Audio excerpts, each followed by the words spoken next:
Chapter 1. There is no one left. When Mary Lennox was sent to Misselthwaite Manor to live with her uncle, everybody said she was the most disagreeable-looking child ever seen. It was true, too. She had a little thin face and a little thin body, thin light hair and a sour expression.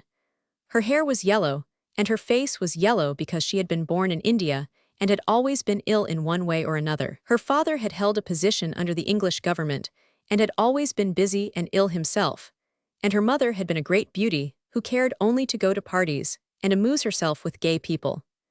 She had not wanted a little girl at all, and when Mary was born, she handed her over to the care of an ayah, who was made to understand that if she wished to please the Mem Sahib, she must keep the child out of sight as much as possible. So when she was a sickly, fretful, ugly little baby, she was kept out of the way, and when she became a sickly, fretful, toddling thing, she was kept out of the way also. She never remembered seeing familiarly anything but the dark faces of her ayah and the other native servants, and as they always obeyed her and gave her her own way in everything, because the Mem Sahib would be angry if she was disturbed by her crying, by the time she was 6 years old, she was as tyrannical and selfish a little pig as ever lived. The young English governess who came to teach her to read and write disliked her so much that she gave up her place in 3 months, and when other governesses came to try to fill it, they always went away in a shorter time than the first one. So if Mary had not chosen to really want to know how to read books, she would never have learned her letters at all. One frightfully hot morning, when she was about 9 years old, she awakened feeling very cross, and she became crosser still when she saw that the servant who stood by her bedside was not her ayah. "Why did you come?" she said to the strange woman. "I will not let you stay, send my ayah to me." The woman looked frightened, but she only stammered that the ayah could not come, and when Mary threw herself into a passion and beat and kicked her, she looked only more frightened, and repeated that it was not possible for the ayah to come to Missy Sahib. There was something mysterious in the air that morning. Nothing was done in its regular order, and several of the native servants seemed missing, while those whom Mary saw slunk or hurried about with ashy and scared faces. But no one would tell her anything, and her ayah did not come. She was actually left alone as the morning went on, and at last she wandered out into the garden and began to play by herself under a tree near the veranda. She pretended that she was making a flower bed, and she stuck big scarlet hibiscus blossoms into little heaps of earth, all the time growing more and more angry and muttering to herself the things she would say and the names she would call Seti when she returned. "Pig, pig, daughter of pigs," she said, because to call a native a pig is the worst insult of all. She was grinding her teeth and saying this over and over again when she heard her mother come out on the veranda with someone.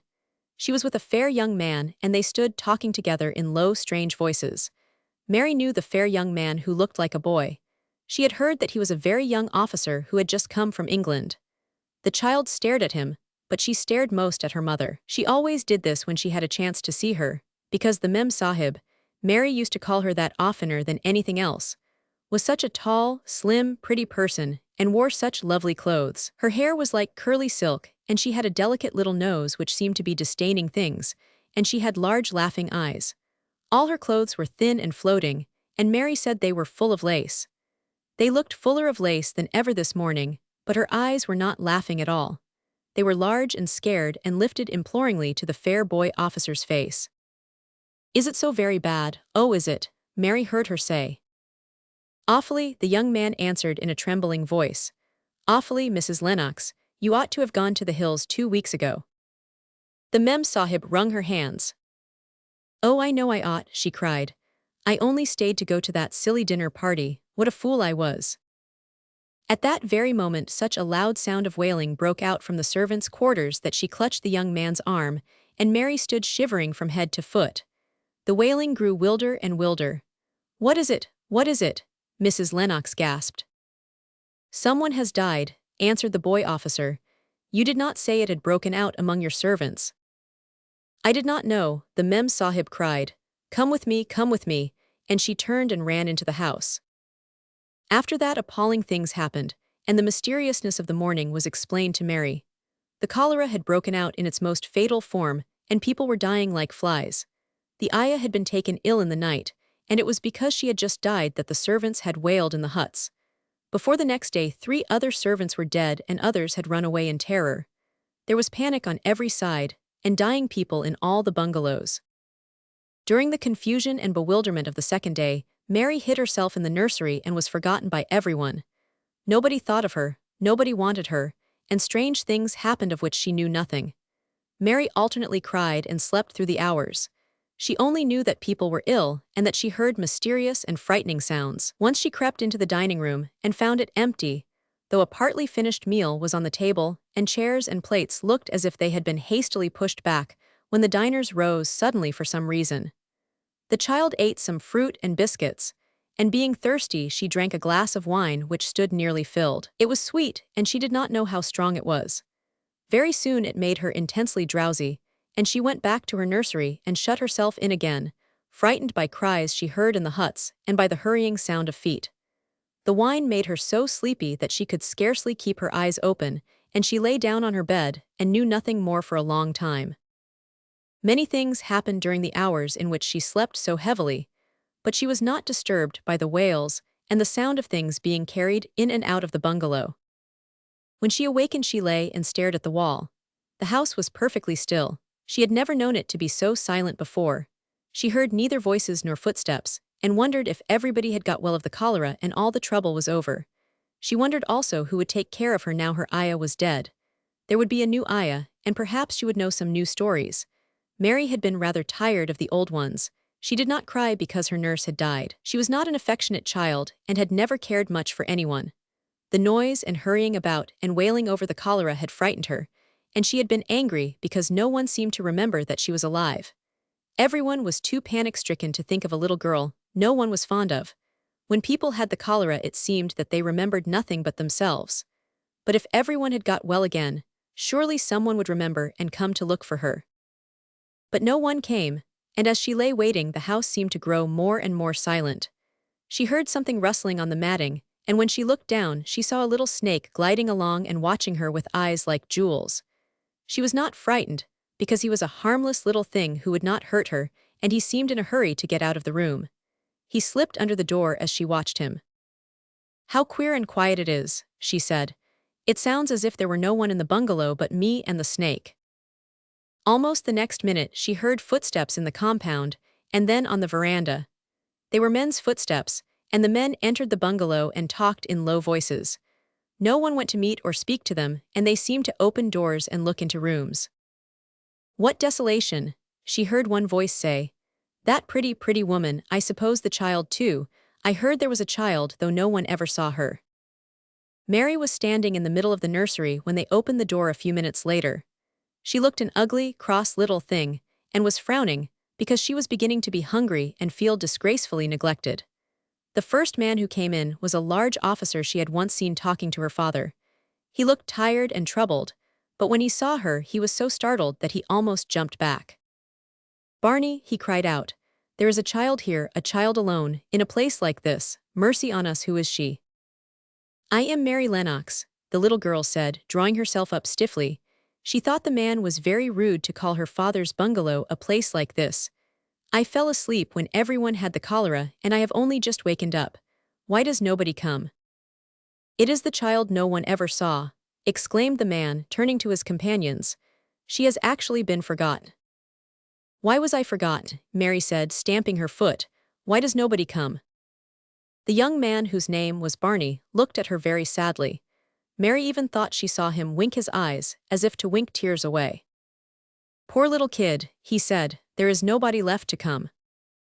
It was in that strange and sudden way that Mary found out that she had neither father nor mother left, that they had died and been carried away in the night, and that the few native servants who had not died also had left the house as quickly as they could get out of it, none of them even remembering that there was a Missy Sahib. That was why the place was so quiet. It was true that there was no one in the bungalow but herself and the little rustling snake. Chapter 2. Mistress Mary quite contrary. Mary had liked to look at her mother from a distance, and she had thought her very pretty, but as she knew very little of her, she could scarcely have been expected to love her or to miss her very much when she was gone. She did not miss her at all, in fact, and as she was a self-absorbed child, she gave her entire thought to herself, as she had always done. If she had been older she would no doubt have been very anxious at being left alone in the world, but she was very young, and as she had always been taken care of, she supposed she always would be. What she thought was that she would like to know if she was going to nice people, who would be polite to her and give her her own way as her ayah and the other native servants had done. She knew that she was not going to stay at the English clergyman's house where she was taken at first. She did not want to stay. The English clergyman was poor, and he had 5 children nearly all the same age, and they wore shabby clothes, and were always quarreling and snatching toys from each other. Mary hated their untidy bungalow, and was so disagreeable to them that after the first day or two nobody would play with her. By the second day they had given her a nickname which made her furious. It was Basil who thought of it first. Basil was a little boy with impudent blue eyes and a turned-up nose, and Mary hated him. She was playing by herself under a tree, just as she had been playing the day the cholera broke out. She was making heaps of earth and paths for a garden, and Basil came and stood near to watch her.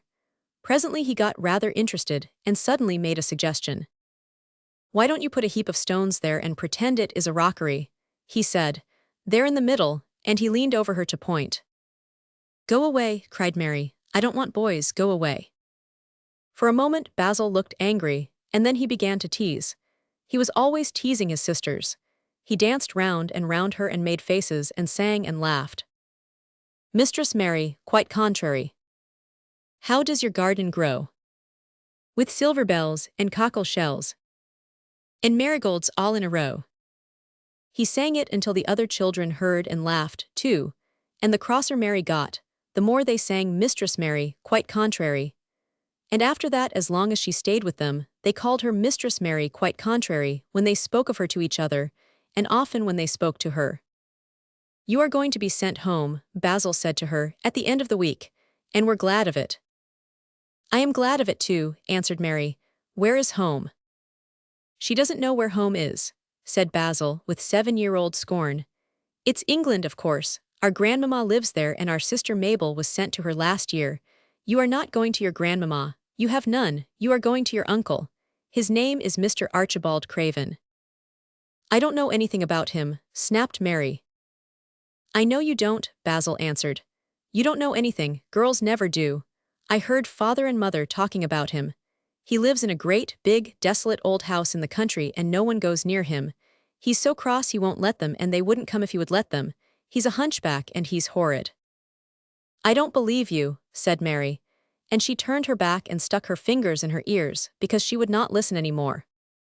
But she thought over it a great deal afterward, and when Mrs. Crawford told her that night that she was going to sail away to England in a few days and go to her uncle, Mr. Archibald Craven, who lived at Misselthwaite Manor, she looked so stony and stubbornly uninterested that they did not know what to think about her. They tried to be kind to her, but she only turned her face away when Mrs. Crawford attempted to kiss her, and held herself stiffly when Mr. Crawford patted her shoulder. "She is such a plain child," Mrs. Crawford said pityingly afterward.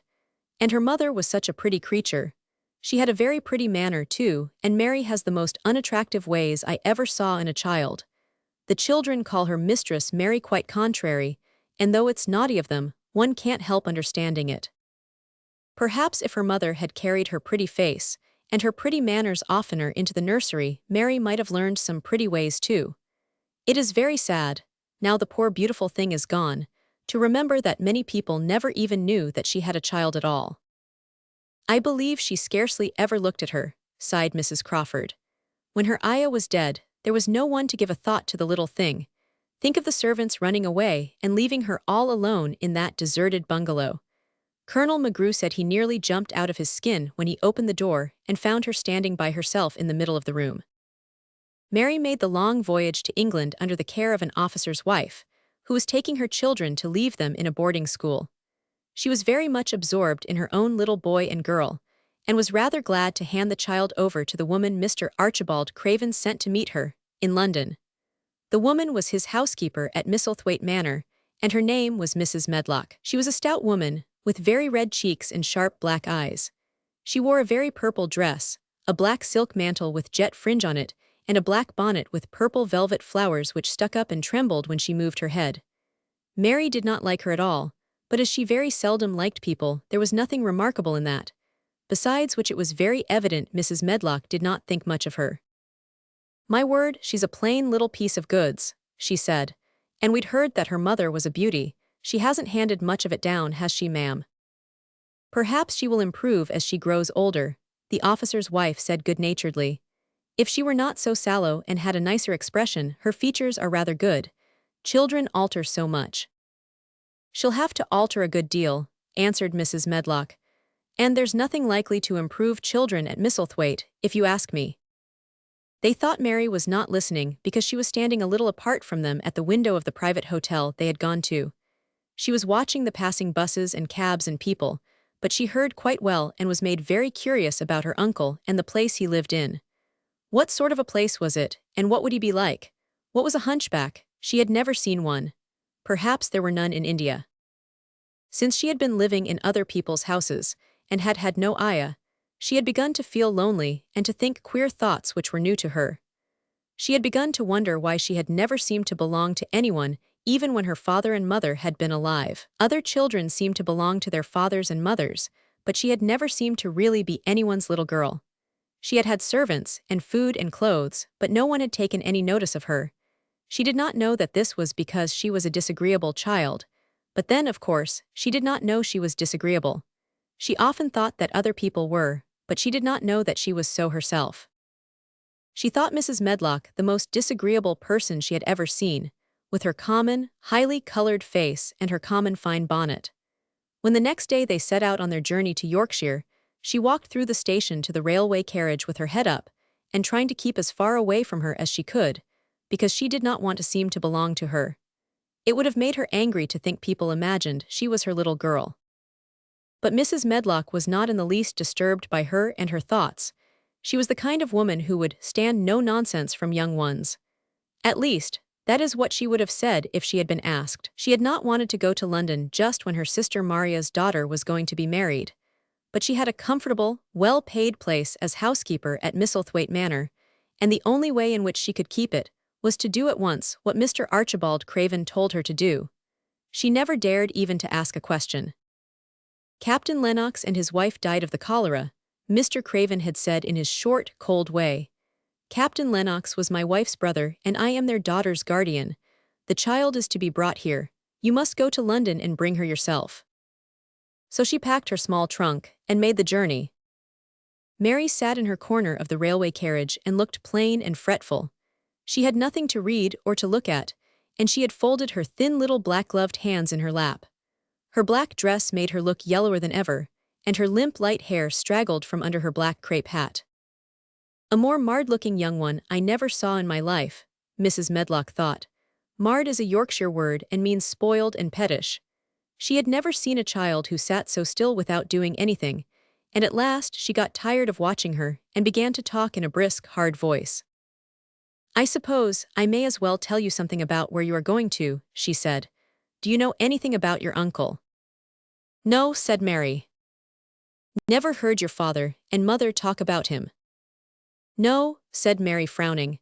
She frowned because she remembered that her father and mother had never talked to her about anything in particular. Certainly, they had never told her things. Humph, muttered Mrs. Medlock, staring at her queer, unresponsive little face. She did not say any more for a few moments, and then she began again. I suppose you might as well be told something to prepare you. You are going to a queer place. Mary said nothing at all, and Mrs. Medlock looked rather discomfited by her apparent indifference. But, after taking a breath, she went on. Not but that it's a grand big place in a gloomy way, and Mr. Craven's proud of it in his way, and that's gloomy enough, too. The house is 600 years old, and it's on the edge of the moor, and there's near 100 rooms in it, though most of them's shut up and locked. And there's pictures and fine old furniture and things that's been there for ages, and there's a big park round it, and gardens and trees with branches trailing to the ground, some of them. She paused and took another breath. But there's nothing else, she ended suddenly. Mary had begun to listen in spite of herself. It all sounded so unlike India, and anything new rather attracted her. But she did not intend to look as if she were interested. That was one of her unhappy, disagreeable ways, so she sat still. Well, said Mrs. Medlock, what do you think of it? Nothing, she answered. I know nothing about such places. That made Mrs. Medlock laugh a short sort of laugh. Eh, she said, but you are like an old woman, don't you care? "It doesn't matter," said Mary, "whether I care or not." "You are right enough there," said Mrs. Medlock. "It doesn't.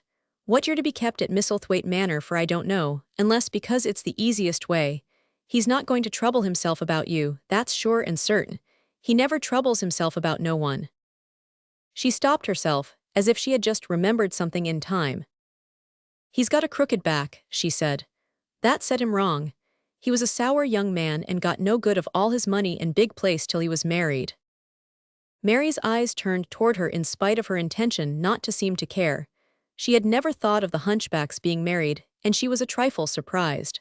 Mrs. Medlock saw this, and as she was a talkative woman she continued with more interest. This was one way of passing some of the time, at any rate. She was a sweet, pretty thing, and he'd have walked the world over to get her a blade o' grass she wanted. Nobody thought she'd marry him, but she did, and people said she married him for his money. But she didn't, positively. When she died. Mary gave a little involuntary jump. "Oh, did she die?" she exclaimed, quite without meaning to. She had just remembered a French fairy story she had once read called Riquet et la Houppe. It had been about a poor hunchback and a beautiful princess, and it had made her suddenly sorry for Mr. Archibald Craven. "Yes, she died," Mrs. Medlock answered. "And it made him queerer than ever. He cares about nobody. He won't see people. Most of the time he goes away, and when he is at Misselthwaite he shuts himself up in the west wing and won't let anyone but Pitcher see him. Pitcher's an old fellow, but he took care of him when he was a child and he knows his ways." It sounded like something in a book, and it did not make Mary feel cheerful. A house with 100 rooms, nearly all shut up and with their doors locked, a house on the edge of a moor, whatsoever a moor was, sounded dreary. A man with a crooked back who shut himself up also. She stared out of the window with her lips pinched together, and it seemed quite natural that the rain should have begun to pour down in gray slanting lines and splash and stream down the window panes. If the pretty wife had been alive, she might have made things cheerful by being something like her own mother, and by running in and out, and going to parties as she had done in frocks, full of lace. But she was not there any more.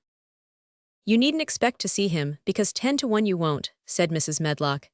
"And you mustn't expect that there will be people to talk to you. You'll have to play about and look after yourself. You'll be told what rooms you can go into and what rooms you're to keep out of. There's gardens enough. But when you're in the house don't go wandering and poking about. Mr. Craven won't have it." "I shall not want to go poking about," said sour little Mary, and just as suddenly as she had begun to be rather sorry for Mr. Archibald Craven, she began to cease to be sorry, and to think he was unpleasant enough to deserve all that had happened to him.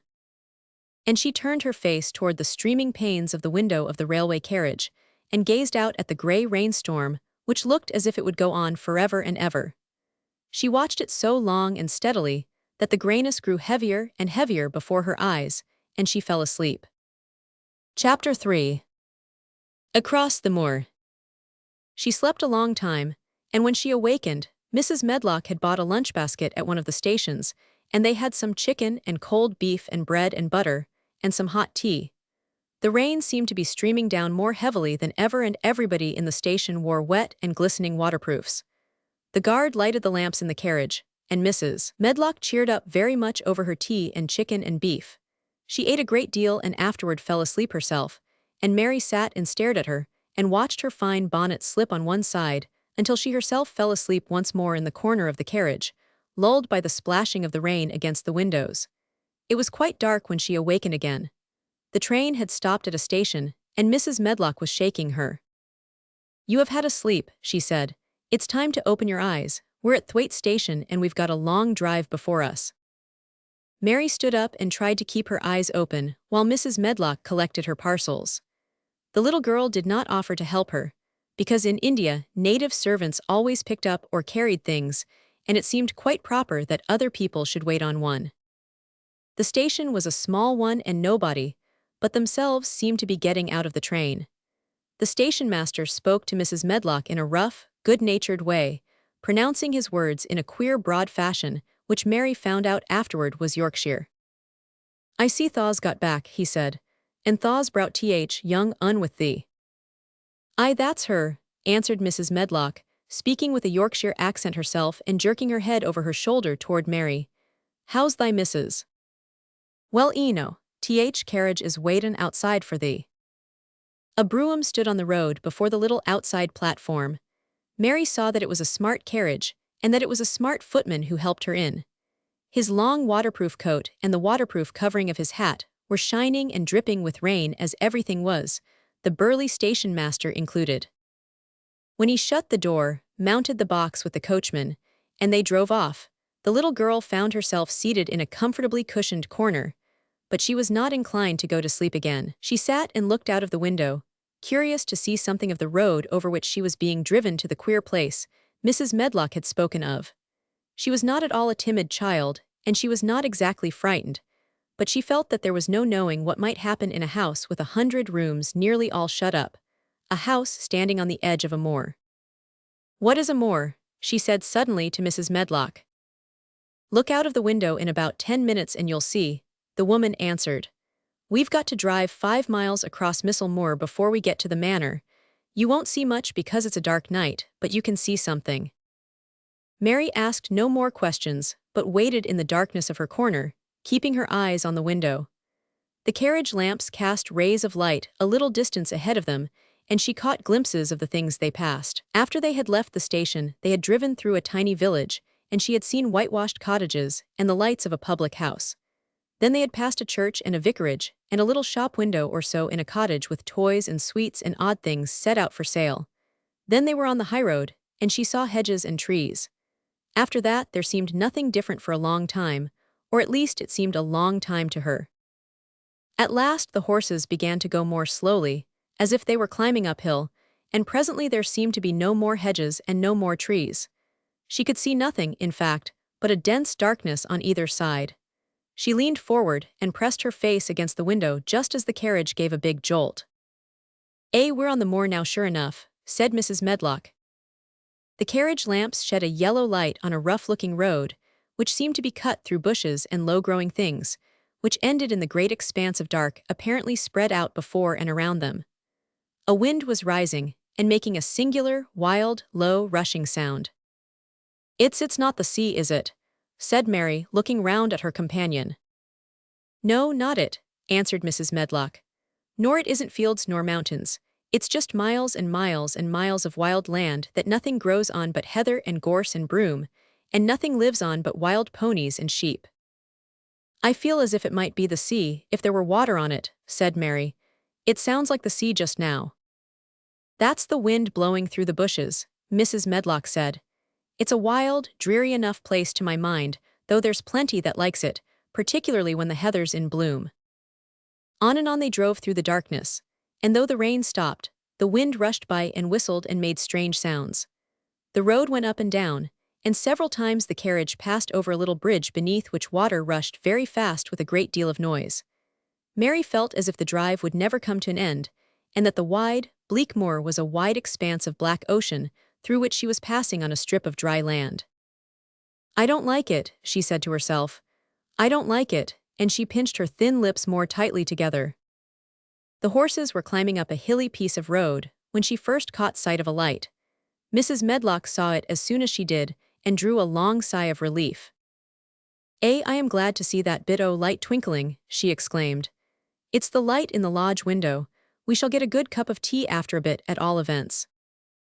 It was after a bit, as she said, for when the carriage passed through the park gates there was still 2 miles of avenue to drive through, and the trees, which nearly met overhead, made it seem as if they were driving through a long dark vault. They drove out of the vault into a clear space, and stopped before an immensely long but low-built house, which seemed to ramble round a stone court. At first Mary thought that there were no lights at all in the windows, but as she got out of the carriage, she saw that one room in a corner, upstairs, showed a dull glow. The entrance door was a huge one made of massive, curiously shaped panels of oak, studded with big iron nails, and bound with great iron bars. It opened into an enormous hall, which was so dimly lighted that the faces in the portraits on the walls and the figures in the suits of armor made Mary feel that she did not want to look at them.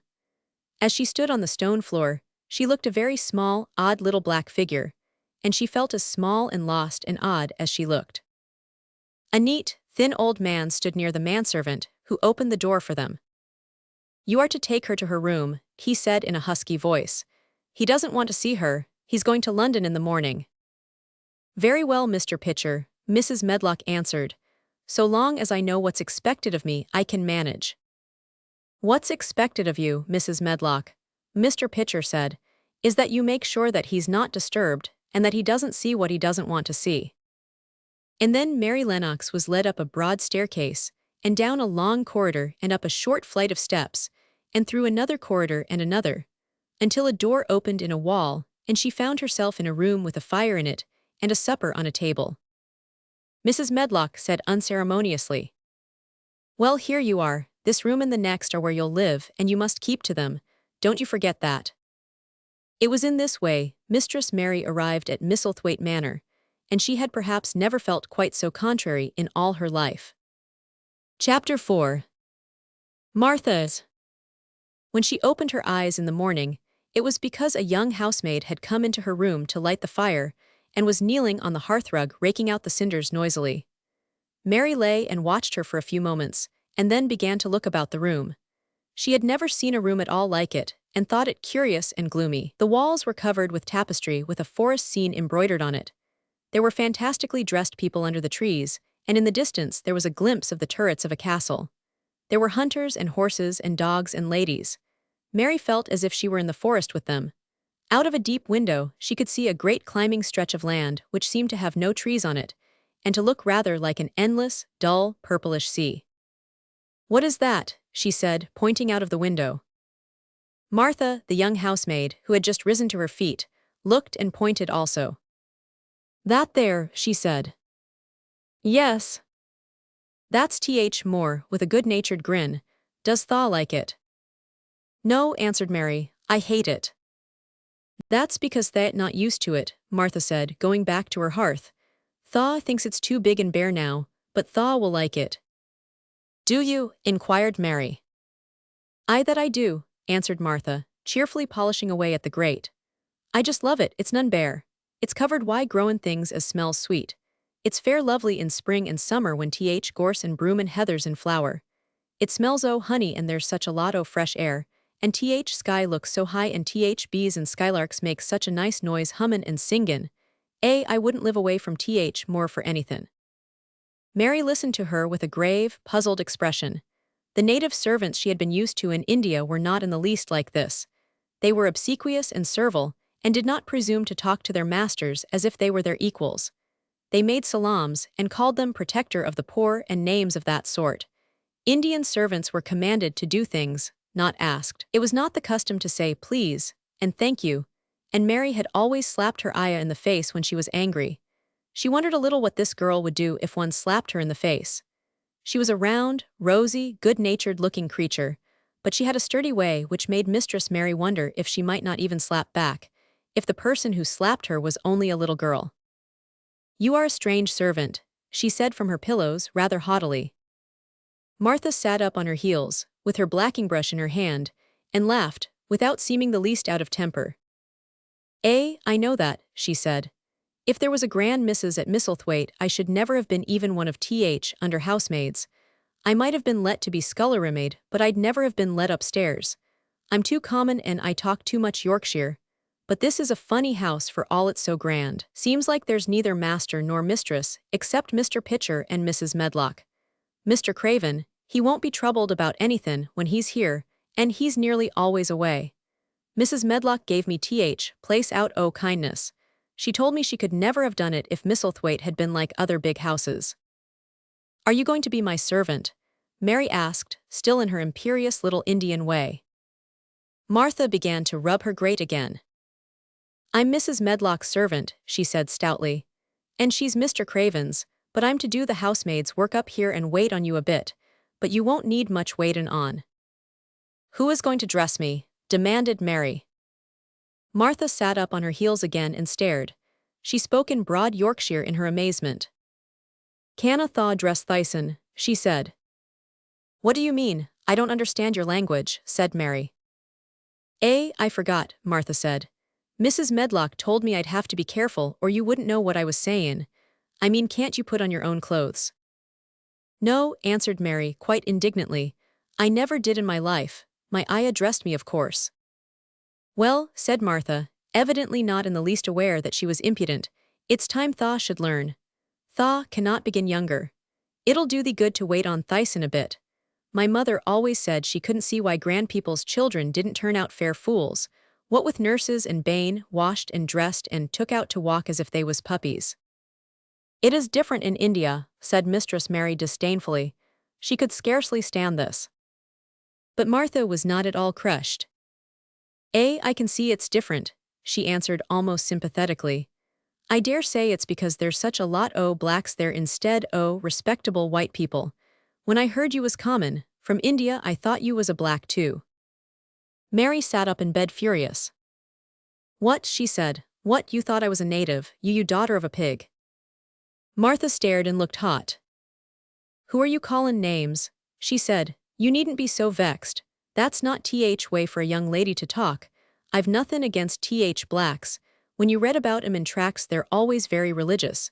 You always read as a black a man and a brother. I've never seen a blackin'. I was fair pleased to think I was goin' to see one close. When I come in to light your fire this mornin', I crep up to your bed and pulled cover back careful to look at you. And there you was, disappointedly, no more black than me for all you're so yeller. Mary did not even try to control her rage and humiliation. You thought I was a native, you dared, you don't know anything about natives. They are not people, they're servants who must salaam to you. You know nothing about India, you know nothing about anything. She was in such a rage and felt so helpless before the girl's simple stare, and somehow she suddenly felt so horribly lonely and far away from everything she understood and which understood her, that she threw herself face downward on the pillows and burst into passionate sobbing. She sobbed so unrestrainedly that good-natured Yorkshire Martha was a little frightened and quite sorry for her. She went to the bed and bent over her. You mustn't cry like that there, she begged. You mustn't for sure, I didn't know you'd be vexed. I don't know anythin' about anythin', just like you said. I beg your pardon, miss, do stop cryin'. There was something comforting and really friendly in her queer Yorkshire speech and sturdy way which had a good effect on Mary. She gradually ceased crying and became quiet. Martha looked relieved. It's time for thee to get up now, she said. Mrs. Medlock said I was to carry thaw breakfast and tea and dinner into room next to this. It's been made into a nursery for thee. I'll help thee on with thy clothes if thou'll get out o' bed. If buttons are at back thaw, cannot button them up thyself. When Mary at last decided to get up, the clothes Martha took from the wardrobe were not the ones she had worn when she arrived the night before with Mrs. Medlock. Those are not mine, she said. Mine are black. She looked the thick white wool coat and dress over, and added with cool approval.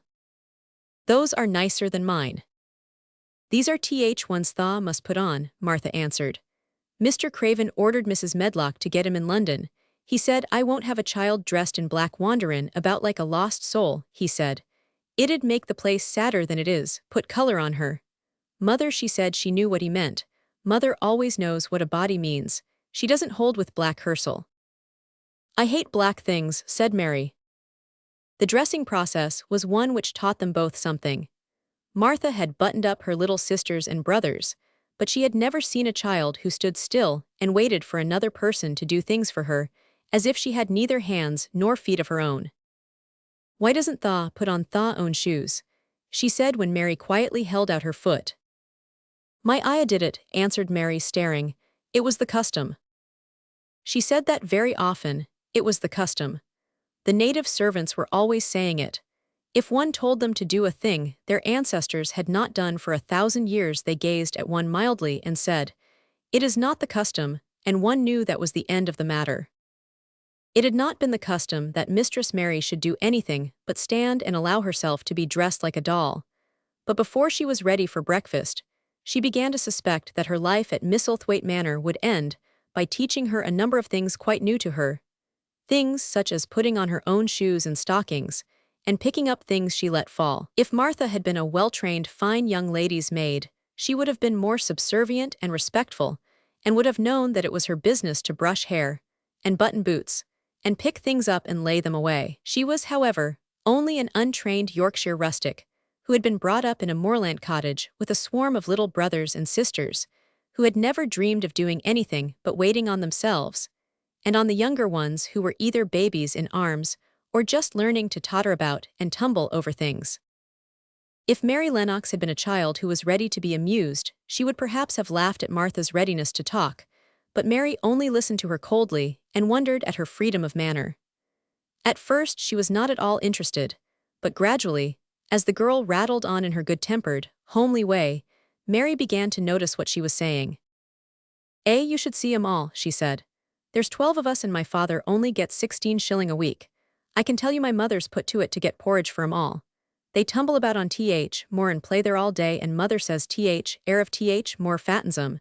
She says she believes they eat grass same as wild ponies do. Our Dickon, he's 12 years old and he's got a young pony he calls his own." "Where did he get it?" asked Mary.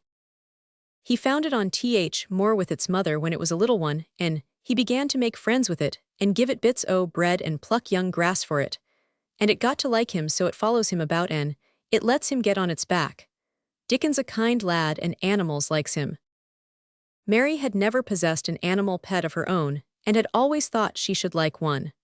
So she began to feel a slight interest in Dickon, and as she had never before been interested in anyone but herself, it was the dawning of a healthy sentiment. When she went into the room which had been made into a nursery for her, she found that it was rather like the one she had slept in. It was not a child's room, but a grown-up person's room, with gloomy old pictures on the walls and heavy old oak chairs. A table in the center was set with a good substantial breakfast, but she had always had a very small appetite, and she looked with something more than indifference at the first plate Martha set before her. "I don't want it," she said. "Thaw doesn't want thy porridge," Martha exclaimed incredulously. "No.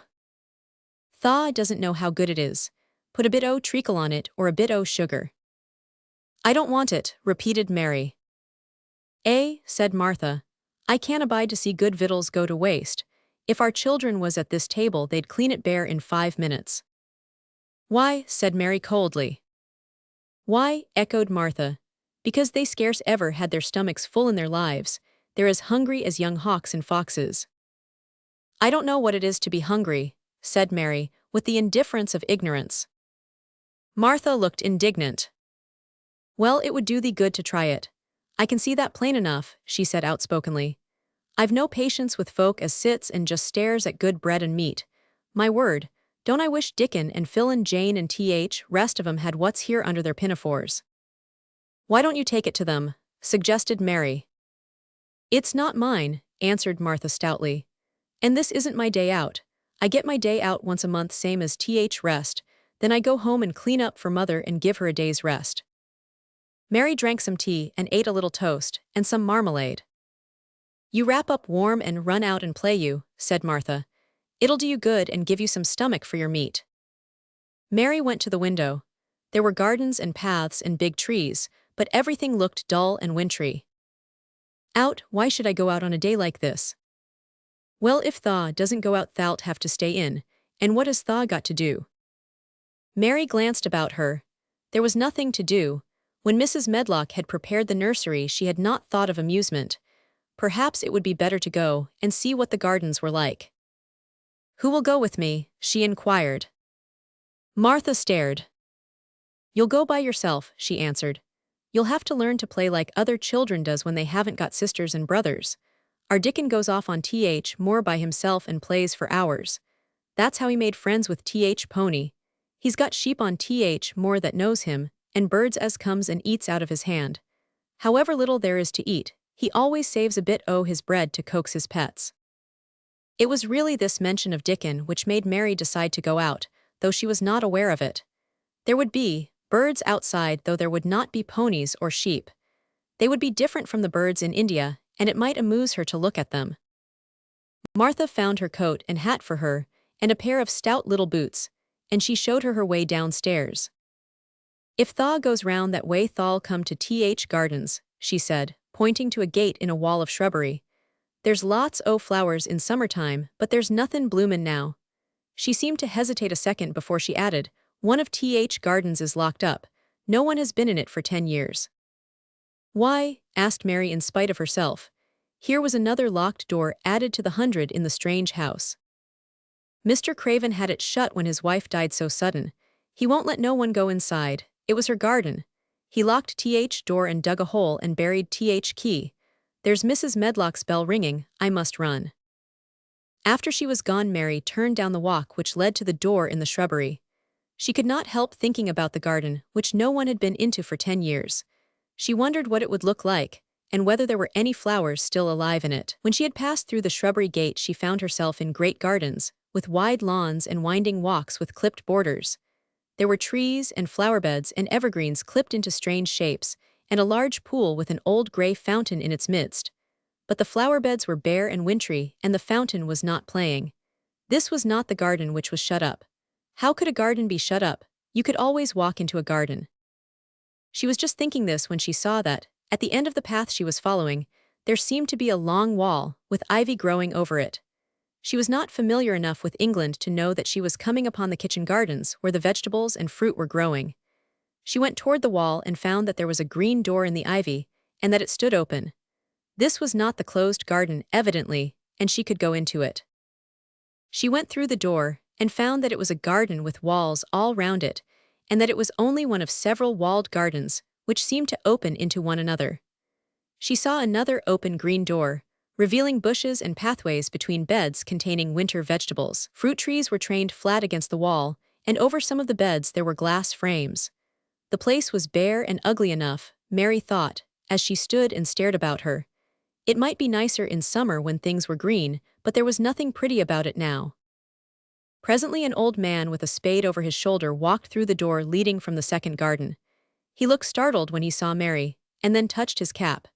He had a surly old face, and did not seem at all pleased to see her. But then she was displeased with his garden, and wore her quite contrary expression, and certainly did not seem at all pleased to see him. "What is this place?" she asked. "1OTH Kitchen Gardens," he answered. "What is that?" said Mary, pointing through the other green door. "Another of 'em, shortly. There's another on t'other side o' th wall, and there's th orchard t'other side o' that." "Can I go in them?" asked Mary. "If thaw likes, but there's nowt to see." Mary made no response. She went down the path and through the second green door. There, she found more walls and winter vegetables and glass frames, but in the second wall there was another green door and it was not open. Perhaps it led into the garden which no one had seen for 10 years. As she was not at all a timid child and always did what she wanted to do, Mary went to the green door and turned the handle. She hoped the door would not open, because she wanted to be sure she had found the mysterious garden. But it did open quite easily, and she walked through it, and found herself in an orchard. There were walls all round it also and trees trained against them, and there were bare fruit trees growing in the winter-browned grass. But there was no green door to be seen anywhere. Mary looked for it, and yet when she had entered the upper end of the garden, she had noticed that the wall did not seem to end with the orchard, but to extend beyond it as if it enclosed a place at the other side. She could see the tops of trees above the wall, and when she stood still, she saw a bird with a bright red breast sitting on the topmost branch of one of them, and suddenly he burst into his winter song, almost as if he had caught sight of her and was calling to her. She stopped and listened to him, and somehow his cheerful, friendly little whistle gave her a pleased feeling. Even a disagreeable little girl may be lonely. And the big closed house and big bare moor and big bare gardens had made this one feel as if there was no one left in the world but herself. If she had been an affectionate child who had been used to being loved, she would have broken her heart. But even though she was Mistress Mary quite contrary, she was desolate, and the bright-breasted little bird brought a look into her sour little face which was almost a smile. She listened to him until he flew away. He was not like an Indian bird, and she liked him and wondered if she should ever see him again. Perhaps he lived in the mysterious garden and knew all about it. Perhaps it was because she had nothing whatever to do that she thought so much of the deserted garden. She was curious about it and wanted to see what it was like. Why had Mr. Archibald Craven buried the key? If he had liked his wife so much, why did he hate her garden? She wondered if she should ever see him, but she knew that if she did she should not like him, and he would not like her, and that she should only stand and stare at him and say nothing, though she should be wanting dreadfully to ask him why he had done such a queer thing. "People never like me, and I never like people," she thought. "And I never can talk as the Crawford children could. They were always talking and laughing and making noises." She thought of the robin, and of the way he seemed to sing his song at her, and as she remembered the tree top he perched on, she stopped rather suddenly on the path. I believe that tree was in the secret garden. I feel sure it was, she said. There was a wall round the place and there was no door. She walked back into the first kitchen garden she had entered and found the old man digging there. She went and stood beside him and watched him a few moments in her cold little way. He took no notice of her, and so at last she spoke to him. I have been into the other gardens, she said. There was nothing to prevent thee, he answered crustily. I went into the orchard. There was no dog at th door to bite thee, he answered. There was no door there into the other garden, said Mary. What garden? He said in a rough voice, stopping his digging for a moment. The one on the other side of the wall, answered Mistress Mary. There are trees there, I saw the tops of them. A bird with a red breast was sitting on one of them and he sang. To her surprise, the surly old weather-beaten face actually changed its expression. A slow smile spread over it, and the gardener looked quite different. It made her think that it was curious how much nicer a person looked when he smiled. She had not thought of it before. He turned about to the orchard side of his garden and began to whistle, a low, soft whistle. She could not understand how such a surly man could make such a coaxing sound. Almost the next moment, a wonderful thing happened. She heard a soft little rushing flight through the air, and it was the bird with the red breast flying to them, and he actually alighted on the big clod of earth quite near to the gardener's foot. Here he is, chuckled the old man, and then he spoke to the bird as if he were speaking to a child. Where has tha been, tha cheeky little beggar? He said. I've not seen thee before today. Has tha begun tha courtin' this early in th season, that too for'ard? The bird put his tiny head on one side and looked up at him with his soft, bright eye which was like a black dewdrop. He seemed quite familiar and not the least afraid. He hopped about and pecked the earth briskly, looking for seeds and insects. It actually gave Mary a queer feeling in her heart, because he was so pretty and cheerful and seemed so like a person. He had a tiny plump body and a delicate beak, and slender delicate legs. Will he always come when you call him? She asked almost in a whisper. Aye, that he will. I've knowed him ever since he was a fledgling. He come out of th nest in th other garden and, when first he flew over th, while he was too weak to fly back for a few days and we got friendly. When he went over th, while again th, rest of th, brood was gone and he was lonely and he come back to me. What kind of a bird is he? Mary asked. Doesn't tha know? He's a robin redbreast in their th friendliest, curiousest birds alive. They're almost as friendly as dogs, if you know how to get on with 'em. Watch him peckin' about there and lookin' round at us now and again. He knows we're talkin' about him. It was the queerest thing in the world to see the old fellow. He looked at the plump little scarlet waistcoated bird, as if he were both proud and fond of him. He's a conceited one, he chuckled. He likes to hear folk talk about him. And curious, bless me, there never was his like for curiosity and meddlin'. He's always common to see what I'm plantin'. He knows all th things Mester Craven never troubles hisself to find out. He's th head gardener, he is. The robin hopped about busily pecking the soil and then stopped and looked at them a little. Mary thought his black dewdrop eyes gazed at her with great curiosity. It really seemed as if he were finding out all about her. The queer feeling in her heart increased. Where did the rest of the brood fly to? She asked. There's no knowin'. The old ones turn 'em out o' their nest and make 'em fly and they're scattered before you know it. This one was a knowin' one and he knew he was lonely. Mistress Mary went a step nearer to the robin and looked at him very hard. I'm lonely, she said. She had not known before that this was one of the things which made her feel sour and cross. She seemed to find it out when the robin looked at her, and she looked at the robin. The old gardener pushed his cap back on his bald head and stared at her a minute. Art tha th little wench from India? He asked. Mary nodded. Then no wonder tha'rt lonely. Thou'lt be lonelier before tha es done, he said. He began to dig again, driving his spade deep into the rich black garden soil, while the robin hopped about very busily employed. What is your name? Mary inquired. He stood up to answer her.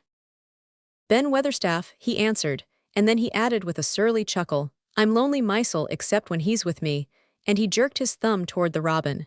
He's th only friend I've got. I have no friends at all, said Mary. I never had.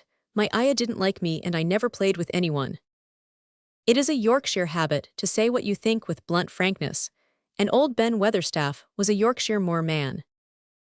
Tha and me are a good bit alike, he said. We was wove out of same cloth. We're neither of us good lookin', and we're both of us as sour as we look.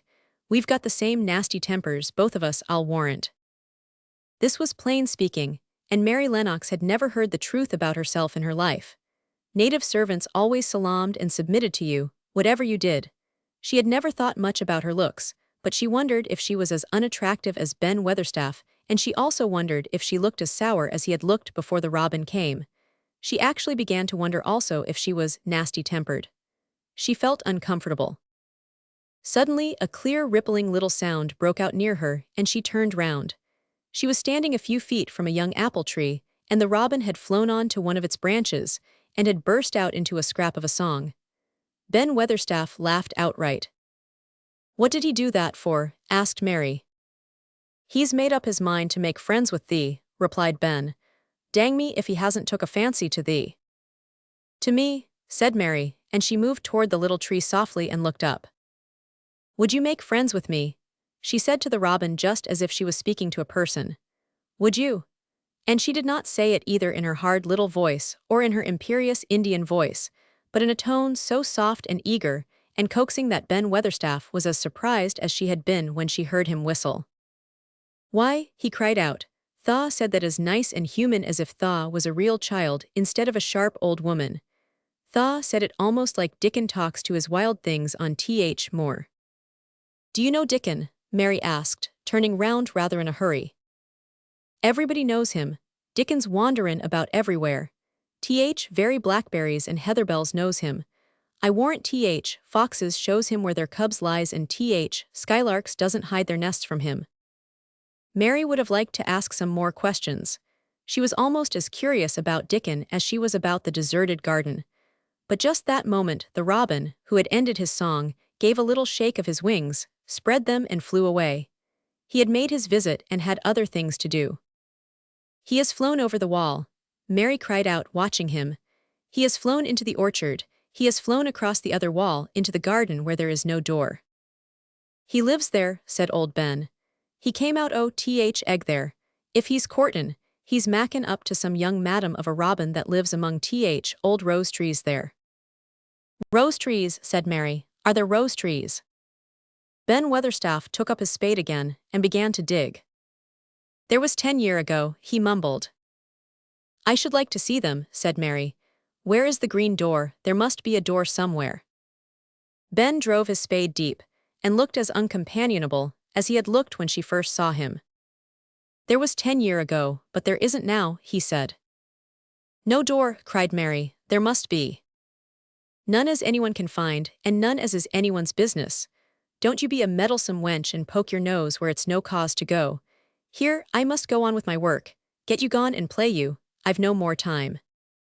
And he actually stopped digging, threw his spade over his shoulder and walked off, without even glancing at her or saying goodbye. Chapter 5. The Cry in the Corridor. At first each day, which passed by for Mary Lennox, was exactly like the others. Every morning she awoke in her tapestried room, and found Martha kneeling upon the hearth building her fire. Every morning she ate her breakfast in the nursery which had nothing amusing in it. And after each breakfast, she gazed out of the window across to the huge moor, which seemed to spread out on all sides and climb up to the sky.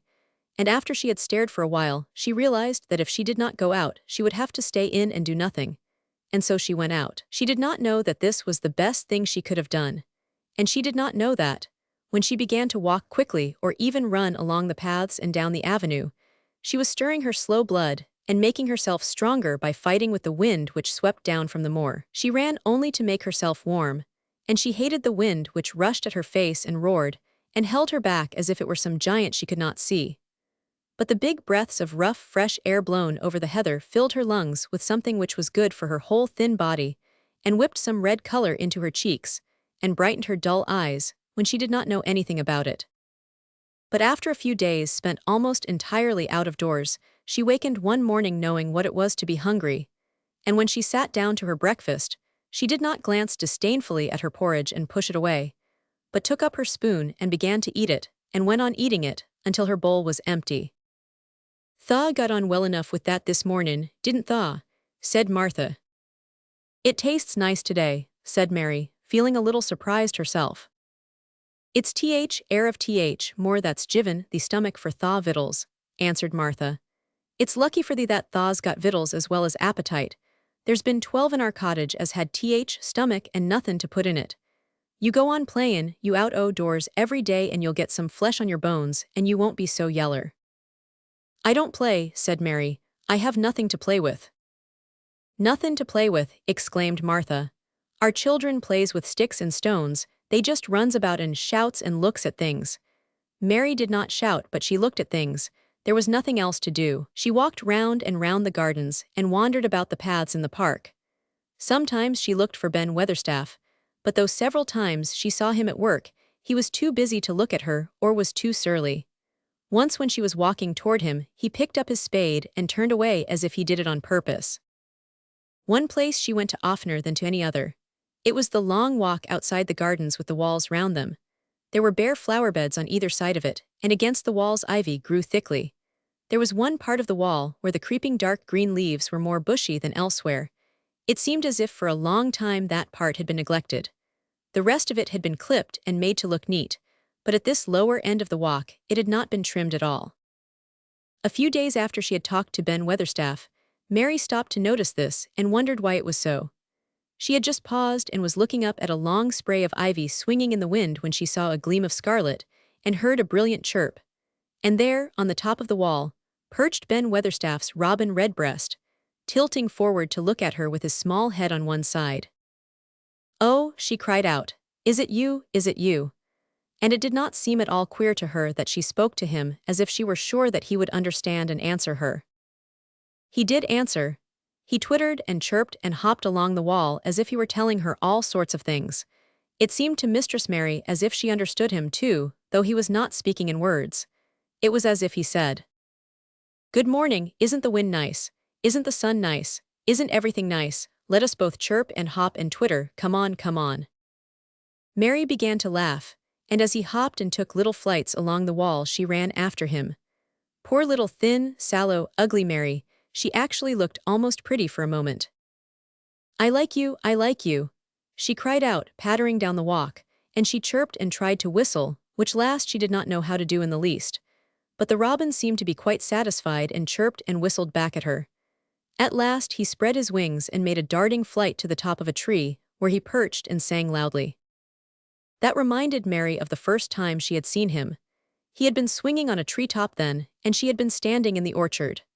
Now she was on the other side of the orchard and standing in the path outside a wall, much lower down, and there was the same tree inside. "It's in the garden no one can go into," she said to herself. "It's the garden without a door, he lives in there. How I wish I could see what it is like." She ran up the walk to the green door she had entered the first morning. Then she ran down the path through the other door, and then into the orchard.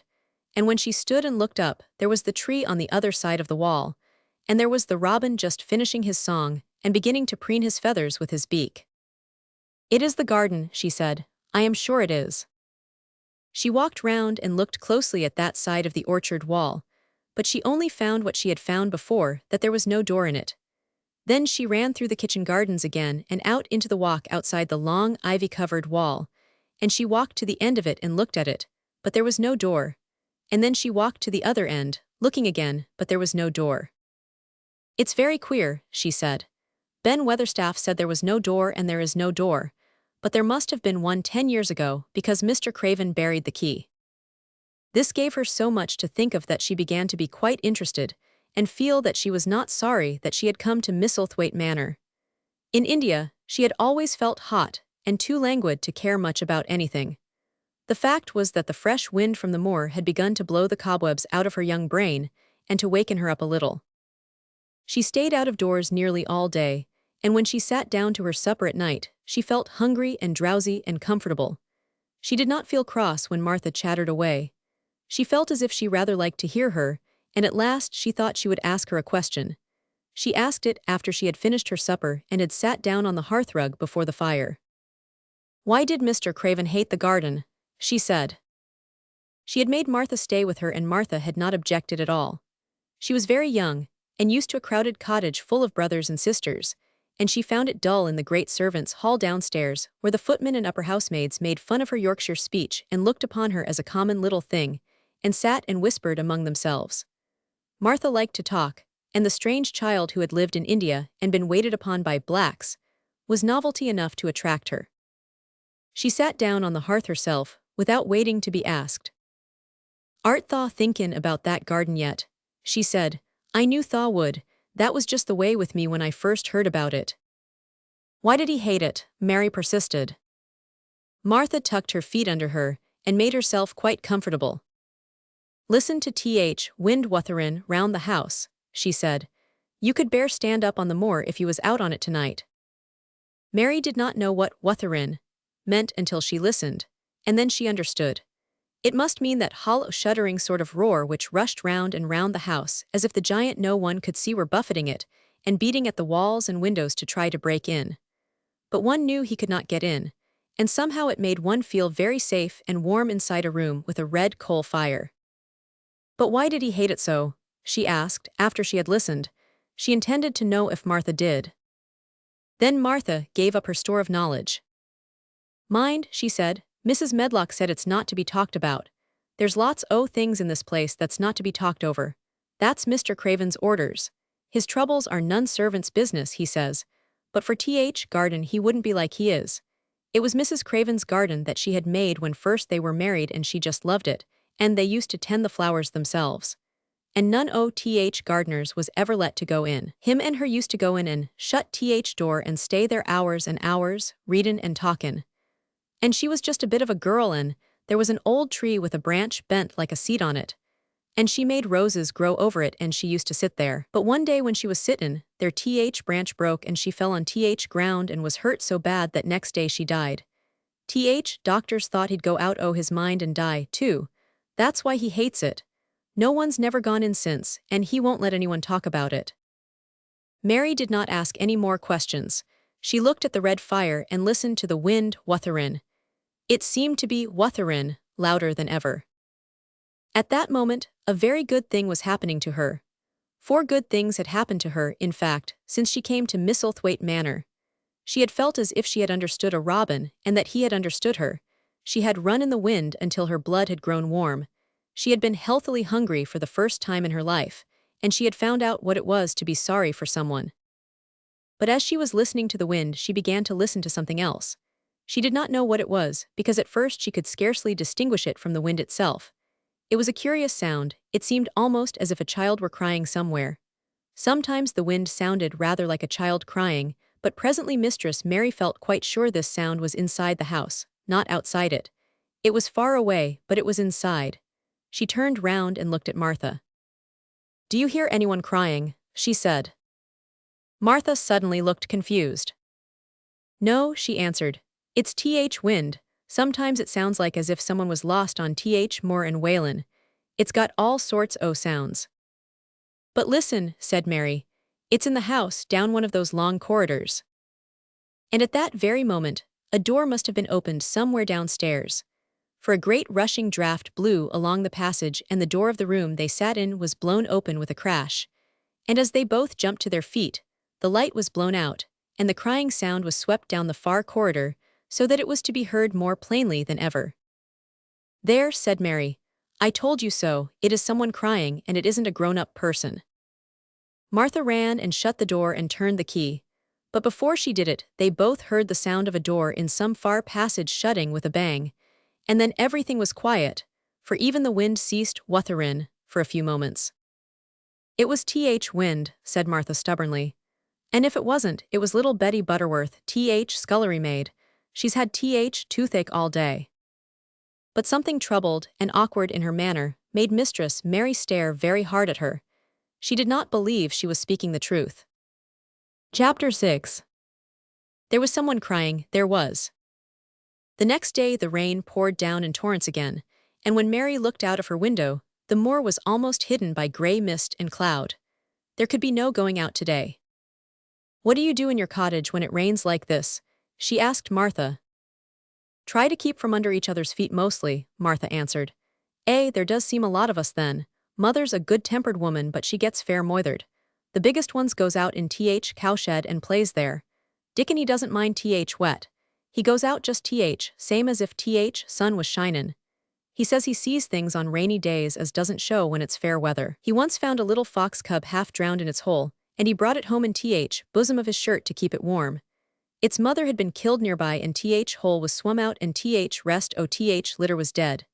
He's got it at home now. He found a half-drowned young crow another time and he brought it home, too, and tamed it. It's named Soot because it's so black, and it hops and flies about with him everywhere. The time had come when Mary had forgotten to resent Martha's familiar talk. She had even begun to find it interesting and to be sorry when she stopped or went away. The stories she had been told by her ayah when she lived in India had been quite unlike those Martha had to tell about the moorland cottage, which held 14 people who lived in 4 little rooms and never had quite enough to eat. The children seemed to tumble about and amuse themselves like a litter of rough, good-natured collie puppies. Mary was most attracted by the mother and Dickon. When Martha told stories of what mother said, or did they always sounded comfortable? If I had a raven or a fox cub I could play with it, said Mary, but I have nothing. Martha looked perplexed. Can thaw knit? She asked. No, answered Mary. Can thaw sew? No. Can thaw read? Yes. Then why doesn't thaw read somethin', or learn a bit o' spellin'? Thast old enough to be learnin' thy book a good bit now. I haven't any books, said Mary. Those I had were left in India. That's a pity, said Martha. If Mrs. Medlock'd let thee go into library, there's thousands o' books there. Mary did not ask where the library was, because she was suddenly inspired by a new idea. She made up her mind to go and find it herself. She was not troubled about Mrs. Medlock. Mrs. Medlock seemed always to be in her comfortable housekeeper's sitting room downstairs. In this queer place, one scarcely ever saw anyone at all. In fact, there was no one to see but the servants, and when their master was away, they lived a luxurious life below stairs, where there was a huge kitchen hung about with shining brass and pewter, and a large servants' hall where there were 4 or 5 abundant meals eaten every day, and where a great deal of lively romping went on when Mrs. Medlock was out of the way. Mary's meals were served regularly, and Martha waited on her, but no one troubled themselves about her in the least. Mrs. Medlock came and looked at her every day or two, but no one inquired what she did or told her what to do. She supposed that perhaps this was the English way of treating children. In India she had always been attended by her ayah, who had followed her about and waited on her, hand and foot. She had often been tired of her company. Now she was followed by nobody, and was learning to dress herself because Martha looked as though she thought she was silly and stupid when she wanted to have things handed to her and put on. Hasn't thaw got good sense? She said once, when Mary had stood waiting for her to put on her gloves for her. Our Susan Ann is twice as sharp as the Ann, she's only 4-year-old. Sometimes thaw looks fair soft in head. Mary had worn her contrary scowl for an hour after that, but it made her think several entirely new things. She stood at the window for about 10 minutes this morning, after Martha had swept up the hearth for the last time and gone downstairs. She was thinking over the new idea which had come to her when she heard of the library. She did not care very much about the library itself, because she had read very few books, but to hear of it brought back to her mind the 100 rooms with closed doors. She wondered if they were all really locked, and what she would find if she could get into any of them. Were there 100 really? Why shouldn't she go and see how many doors she could count? It would be something to do on this morning when she could not go out. She had never been taught to ask permission to do things, and she knew nothing at all about authority, so she would not have thought it necessary to ask Mrs. Medlock if she might walk about the house, even if she had seen her. She opened the door of the room and went into the corridor, and then she began her wanderings. It was a long corridor, and it branched into other corridors, and it led her up short flights of steps which mounted to others again. There were doors and doors, and there were pictures on the walls. Sometimes they were pictures of dark, curious landscapes, but oftenest they were portraits of men and women in queer, grand costumes made of satin and velvet. She found herself in one long gallery whose walls were covered with these portraits. She had never thought there could be so many in any house. She walked slowly down this place and stared at the faces, which also seemed to stare at her. She felt as if they were wondering what a little girl from India was doing in their house. Some were pictures of children, little girls in thick satin frocks which reached to their feet and stood out about them, and boys with puffed sleeves and lace collars and long hair, or with big ruffs around their necks. She always stopped to look at the children and wonder what their names were and where they had gone and why they wore such odd clothes. There was a stiff, plain little girl rather like herself. She wore a green brocade dress and held a green parrot on her finger. Her eyes had a sharp, curious look. "Where do you live now?" said Mary aloud to her. "I wish you were here." Surely no other little girl ever spent such a queer morning. It seemed as if there was no one in all the huge rambling house but her own small self, wandering about upstairs and down, through narrow passages and wide ones, where it seemed to her that no one but herself had ever walked. Since so many rooms had been built, people must have lived in them, but it all seemed so empty that she could not quite believe it true. It was not until she climbed to the second floor that she thought of turning the handle of a door.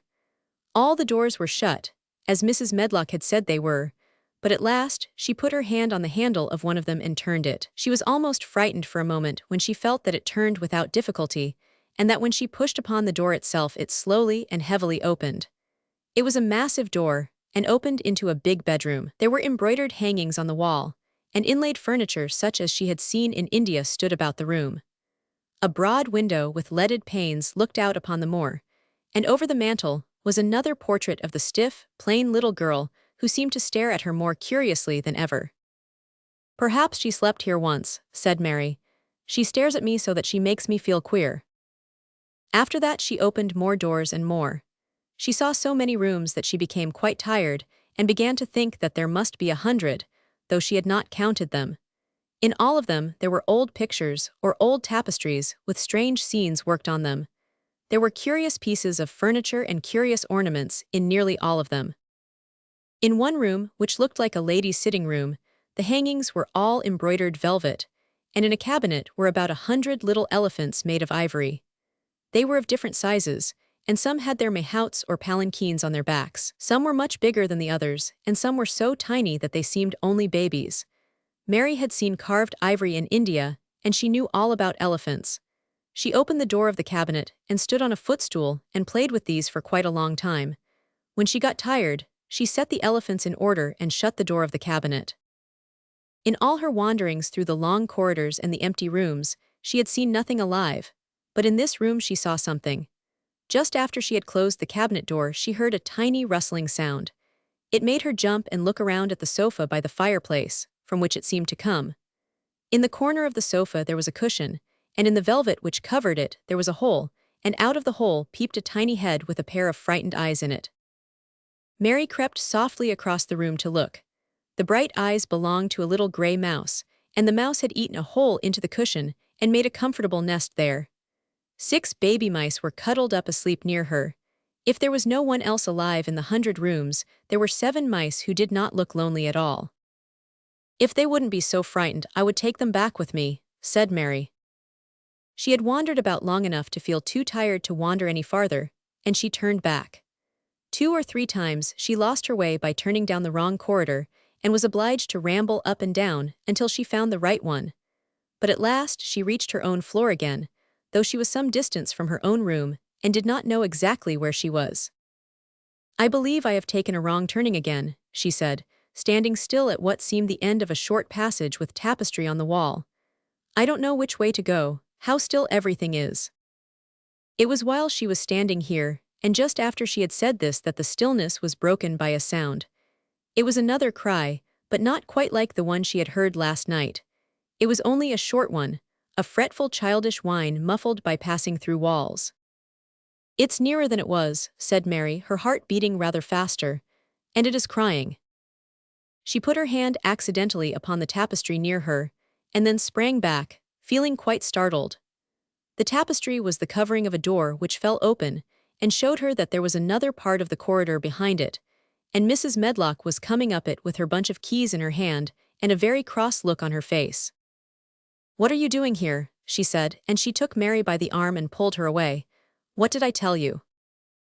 "I turned round the wrong corner," explained Mary. "I didn't know which way to go, and I heard someone crying." She quite hated Mrs. Medlock at the moment, but she hated her more the next. "You didn't hear anything of the sort," said the housekeeper. "You come along back to your own nursery, or I'll box your ears." And she took her by the arm and half pushed, half pulled her up one passage and down another, until she pushed her in at the door of her own room.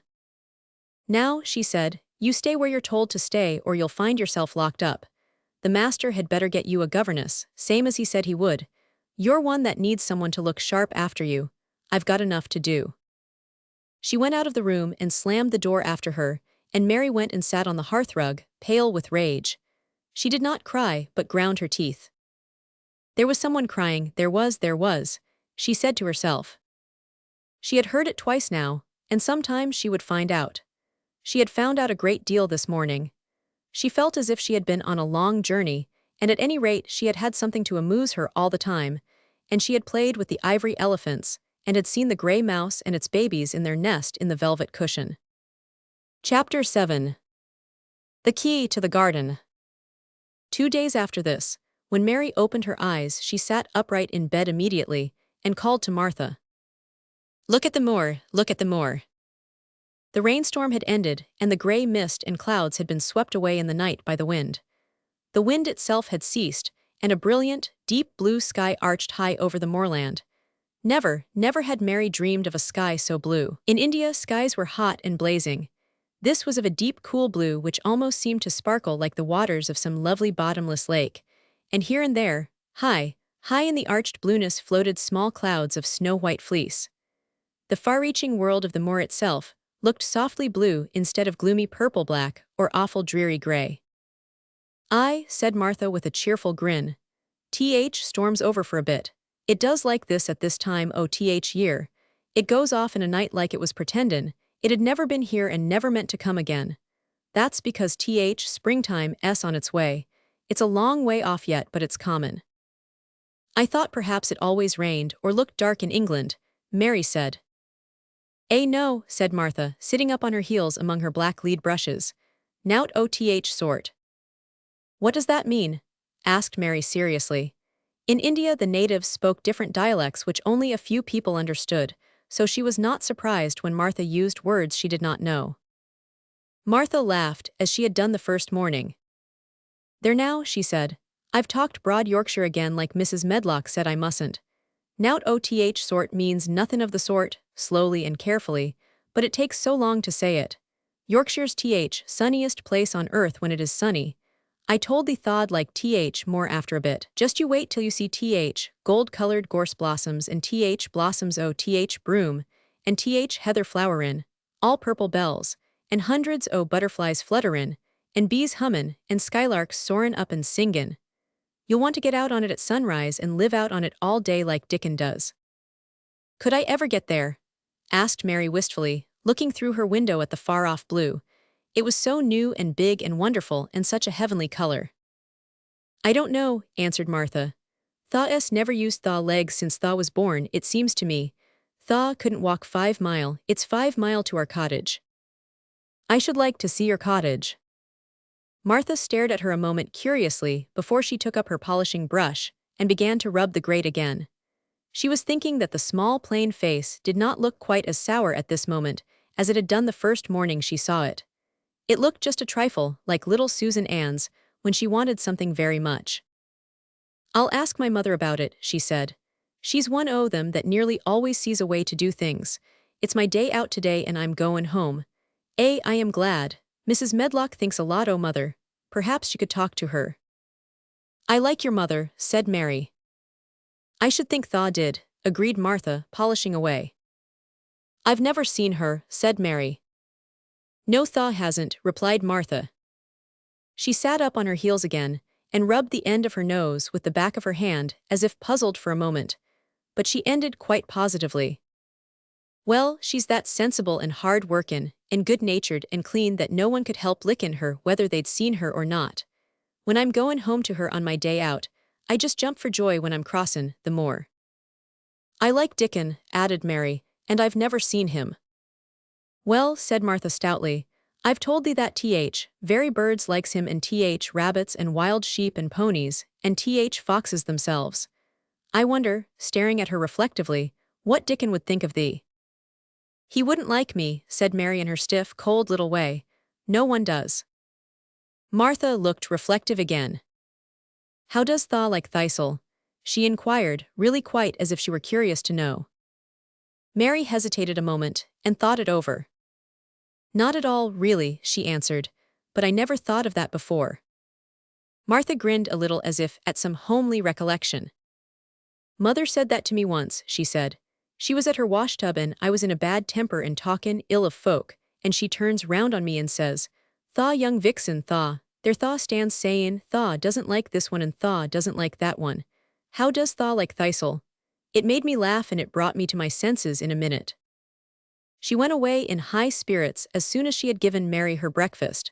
She was going to walk 5 miles across the moor to the cottage, and she was going to help her mother with the washing, and do the week's baking and enjoy herself thoroughly. Mary felt lonelier than ever when she knew she was no longer in the house. She went out into the garden as quickly as possible, and the first thing she did was to run round and round the fountain flower garden 10 times.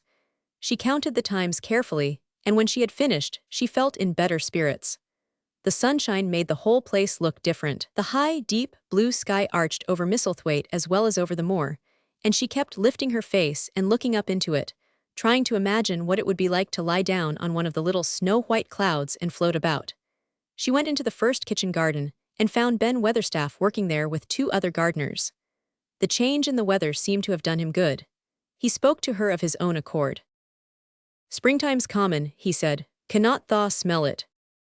Mary sniffed and thought she could. I smell something nice and fresh and damp, she said.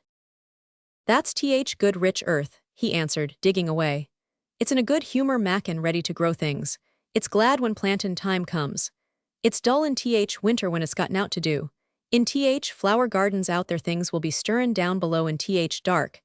Sun's warmin' You'll see bits o' green spikes stickin' out o' black earth after a bit. What will they be? Asked Mary. Crocuses and snowdrops and daffodils. Has thaw never seen them? No, everything is hot and wet and green after the rains in India, said Mary. And I think things grow up in a night. These won't grow up in a night, said Weatherstaff. Thaw'll have to wait for 'em. They'll poke up a bit higher here and push out a spike more there and uncurl a leaf this day and another that. You watch 'em. I am going to, answered Mary. Very soon she heard the soft rustling flight of wings again, and she knew at once that the robin had come again. He was very pert and lively, and hopped about so close to her feet, and put his head on one side and looked at her so slyly that she asked Ben Weatherstaff a question. Do you think he remembers me? She said. Remembers thee, said Weatherstaff indignantly. He knows every cabbage stump in gardens, let alone people. He's never seen a little wench here before, and he's bent on findin' out all about thee. Thaw's no need to try to hide anything from him. Are things stirring down below in the dark in that garden where he lives? Mary inquired. What garden? Grunted Weatherstaff, becoming surly again. The one where the old rose trees are. She could not help asking because she wanted so much to know. Are all the flowers dead, or do some of them come again in the summer? Are there ever any roses? Ask him, said Ben Weatherstaff, hunching his shoulders toward the robin. He's the only one as knows. No one else has seen inside it for 10 years. 10 years was a long time, Mary thought. She had been born 10 years ago. She walked away, slowly thinking. She had begun to like the garden just as she had begun to like the Robin and Dickon and Martha's mother. She was beginning to like Martha, too. That seemed a good many people to like, when you were not used to liking. She thought of the robin as one of the people. She went to her walk outside the long, ivy-covered wall over which she could see the tree-tops. And the second time she walked up and down, the most interesting and exciting thing happened to her, and it was all through Ben Weatherstaff's robin. She heard a chirp and a twitter, and when she looked at the bare flower bed at her left side there, he was hopping about and pretending to peck things out of the earth to persuade her that he had not followed her. But she knew he had followed her, and the surprise so filled her with delight that she almost trembled a little. You do remember me, she cried out. You do, you are prettier than anything else in the world. She chirped and talked and coaxed, and he hopped and flirted his tail and twittered. It was as if he were talking. His red waistcoat was like satin, and he puffed his tiny breast out, and was so fine and so grand, and so pretty that it was really as if he were showing her how important, and like a human person, a robin could be. Mistress Mary forgot that she had ever been contrary in her life, when he allowed her to draw closer and closer to him, and bend down and talk and try to make something like robin sounds. Oh, to think that he should actually let her come as near to him as that. He knew nothing in the world would make her put out her hand toward him or startle him in the least tiniest way. He knew it because he was a real person, only nicer than any other person in the world. She was so happy that she scarcely dared to breathe. The flowerbed was not quite bare. It was bare of flowers because the perennial plants had been cut down for their winter rest, but there were tall shrubs and low ones which grew together at the back of the bed, and as the robin hopped about under them, she saw him hop over a small pile of freshly turned up earth. He stopped on it to look for a worm. The earth had been turned up because a dog had been trying to dig up a mole, and he had scratched quite a deep hole. Mary looked at it, not really knowing why the hole was there, and as she looked she saw something almost buried in the newly turned soil. It was something like a ring of rusty iron or brass, and when the robin flew up into a tree nearby, she put out her hand and picked the ring up. It was more than a ring, however. It was an old key which looked as if it had been buried a long time. Mistress Mary stood up and looked at it with an almost frightened face as it hung from her finger. "Perhaps it has been buried for 10 years, she said in a whisper. "Perhaps it is the key to the garden." Chapter 8. The Robin Who Showed the Way. She looked at the key quite a long time. She turned it over and over and thought about it. As I have said before, she was not a child who had been trained to ask permission or consult her elders about things. All she thought about the key was that if it was the key to the closed garden, and she could find out where the door was, she could perhaps open it and see what was inside the walls, and what had happened to the old rose trees. It was because it had been shut up so long that she wanted to see it. It seemed as if it must be different from other places, and that something strange must have happened to it during 10 years. Besides that, if she liked it, she could go into it every day and shut the door behind her, and she could make up some play of her own and play it quite alone, because nobody would ever know where she was, but would think the door was still locked and the key buried in the earth. The thought of that pleased her very much. Living, as it were, all by herself in a house with 100 mysteriously closed rooms, and having nothing whatever to do to amuse herself, had set her inactive brain to working and was actually awakening her imagination. There is no doubt that the fresh, strong, pure air from the moor had a great deal to do with it. Just as it had given her an appetite, and fighting with the wind had stirred her blood, so the same things had stirred her mind. In India she had always been too hot and languid and weak to care much about anything, but in this place she was beginning to care and to want to do new things. Already she felt less contrary, though she did not know why. She put the key in her pocket and walked up and down her walk. No one but herself ever seemed to come there, so she could walk slowly and look at the wall, or, rather, at the ivy growing on it. The ivy was the baffling thing. Howsoever carefully she looked, she could see nothing but thickly growing, glossy, dark green leaves. She was very much disappointed. Something of her contrariness came back to her as she paced the walk and looked over it at the treetops inside. It seemed so silly, she said to herself, to be near it and not be able to get in. She took the key in her pocket when she went back to the house, and she made up her mind that she would always carry it with her when she went out, so that if she ever should find the hidden door she would be ready. Mrs. Medlock had allowed Martha to sleep all night at the cottage, but she was back at her work in the morning, with cheeks redder than ever and in the best of spirits. "I got up at 4 o'clock, she said. It was pretty on more with birds gettin' up and rabbits scamperin' about and sun risin'. I didn't walk all way. A man gave me a ride in his cart and I did enjoy myself." She was full of stories of the delights of her day out. Her mother had been glad to see her, and they had got the baking and washing all out of the way. She had even made each of the children a dough cake with a bit of brown sugar in it. "I had 'em all pippin' hot when they came in from playin' on moor. And cottage all smelt oh nice, clean hot bacon, and there was a good fire, and they just shouted for joy. Our Dickon, he said our cottage was good enough for a king to live in." In the evening they had all sat round the fire, and Martha and her mother had sewed patches on torn clothes and mended stockings, and Martha had told them about the little girl who had come from India, and who had been waited on all her life by what Martha called blacks, until she didn't know how to put on her own stockings. They did like to hear about you, said Martha. They wanted to know all about Th Blacks and about Th ship you came in. I couldn't tell 'em enough. Mary reflected a little. I'll tell you a great deal more before your next day out, she said, so that you will have more to talk about. I dare say they would like to hear about riding on elephants and camels, and about the officers going to hunt tigers. My word, cried delighted Martha. It would set 'em clean off their heads. Would thaw really do that, miss? It would be same as a wild beast show like we heard they had in York once. India is quite different from Yorkshire, Mary said slowly, as she thought the matter over. I never thought of that. Did Dickon and your mother like to hear you talk about me? Why, our Dickon's eyes nearly started out o' his head. They got that round, answered Martha. But mother, she was put out about your seaman to be all by yourself like. She said, hasn't Mr. Craven got no governess for her, nor no nurse? And I said, no, he hasn't, though Mrs. Medlock says he will when he thinks of it, but she says he mayn't think of it for 2 or 3 years. I don't want a governess, said Mary sharply. But mother says you ought to be learnin' your book by this time and you ought to have a woman to look after you, and she says, now Martha, you just think how you'd feel yourself in a big place like that, wanderin' about all alone and no mother. You do your best to cheer her up, she says, and I said I would. Mary gave her a long, steady look.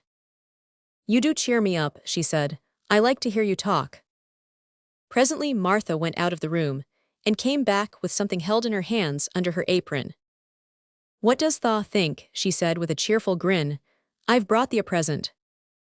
A present, exclaimed Mistress Mary. How could a cottage full of 14 hungry people give anyone a present? A man was driven across the moor peddlin', Martha explained. And he stopped his cart at our door. He had pots and pans and odds and ends, but mother had no money to buy anythin'. Just as he was goin' away our Lizabeth Ellen called out, Mother, he's got skippin' ropes with red and blue handles. And mother she calls out quite sudden, Here stop mister, how much are they? And he says 2pence. And mother she began fumblin' in her pocket and she says to me, Martha, tha brought me thy wages like a good lass, and I've got 4 places to put every penny, but I'm just goin' to take 2pence out of it to buy that child a skippin' rope. And she bought one and here it is. She brought it out from under her apron and exhibited it quite proudly. It was a strong, slender rope with a striped red and blue handle at each end, but Mary Lennox had never seen a skipping rope before. She gazed at it with a mystified expression. What is it for? She asked curiously. For, cried out Martha. Does tha mean that they've not got skippin' ropes in India, for all they've got elephants and tigers and camels? No wonder most of 'em's black. This is what it's for, just watch me. And she ran into the middle of the room, and taking a handle in each hand, began to skip and skip and skip, while Mary turned in her chair to stare at her, and the queer faces in the old portraits seemed to stare at her, too, and wonder what on earth this common little cottager had the impudence to be doing under their very noses. But Martha did not even see them. The interest and curiosity in Mistress Mary's face delighted her, and she went on skipping and counted as she skipped until she had reached 100. I could skip longer than that, she said when she stopped. I've skipped as much as 500 when I was 12, but I wasn't as fat then as I am now, and I was in practice. Mary got up from her chair, beginning to feel excited herself. It looks nice, she said. Your mother is a kind woman. Do you think I could ever skip like that? You just try it, urged Martha, handing her the skipping rope. You can't skip 100 at first, but if you practice you'll mount up. That's what mother said. She says nothin' will do her more good than skippin' rope. It's sensiblest toy a child can have. Let her play out in fresh air skippin', and it'll stretch her legs and arms and give her some strength in 'em. It was plain that there was not a great deal of strength in Mistress Mary's arms and legs when she first began to skip. She was not very clever at it, but she liked it so much that she did not want to stop. Put on thaw things and run and skip out o' doors, said Martha. Mother said I must tell you to keep out o' doors as much as you could, even when it rains a bit, so as thaw wrap up warm. Mary put on her coat and hat and took her skipping rope over her arm. She opened the door to go out, and then suddenly thought of something and turned back rather slowly. Martha, she said, they were your wages. It was your 2pence really, thank you. She said it stiffly because she was not used to thanking people or noticing that they did things for her. Thank you, she said, and held out her hand because she did not know what else to do. Martha gave her hand a clumsy little shake, as if she was not accustomed to this sort of thing either. Then she laughed. Art a queer, old womanish thing, she said. If tha'd been our Lizabeth Ellen tha'd have given me a kiss. Mary looked stiffer than ever. Do you want me to kiss you? Martha laughed again. Nay, not me, she answered. If tha was different, p'raps tha'd want a thistle. But tha is, run off outside and play with thy rope. Mistress Mary felt a little awkward as she went out of the room. Yorkshire people seemed strange, and Martha was always rather a puzzle to her. At first she had disliked her very much, but now she did not. The skipping rope was a wonderful thing. She counted and skipped and counted, until her cheeks were quite red, and she was more interested than she had ever been since she was born. The sun was shining and a little wind was blowing, not a rough wind, but one which came in delightful little gusts and brought a fresh scent of newly turned earth with it. She skipped round the fountain garden, and up one walk and down another. She skipped at last into the kitchen garden, and saw Ben Weatherstaff digging and talking to his robin, which was hopping about him. She skipped down the walk toward him, and he lifted his head and looked at her with a curious expression. She had wondered if he would notice her. She wanted him to see her skip. Well, he exclaimed, upon my word, p'raps tha art a young un, after all, and p'raps tha's got child's blood in thy veins instead of sour buttermilk. Tha's skipped red into thy cheeks as sure as my name's Ben Weatherstaff. I wouldn't have believed tha could do it. I never skipped before, Mary said. I'm just beginning, I can only go up to 20. Tha keep on, said Ben. Tha shapes well enough at it for a young un that's lived with heathen. Just see how he's watchin' thee, jerking his head toward the robin. He followed after thee yesterday, he'll be at it again today, he'll be bound to find out what skippin' rope is. He's never seen one. Shaking his head at the bird. Tha curiosity will be death of thee sometime if tha doesn't look sharp. Mary skipped round all the gardens and round the orchard, resting every few minutes. At length she went to her own special walk, and made up her mind to try if she could skip the whole length of it. It was a good long skip, and she began slowly, but before she had gone halfway down the path she was so hot and breathless that she was obliged to stop. She did not mind much, because she had already counted up to 30. She stopped with a little laugh of pleasure, and there, lo and behold, was the robin swaying on a long branch of ivy. He had followed her and he greeted her with a chirp. As Mary had skipped toward him, she felt something heavy in her pocket strike against her at each jump, and when she saw the robin she laughed again. You showed me where the key was yesterday, she said. You ought to show me the door today, but I don't believe you know. The robin flew from his swinging spray of ivy onto the top of the wall, and he opened his beak and sang a loud, lovely trill, merely to show off. Nothing in the world is quite as adorably lovely as a robin when he shows off, and they are nearly always doing it. Mary Lennox had heard a great deal about magic in her Aya's stories, and she always said that what happened almost at that moment was magic. One of the nice little gusts of wind rushed down the walk, and it was a stronger one than the rest. It was strong enough to wave the branches of the trees, and it was more than strong enough to sway the trailing sprays of untrimmed ivy hanging from the wall. Mary had stepped close to the robin, and suddenly the gust of wind swung aside some loose ivy trails, and more suddenly still she jumped toward it and caught it in her hand. This she did because she had seen something under it, a round knob which had been covered by the leaves hanging over it. It was the knob of a door. She put her hands under the leaves and began to pull and push them aside. Thick as the ivy hung, it nearly all was a loose and swinging curtain, though some had crept over wood and iron. Mary's heart began to thump and her hands to shake a little in her delight and excitement. The robin kept singing and twittering away, and tilting his head on one side, as if he were as excited as she was. What was this under her hands which was square and made of iron, and which her fingers found a hole in? It was the lock of the door which had been closed 10 years, and she put her hand in her pocket, drew out the key and found it fitted the keyhole. She put the key in and turned it. It took 2 hands to do it, but it did turn. And then she took a long breath and looked behind her up the long walk to see if anyone was coming. No one was coming. No one ever did come, it seemed, and she took another long breath, because she could not help it, and she held back the swinging curtain of ivy and pushed back the door which opened slowly, slowly. Then she slipped through it and shut it behind her, and stood with her back against it, looking about her and breathing quite fast with excitement and wonder and delight. She was standing inside the secret garden. Chapter 9. The strangest house anyone ever lived in.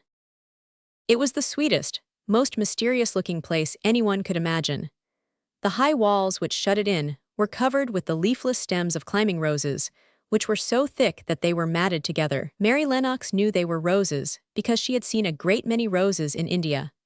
All the ground was covered with grass of a wintry brown, and out of it grew clumps of bushes, which were surely rose bushes if they were alive.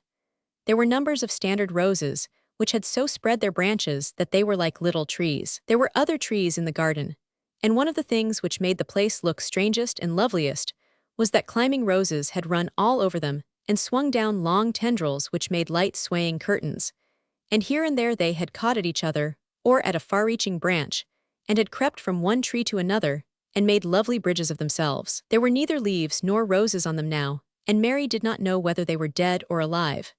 But their thin gray or brown branches and sprays looked like a sort of hazy mantle spreading over everything, walls and trees, and even brown grass, where they had fallen from their fastenings and run along the ground.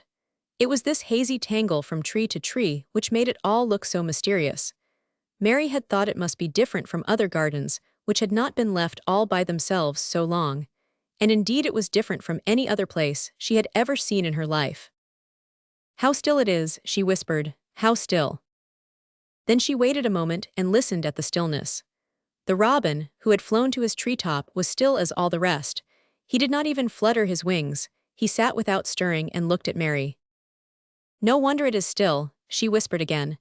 "I am the first person who has spoken in here for 10 years. She moved away from the door, stepping as softly as if she were afraid of awakening someone. She was glad that there was grass under her feet and that her steps made no sounds. She walked under one of the fairy-like gray arches between the trees and looked up at the sprays and tendrils which formed them. "I wonder if they are all quite dead," she said. "Is it all a quite dead garden? I wish it was." If she had been Ben Weatherstaff, she could have told whether the wood was alive by looking at it. But she could only see that there were only gray or brown sprays and branches, and none showed any signs of even a tiny leaf bud anywhere. But she was inside the wonderful garden, and she could come through the door under the ivy any time, and she felt as if she had found a world all her own. The sun was shining inside the 4 walls, and the high arch of blue sky over this particular piece of Misselthwaite seemed even more brilliant and soft than it was over the moor. The robin flew down from his treetop and hopped about or flew after her from one bush to another. He chirped a good deal and had a very busy air, as if he were showing her things. Everything was strange and silent, and she seemed to be hundreds of miles away from anyone, but somehow she did not feel lonely at all. All that troubled her was her wish that she knew whether all the roses were dead, or if perhaps some of them had lived and might put out leaves and buds as the weather got warmer. She did not want it to be a quite dead garden. If it were a quite alive garden, how wonderful it would be, and what thousands of roses would grow on every side. Her skipping rope had hung over her arm when she came in, and after she had walked about for a while, she thought she would skip round the whole garden, stopping when she wanted to look at things. There seemed to have been grass paths here and there, and in 1 or 2 corners, there were alcoves of evergreen with stone seats or tall moss-covered flower urns in them. As she came near the second of these alcoves, she stopped skipping. There had once been a flower bed in it, and she thought she saw something sticking out of the black earth, some sharp little pale green points. She remembered what Ben Weatherstaff had said, and she knelt down to look at them. "Yes, they are tiny growing things, and they might be crocuses or snowdrops or daffodils," she whispered. She bent very close to them and sniffed the fresh scent of the damp earth. She liked it very much. "Perhaps there are some other ones coming up in other places," she said. "I will go all over the garden and look." She did not skip but walked. She went slowly and kept her eyes on the ground. She looked in the old border beds and among the grass, and after she had gone round, trying to miss nothing, she had found ever so many more sharp, pale green points, and she had become quite excited again. "It isn't a quite dead garden," she cried out softly to herself. "Even if the roses are dead, there are other things alive." She did not know anything about gardening, but the grass seemed so thick in some of the places where the green points were pushing their way through that she thought they did not seem to have room enough to grow.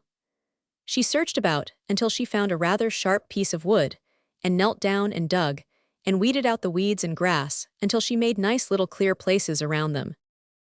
"Now they look as if they could breathe," she said, after she had finished with the first ones. "I am going to do ever so many more. I'll do all I can see. If I haven't time today, I can come tomorrow." She went from place to place, and dug and weeded, and enjoyed herself so immensely that she was led on from bed to bed and into the grass under the trees. The exercise made her so warm that she first threw her coat off, and then her hat, and without knowing it, she was smiling down onto the grass and the pale green points all the time. The robin was tremendously busy. He was very much pleased to see gardening begun on his own estate. He had often wondered at Ben Weatherstaff, where gardening is done, all sorts of delightful things to eat are turned up with the soil. Now here was this new kind of creature who was not half Ben's size, and yet had had the sense to come into his garden and begin at once. Mistress Mary worked in her garden until it was time to go to her midday dinner. In fact, she was rather late in remembering, and when she put on her coat and hat, and picked up her skipping rope, she could not believe that she had been working 2 or 3 hours. She had been actually happy all the time, and dozens of the tiny, pale green points were to be seen in cleared places, looking twice as cheerful as they had looked before when the grass and weeds had been smothering them. "I shall come back this afternoon," she said, looking all round at her new kingdom, and speaking to the trees and the rose bushes as if they heard her. Then she ran lightly across the grass, pushed open the slow old door and slipped through it under the ivy. She had such red cheeks and such bright eyes, and ate such a dinner that Martha was delighted. "2 pieces o' meat and 2 helps o' rice puddin'," she said. Mother will be pleased when I tell her what skippin' rope's done for thee." In the course of her digging with her pointed stick mistress, Mary had found herself digging up a sort of white root rather like an onion. She had put it back in its place, and patted the earth carefully down on it, and just now she wondered if Martha could tell her what it was. "Martha," she said, "what are those white roots that look like onions?" "They're bulbs," answered Martha. "Lots o' spring flowers grow from 'em. Very little ones are snowdrops and crocuses, and big ones are narcissuses and jonquils and daffodils. Biggest of all is lilies and purple flags. They are nice. Dickon's got a whole lot of 'em planted in our bit o' garden." "Does Dickon know all about them?" asked Mary, a new idea taking possession of her. "Our Dickon can make a flower grow out of a brick walk. Mother says he just whispers things out o' ground." "Do bulbs live a long time? Would they live years and years if no one helped them?" inquired Mary anxiously. "They're things as helps themselves," said Martha. "That's why poor folk can afford to have 'em. If you don't trouble 'em, most of 'em'll work away underground for a lifetime and spread out and have little uns. There's a place in Park Woods here where there's snowdrops by thousands. They're the prettiest sight in Yorkshire when spring comes. No one knows when they was first planted." "I wish the spring was here now," said Mary. "I want to see all the things that grow in England." She had finished her dinner, and gone to her favorite seat on the hearthrug. I wish I had a little spade," she said. "Whatever does thaw want a spade for?" asked Martha, laughing. "Art thaw goin' to take to diggin'? I must tell Mother that too." Mary looked at the fire and pondered a little. She must be careful if she meant to keep her secret kingdom. She wasn't doing any harm, but if Mr. Craven found out about the open door, he would be fearfully angry and get a new key and lock it up forevermore. She really could not bear that. "This is such a big lonely place," she said slowly, as if she were turning matters over in her mind. "The house is lonely, and the park is lonely, and the gardens are lonely. So many places seem shut up. I never did many things in India, but there were more people to look at. Natives and soldiers marching by, and sometimes bands playing, and my ayah told me stories. There is no one to talk to here except you and Ben Weatherstaff. And you have to do your work, and Ben Weatherstaff won't speak to me often. I thought if I had a little spade I could dig somewhere as he does, and I might make a little garden if he would give me some seeds." Martha's face quite lighted up. "There now," she exclaimed, "if that wasn't one of things Mother said. She says, there's such a lot o' room in that big place, why don't they give her a bit for herself, even if she doesn't plant nothin' but parsley and radishes? She'd dig and rake away and be right down happy over it." Them was the very words she said. "Were they?" said Mary. "How many things she knows, doesn't she?" Said Martha. "It's like she says, A woman as brings up 12 children learns something besides her ABC children's, as good as arithmetic to set you findin' out things. How much would a spade cost, a little one? Mary asked. Well, was Martha's reflective answer. At Thwaite Village there's a shop or so, and I saw little garden sets with a spade and a rake and a fork all tied together for 2 shillings. And they was stout enough to work with too. I've got more than that in my purse, said Mary. Mrs. Morrison gave me 5 shillings, and Mrs. Medlock gave me some money from Mr. Craven. Did he remember thee that much? Exclaimed Martha. Mrs. Medlock said I was to have a shilling a week to spend. She gives me one every Saturday. I didn't know what to spend it on. My word, that's riches, said Martha. Thaw can buy anything in th world Thaw wants. Rent of our cottage is only 1 and 3pence, and it's like pullin' I teeth to get it. Now I've just thought of somethin', putting her hands on her hips. What? Said Mary eagerly. In the shop at Thwaite they sell packages o' flower seeds for a penny each, and our Dickon he knows which is prettiest ones and how to make 'em grow. He walks over to Thwaite many a day just for fun of it. Does Thaw know how to print letters? Suddenly. I know how to write, Mary answered. Martha shook her head. Our Dickon can only read printin'. If Thaw could print we could write a letter to him and ask him to go and buy garden tools and seeds at same time. Oh, you're a good girl, Mary cried. You are really. I didn't know you were so nice. I know I can print letters if I try. Let's ask Mrs. Medlock for a pen and ink and some paper. I've got some of my own, said Martha. I bought 'em so I could print a bit of a letter to Mother of a Sunday. I'll go and get it. She ran out of the room, and Mary stood by the fire and twisted her thin little hands together with sheer pleasure. If I have a spade, she whispered, I can make the earth nice and soft and dig up weeds. If I have seeds and can make flowers grow, the garden won't be dead at all, it will come alive. She did not go out again that afternoon, because when Martha returned with her pen and ink and paper, she was obliged to clear the table and carry the plates and dishes downstairs, and when she got into the kitchen Mrs. Medlock was there and told her to do something, so Mary waited for what seemed to her a long time before she came back. Then it was a serious piece of work to write to Dickon. Mary had been taught very little because her governesses had disliked her too much to stay with her. She could not spell particularly well, but she found that she could print letters when she tried. This was the letter Martha dictated to her. My dear Dickon, this comes hoping to find you well as it leaves me at present. Miss Mary has plenty of money, and will you go to Thwaite and buy her some flower seeds and a set of garden tools to make a flower bed? Pick the prettiest ones, and easy to grow because she has never done it before and lived in India, which is different. Give my love to Mother and every one of you. Miss Mary is going to tell me a lot more, so that on my next day out, you can hear about elephants and camels and gentlemen going hunting lions and tigers. Your loving sister, Martha PHB Sowerby. We'll put the money in envelope, and I'll get butcher boy to take it in his cart. He's a great friend o' Dickon S., said Martha. How shall I get the things when Dickon buys them? He'll bring 'em to you himself. He'll like to walk over this way. Oh, exclaimed Mary, then I shall see him. I never thought I should see Dickon. Does Thaw want to see him?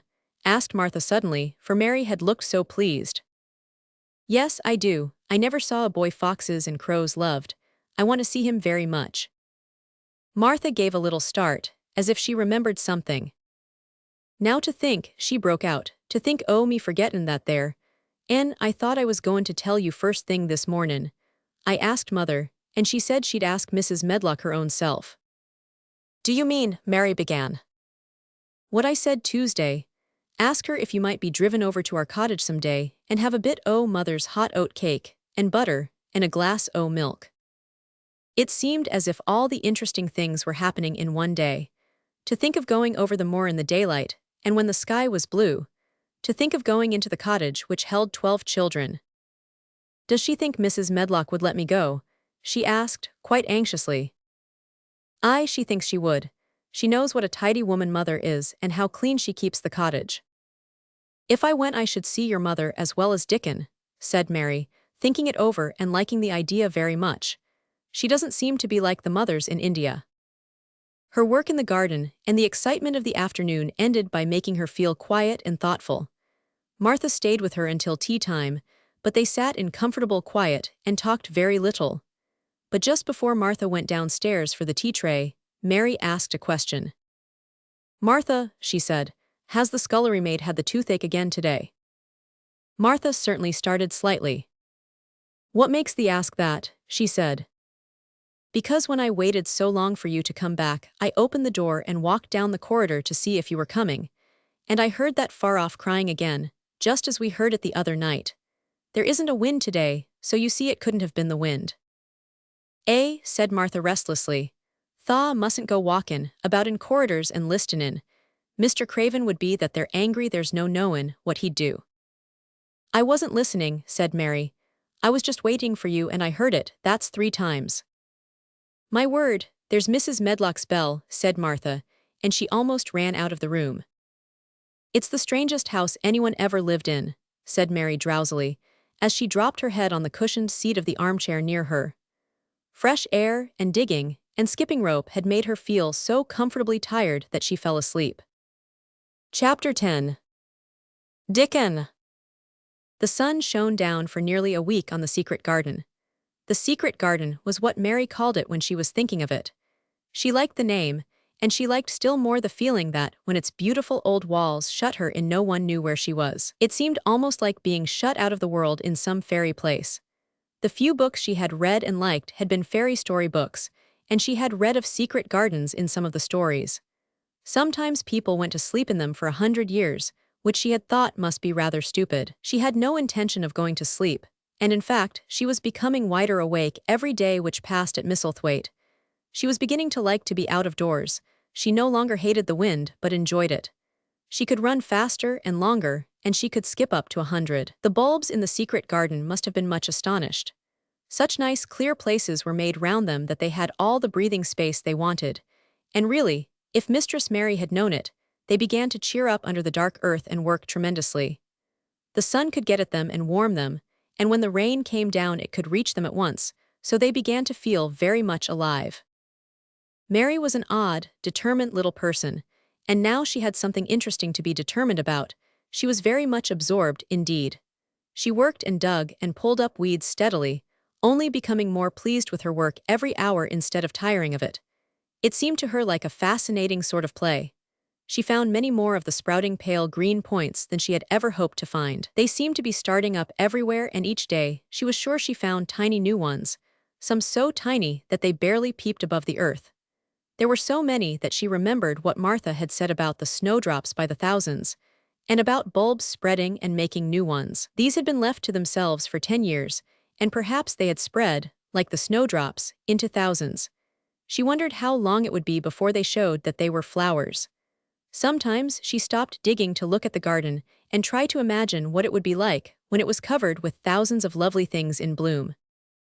During that week of sunshine, she became more intimate with Ben Weatherstaff. She surprised him several times by seeming to start up beside him as if she sprang out of the earth.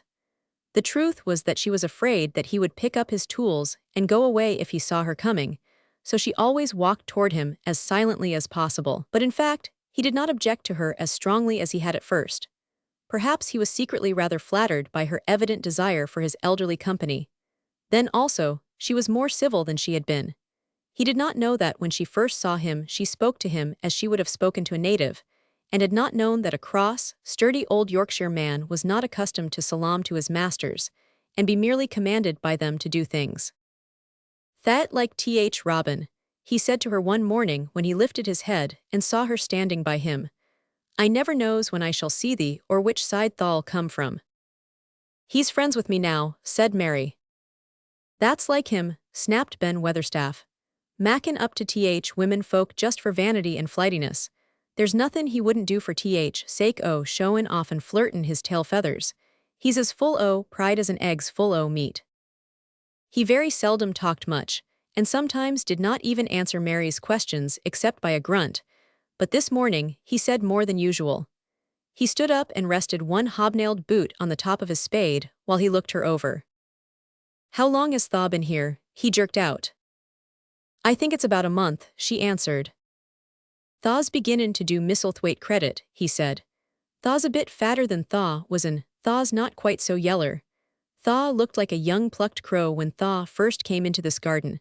Thinks I to myself, I never set eyes on an uglier, sourer-faced young un." Mary was not vain, and as she had never thought much of her looks, she was not greatly disturbed. "I know I'm fatter," she said. "My stockings are getting tighter, they used to make wrinkles. There's the Robin, Ben Weatherstaff." There indeed was the Robin, and she thought he looked nicer than ever. His red waistcoat was as glossy as satin, and he flirted his wings and tail and tilted his head and hopped about with all sorts of lively graces. He seemed determined to make Ben Weatherstaff admire him. But Ben was sarcastic. "Either Thaw art," he said. "Thaw can put up with me for a bit sometimes when Thaw's got no one better. Thaw es been reddenin' up thy waistcoat and polishin' thy feathers this 2 weeks. I know what Thaw's up to. Thaw's courtin' some bold young madam somewhere tellin' thy lies to her about Bane, finest cock robin on Missel Moor and ready to fight all rest of 'em." "Oh, look at him," exclaimed Mary. The Robin was evidently in a fascinating, bold mood. He hopped closer and closer, and looked at Ben Weatherstaff more and more engagingly. He flew on to the nearest currant bush and tilted his head, and sang a little song right at him. "Thaw thinks Thaw'll get over me by doin' that," said Ben, wrinkling his face up in such a way that Mary felt sure he was trying not to look pleased. "Thaw thinks no one can stand out against thee, that's what Thaw thinks." The Robin spread his wings. Mary could scarcely believe her eyes. He flew right up to the handle of Ben Weatherstaff's spade and alighted on the top of it. Then the old man's face wrinkled itself slowly into a new expression. He stood still as if he were afraid to breathe, as if he would not have stirred for the world, lest his Robin should start away. He spoke quite in a whisper. "Well, I'm danged," he said as softly as if he were saying something quite different. "Thaw does know how to get at a chap, Thaw does. Thaw's fair unearthly, Thaw's so knowin'." And he stood without stirring, almost without drawing his breath, until the Robin gave another flirt to his wings and flew away. Then he stood looking at the handle of the spade as if there might be magic in it, and then he began to dig again and said nothing for several minutes. But because he kept breaking into a slow grin now and then, Mary was not afraid to talk to him. "Have you a garden of your own?" she asked. "No, I'm Bachelder and lodge with Martin at Gate." "If you had one," said Mary, "what would you plant?" "Cabbages and taters and onions." "But if you wanted to make a flower garden," persisted Mary, "what would you plant?" "Bulbs and sweet-smellin' things, but mostly roses." Mary's face lighted up. "Do you like roses?" she said. Ben Weatherstaff rooted up a weed and threw it aside before he answered. "Well, yes, I do. I was learned that by a young lady I was gardener to. She had a lot in a place she was fond of, and she loved 'em like they was children or robins. I've seen her bend over and kiss 'em." He dragged out another weed and scowled at it. "That were as much as 10 year ago." "Where is she now?" asked Mary, much interested. "Heaven," he answered, and drove his spade deep into the soil, "'cording to what parson says." "What happened to the roses?" Mary asked again, more interested than ever. "They was left to themselves." Mary was becoming quite excited. "Did they quite die? Do roses quite die when they are left to themselves?" she ventured. "Well, I'd got to like 'em, and I liked her, and she liked 'em," Ben Weatherstaff admitted reluctantly. "Once or twice a year I'd go and work at 'em a bit, prune 'em and dig about roots. They run wild, but they was in rich soil, so some of 'em lived." "When they have no leaves and look gray and brown and dry, how can you tell whether they are dead or alive?" inquired Mary. "Wait till spring gets at 'em. Wait till sun shines on rain and rain falls on sunshine, and then thaw'll find out." How, cried Mary, forgetting to be careful. "Look along twigs and branches, and if thaw see a bit of a brown lump swelling here and there, watch it after warm rain and see what happens." He stopped suddenly and looked curiously at her eager face. "Why does Thaw care so much about roses and such, all of a sudden?" he demanded. Mistress Mary felt her face grow red. She was almost afraid to answer. I want to play that I have a garden of my own," she stammered. "There is nothing for me to do, I have nothing and no one." "Well," said Ben Weatherstaff slowly as he watched her, That's true, Thaw hasn't. He said it in such an odd way that Mary wondered if he was actually a little sorry for her. She had never felt sorry for herself. She had only felt tired and cross, because she disliked people and things so much. But now, the world seemed to be changing and getting nicer. If no one found out about the secret garden, she should enjoy herself always. She stayed with him for 10 or 15 minutes longer, and asked him as many questions as she dared. He answered every one of them in his queer grunting way, and he did not seem really cross, and did not pick up his spade and leave her. He said something about roses just as she was going away, and it reminded her of the ones he had said he had been fond of. "Do you go and see those other roses now?" she asked. "Not been this year. My rheumatics has made me too stiff in joints." He said it in his grumbling voice, and then quite suddenly he seemed to get angry with her, though she did not see why he should. "Now look here," he said sharply. "Don't thaw ask so many questions. That worst wench for askin' questions I've ever come across. Get thee gone and play thee. I've done talkin' for today." And he said it so crossly that she knew there was not the least use in staying another minute. She went skipping slowly down the outside walk, thinking him over and saying to herself that, queer as it was, here was another person whom she liked in spite of his crossness. She liked old Ben Weatherstaff. Yes, she did like him. She always wanted to try to make him talk to her. Also, she began to believe that he knew everything in the world about flowers. There was a laurel-hedged walk which curved round the secret garden and ended at a gate which opened into a wood in the park. She thought she would slip round this walk and look into the wood and see if there were any rabbits hopping about. She enjoyed the skipping very much, and when she reached the little gate she opened it and went through because she heard a low, peculiar whistling sound and wanted to find out what it was. It was a very strange thing indeed. She quite caught her breath as she stopped to look at it. A boy was sitting under a tree, with his back against it, playing on a rough wooden pipe. He was a funny-looking boy about 12. He looked very clean and his nose turned up and his cheeks were as red as poppies, and never had Mistress Mary seen such round and such blue eyes in any boy's face. And on the trunk of the tree he leaned against, a brown squirrel was clinging and watching him, and from behind a bush nearby, a cock pheasant was delicately stretching his neck to peep out, and quite near him were 2 rabbits sitting up and sniffing with tremulous noses. And actually it appeared as if they were all drawing near to watch him and listen to the strange, low little call his pipe seemed to make.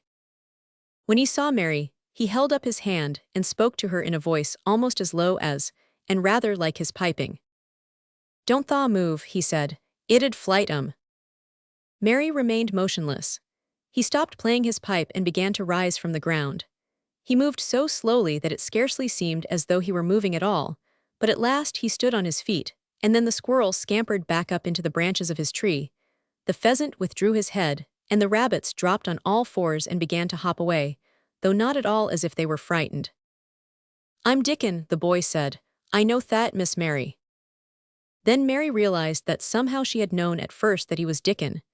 Who else could have been charming rabbits and pheasants, as the natives charm snakes in India? He had a wide, red, curving mouth, and his smile spread all over his face.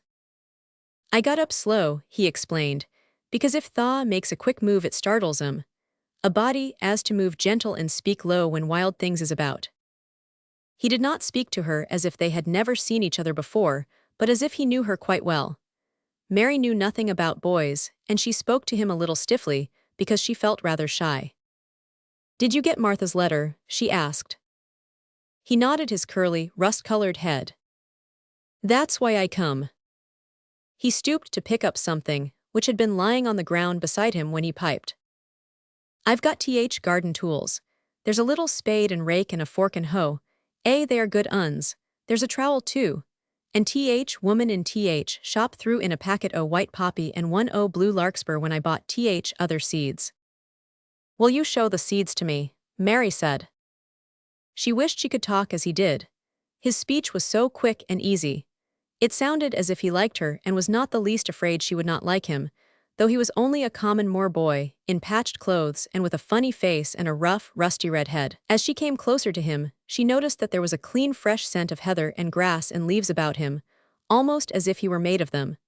She liked it very much, and when she looked into his funny face with the red cheeks and round blue eyes, she forgot that she had felt shy. Let us sit down on this log and look at them, she said. They sat down, and he took a clumsy little brown paper package out of his coat pocket. He untied the string, and inside there were ever so many neater and smaller packages, with a picture of a flower on each one. There's a lot o' mignonette and poppies, he said. Mignonette's sweetest smellin' thing as grows, and it'll grow wherever you cast it, same as poppies will.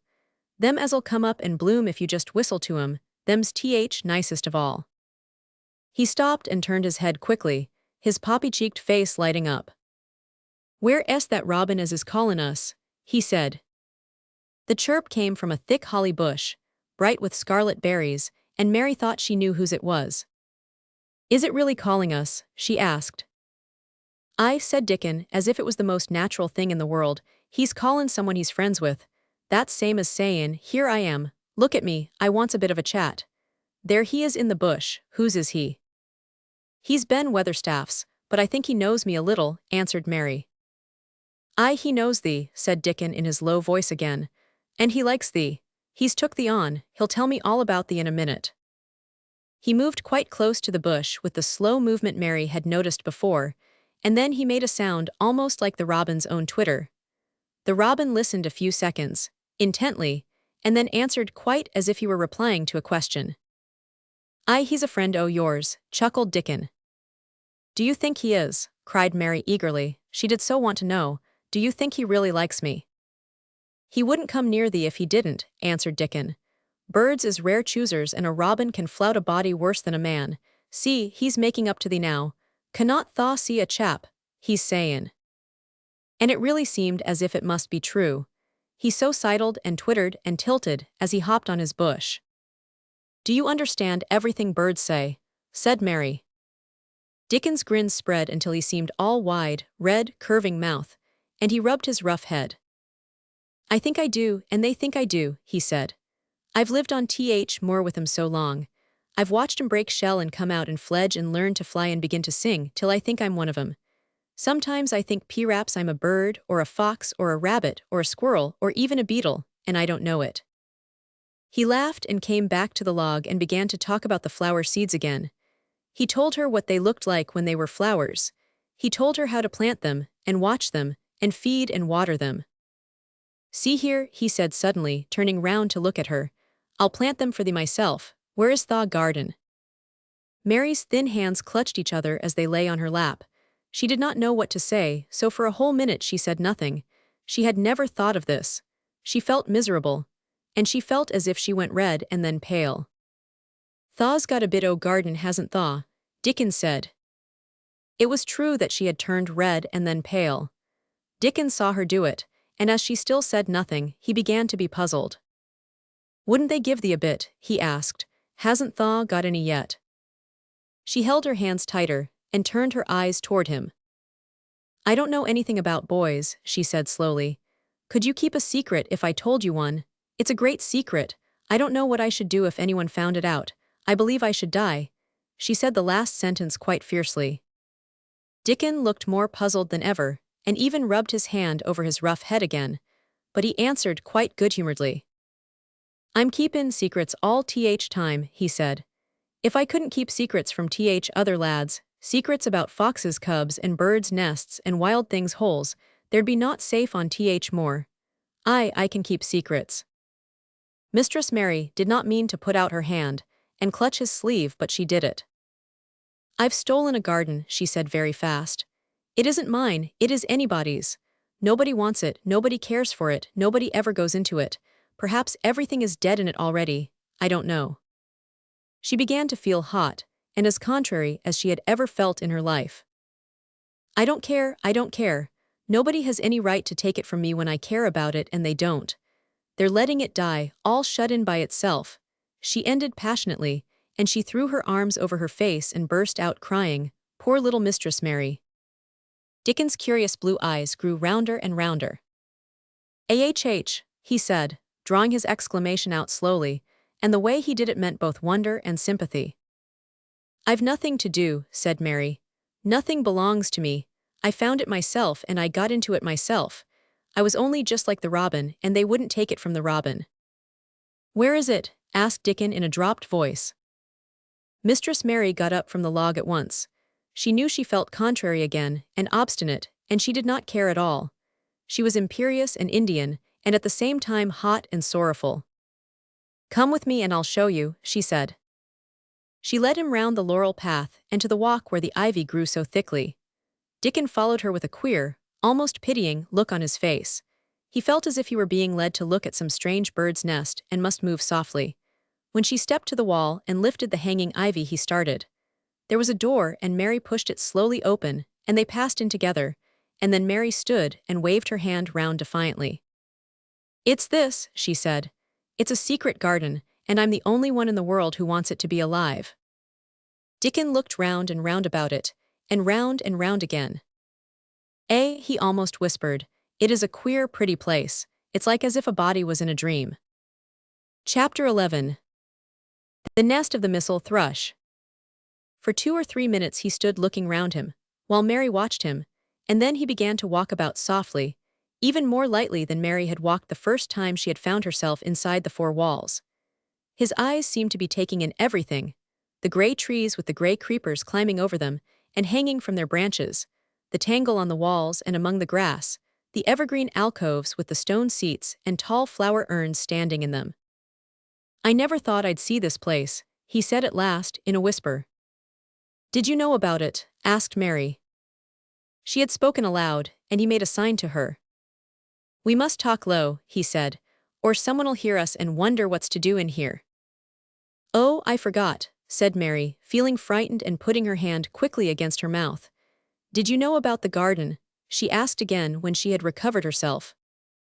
Dickon nodded. "Martha told me there was one as no one ever went inside," he answered. "Us used to wonder what it was like." He stopped and looked round at the lovely grey tangle about him, and his round eyes looked queerly happy. "The nests as'll be here come springtime," he said. "It'd be safest nestin' place in England. No one never common, near and tangles o' trees and roses to build in. I wonder all birds on more don't build here." Mistress Mary put her hand on his arm again without knowing it. "Will there be roses?" she whispered. "Can you tell? I thought perhaps they were all dead." No, not them, not all of 'em," he answered. "Look here." He stepped over to the nearest tree, an old one with grey lichen all over its bark, but upholding a curtain of tangled sprays and branches. He took a thick knife out of his pocket and opened one of its blades. "There's lots o' dead wood as ought to be cut out," he said. "And there's a lot o' old wood, but it made some new last year. This here's a new bit," and he touched a shoot which looked brownish-green instead of hard, dry gray. Mary touched it herself in an eager, reverent way. "That one," she said, "is that one quite alive quite?" Dickon curved his wide, smiling mouth. "It's as wick as you or me," he said, and Mary remembered that Martha had told her that wick meant alive or's lively. "I'm glad it's wick," she cried out in her whisper. "I want them all to be wick. Let us go round the garden and count how many wick ones there are." She quite panted with eagerness, and Dickon was as eager as she was. They went from tree to tree and from bush to bush. Dickon carried his knife in his hand and showed her things which she thought wonderful. "They've run wild," he said, "but strongest ones has fair thrived on it. The delicatest ones has died out, but others has growed and spread till they's a wonder. See here." And he pulled down a thick gray, dry-looking branch. "A body might think this was dead wood, but I don't believe it is down to root. I'll cut it low down and see." He knelt and with his knife cut the lifeless-looking branch through, not far above the earth. "There," he said exultantly. "I told thee so, there's green in that wood yet, look at it." Mary was down on her knees before he spoke, gazing with all her might. "When it looks a bit greenish and juicy like that, it's wick," he explained. "When inside is dry and breaks easy, like this here piece I've cut off, it's done for. There's a big root here as all this live wood sprung out of, and if old wood's cut off and it's dug round and took care of there'll be." He stopped and lifted his face to look up at the climbing and hanging sprays above him. "There'll be a fountain o' roses here this summer." They went from bush to bush and from tree to tree. He was very strong and clever with his knife, and knew how to cut the dry and dead wood away, and could tell when an unpromising bough or twig had still green life in it. In the course of half an hour, Mary thought she could tell too, and when he cut through a lifeless-looking branch, she would cry out joyfully under her breath when she caught sight of the least shade of moist green. The spade and hoe and fork were very useful. He showed her how to use the fork while he dug about roots with the spade and stirred the earth and let the air in. They were working industriously round one of the biggest standard roses when he caught sight of something which made him utter an exclamation of surprise. "Why," he cried, pointing to the grass a few feet away, "who did that there?" It was one of Mary's own little clearings, round the pale green points. "I did it," said Mary. "Why, I thought tha didn't know nothin' about gardenin'," he exclaimed. "I don't," she answered, "but they were so little and the grass was so thick and strong, and they looked as if they had no room to breathe. So I made a place for them. I don't even know what they are." Dickon went and knelt down by them, smiling his wide smile. "Tha was right," he said. "A gardener couldn't have told thee better. They'll grow now like Jack's beanstalk. They're crocuses and snowdrops, and these here is narcissuses," turning to another patch, "and here's daffodillies. They will be a sight." He ran from one clearing to another. "Tha has done a lot o' work for such a little wench," he said, looking her over. "I'm growing fatter," said Mary, "and I'm growing stronger. I used always to be tired. When I dig I'm not tired at all. I like to smell the earth when it's turned up." "It's rare good for thee," he said, nodding his head wisely. "There's not as nice as smell o' good clean earth, except smell o' fresh growin' things when rain falls on 'em. I get out on more many a day when it's rainin', and I lie under a bush and listen to soft swish o' drops on heather, and I just sniff and sniff. My nose and fair quivers like a rabbit's, mother says." "Do you never catch cold?" inquired Mary, gazing at him wonderingly. She had never seen such a funny boy or such a nice one. "Not me," he said, grinning. "I never catched cold since I was born. I wasn't brought up nesh enough. I've chased about more in all weathers same as rabbits does. Mother says I've sniffed up too much fresh air for 12 year to ever get to sniffin' with cold. I'm as tough as a white thorn knobstick." He was working all the time he was talking, and Mary was following him and helping him with her fork or the trowel.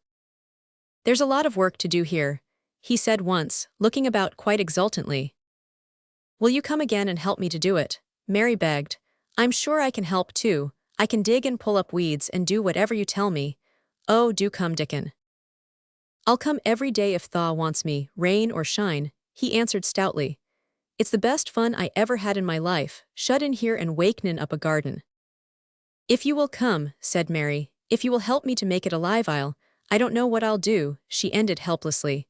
"What could you do for a boy like that?" "I'll tell thee what tha'll do," said Dickon with his happy grin. "Tha'll get fat and tha'll get as hungry as a young fox, and tha'll learn how to talk to Robin same as I do. We'll have a lot o' fun." He began to walk about, looking up in the trees and at the walls and bushes with a thoughtful expression. "I wouldn't want to make it look like a gardener's garden, all clipped in spick and span, would you?" he said. "It's nicer like this with things runnin' wild and swingin' and catchin' hold of each other." "Don't let us make it tidy," said Mary anxiously. "It wouldn't seem like a secret garden if it was tidy." Dickon stood rubbing his rusty red head with a rather puzzled look. "It's a secret garden sure enough," he said, "but seems like someone besides Robin must have been in it since it was shut up 10 year ago."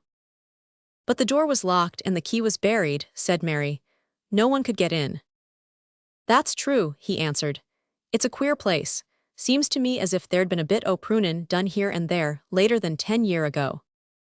"But how could it have been done?" said Mary. He was examining a branch of a standard rose, and he shook his head. How could it?" he murmured, "with door locked and key buried." Mistress Mary always felt that however many years she lived, she should never forget that first morning when her garden began to grow.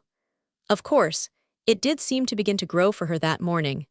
When Dickon began to clear places to plant seeds, she remembered what Basil had sung at her when he wanted to tease her. "Are there any flowers that look like bells?" she inquired. "Lilies o' valley does," he answered, digging away with the trowel, "and there's Canterbury bells and campanulas." "Let's plant some," said Mary. There's lilies valley here already, I saw 'em. They'll have growed too close and we'll have to separate 'em, but there's plenty. Other ones takes 2 years to bloom from seed, but I can bring you some bits plants from our cottage garden. Why does Thaw want 'em? Then Mary told him about Basil and his brothers and sisters in India, and of how she had hated them, and of their calling her Mistress Mary quite contrary. They used to dance round and sing at me, they sang. Mistress Mary, quite contrary. How does your garden grow? With silver bells and cockle shells. And marigolds all in a row. I just remembered it, and it made me wonder if there were really flowers like silver bells. She frowned a little, and gave her trowel a rather spiteful dig into the earth. I wasn't as contrary as they were. But Dickon laughed. He said, and as he crumbled the rich black soil she saw he was sniffing up the scent of it. There doesn't seem to be no need for no one to be contrary when there's flowers and such like, and such lots friendly wild things runnin' about mackin' homes for themselves, or buildin' nests and singin' and whistlin', does there. Mary, kneeling by him holding the seeds, looked at him and stopped frowning. Dickon, she said, you are as nice as Martha said you were. I like you, and you make the 5th person.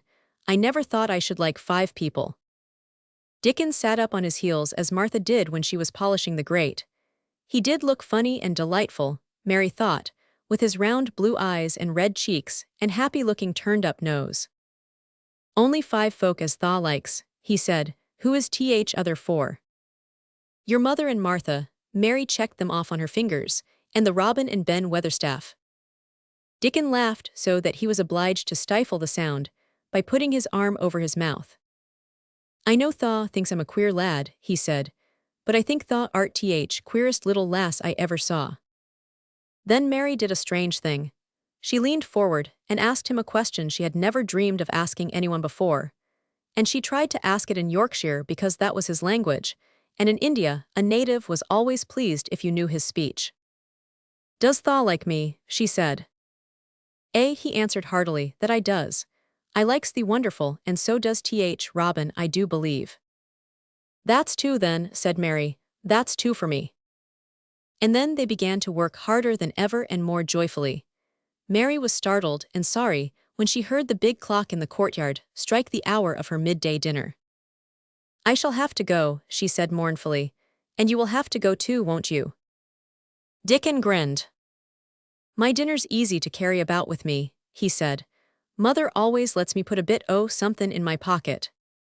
He picked up his coat from the grass and brought out of a pocket a lumpy little bundle tied up in a quite clean, coarse, blue and white handkerchief. It held 2 thick pieces of bread with a slice of something laid between them. It's oftenest naught but bread, he said, but I've got a fine slice fat bacon with it today. Mary thought it looked a queer dinner, but he seemed ready to enjoy it. Run on and get thy victuals, he said. I'll be done with mine first. I'll get some more work done before I start back home. He sat down with his back against a tree. I'll call Robin up, he said, and give him rind bacon to peck at. They likes a bit fat wonderful. Mary could scarcely bear to leave him. Suddenly it seemed as if he might be a sort of wood fairy who might be gone when she came into the garden again. He seemed too good to be true. She went slowly halfway to the door in the wall, and then she stopped and went back. Whatever happens, you never would tell, she said. His poppy-colored cheeks were distended with his first big bite of bread and bacon, but he managed to smile encouragingly. If Thaw was a missel thrush and showed me where thy nest was, does Thaw think I'd tell anyone? Not me, he said. Thaw art as safe as a missel thrush. And she was quite sure she was. Chapter 12. Might I have a bit of earth? Mary ran so fast that she was rather out of breath when she reached her room. Her hair was ruffled on her forehead, and her cheeks were bright pink. Her dinner was waiting on the table, and Martha was waiting near it. Thaw's a bit late, she said. Where has Thaw been? I've seen Dickon, said Mary. I've seen Dickon. I knew he'd come, said Martha exultantly. How does Thaw like him? I think he's beautiful, said Mary in a determined voice. Martha looked rather taken aback, but she looked pleased too. Well, she said, He's best lad as ever was born, but us never thought he was handsome. His nose turns up too much. I like it to turn up, said Mary. And his eyes is so round, said Martha, a trifle doubtful, though they're a nice color. I like them round, said Mary, and they are exactly the color of the sky over the moor. Martha beamed with satisfaction. Mother says he made 'em that color with always lookin' up at birds and clouds. But he has got a big mouth, hasn't he now? I love his big mouth, said Mary obstinately. I wish mine were just like it. Martha chuckled delightedly. It'd look rare and funny in thy bit of a face, she said, but I knowed it would be that way when Thaw saw him. How did Thaw like seeds and garden tools? How did you know he brought them? Asked Mary. I never thought of him not bringin' 'em. He'd be sure to bring 'em if they was in Yorkshire. He's such a trusty lad. Mary was afraid that she might begin to ask difficult questions, but she did not. She was very much interested in the seeds and gardening tools, and there was only one moment when Mary was frightened. This was when she began to ask where the flowers were to be planted. Who did Thaw ask about it? She inquired. I haven't asked anybody yet, said Mary, hesitating. Well, I wouldn't ask head gardener. He's too grand, Mr. Roach is. I've never seen him, said Mary. I've only seen under gardeners and Ben Weatherstaff. If I was you, I'd ask Ben Weatherstaff, advised Martha. He's not half as bad as he looks for all he's so crabbed. Mr. Craven lets him do what he likes because he was here when Mrs. Craven was alive, and he used to make her laugh. She liked him. Perhaps he'd find you a corner somewhere out o' the way. If it was out of the way and no one wanted it, no one could mind my having it, could they? Mary said anxiously. There wouldn't be no reason, answered Martha. You wouldn't do no harm. Mary ate her dinner as quickly as she could, and when she rose from the table she was going to run to her room to put on her hat again, but Martha stopped her. I've got something to tell you, she said. I thought I'd let you eat your dinner first. Mr. Craven came back this mornin', and I think he wants to see you. Mary turned quite pale. Oh, she said. Why, he didn't want to see me when I came. I heard Pitcher say he didn't. Well, explained Martha, Mrs. Medlock says it's because, oh mother, she was walkin' to Thwaite Village and she met him. She'd never spoke to him before, but Mrs. Craven had been to our cottage 2 or 3 times. He'd forgot, but mother hadn't, and she made bold to stop him.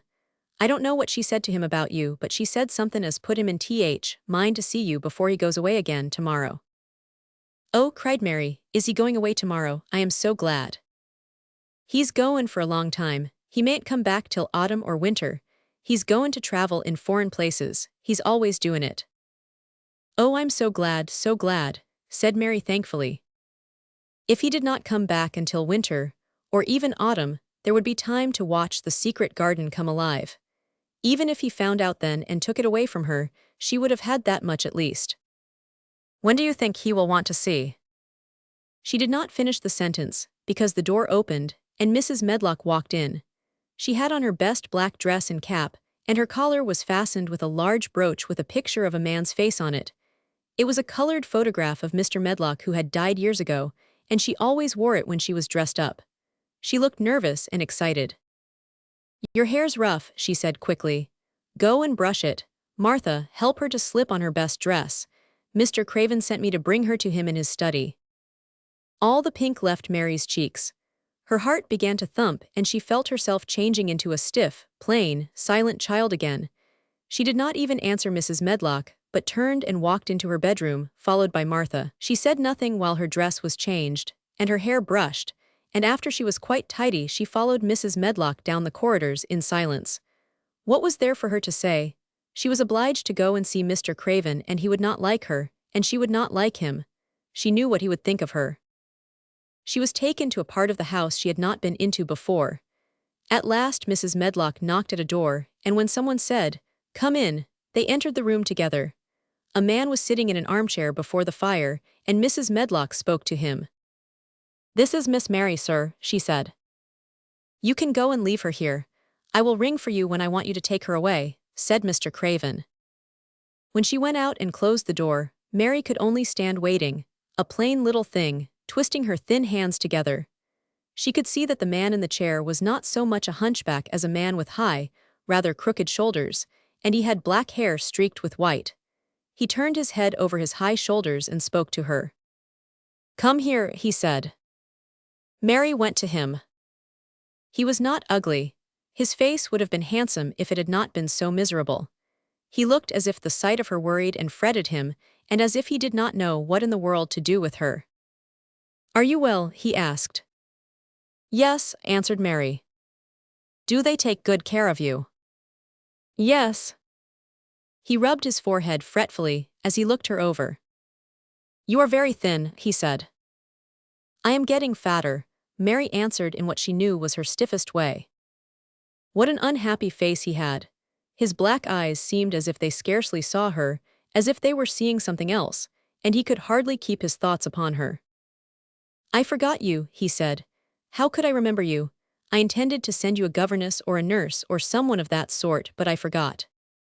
"Please," began Mary. "Please," and then the lump in her throat choked her. "What do you want to say?" he inquired. I am too big for a nurse," said Mary. "And please don't make me have a governess yet." He rubbed his forehead again and stared at her. That was what the Sowerby woman said, he muttered absent-mindedly. Then Mary gathered a scrap of courage. Is she Martha's mother?" she stammered. "Yes, I think so," he replied. "She knows about children," said Mary. "She has 12, she knows." He seemed to rouse himself. "What do you want to do?" "I want to play out of doors," Mary answered, hoping that her voice did not tremble. "I never liked it in India. It makes me hungry here and I am getting fatter." He was watching her. "Mrs. Sowerby said it would do you good." "Perhaps it will," he said. "She thought you had better get stronger before you had a governess." "It makes me feel strong when I play, and the wind comes over the moor," argued Mary. "Where do you play?" he asked next. "Everywhere," gasped Mary. "Martha's mother sent me a skipping rope. I skip and run, and I look about to see if things are beginning to stick up out of the earth. I don't do any harm." "Don't look so frightened," he said in a worried voice. "You could not do any harm, a child like you may do what you like." Mary put her hand up to her throat, because she was afraid he might see the excited lump which she felt jump into it. She came a step nearer to him. "May I?" she said tremulously. Her anxious little face seemed to worry him more than ever. "Don't look so frightened," he exclaimed. "Of course you may. I am your guardian, though I am a poor one for any child. I cannot give you time or attention. I am too ill and wretched and distracted, but I wish you to be happy and comfortable. I don't know anything about children, but Mrs. Medlock is to see that you have all you need. I sent for you today because Mrs. Sowerby said I ought to see you. Her daughter had talked about you. She thought you needed fresh air and freedom and running about." "She knows all about children," Mary said again in spite of herself. "She ought to," said Mr. Craven. "I thought her rather bold to stop me on the moor, but she said Mrs. Craven had been kind to her." It seemed hard for him to speak his dead wife's name. "She is a respectable woman. Now I have seen you, I think she said sensible things. Play out of doors as much as you like. It's a big place and you may go where you like and amuse yourself as you like. Is there anything you want?" As if a sudden thought had struck him. "Do you want toys, books, dolls?" "Might I," quavered Mary, "might I have a bit of earth?" In her eagerness, she did not realize how queer the words would sound, and that they were not the ones she had meant to say. Mr. Craven looked quite startled.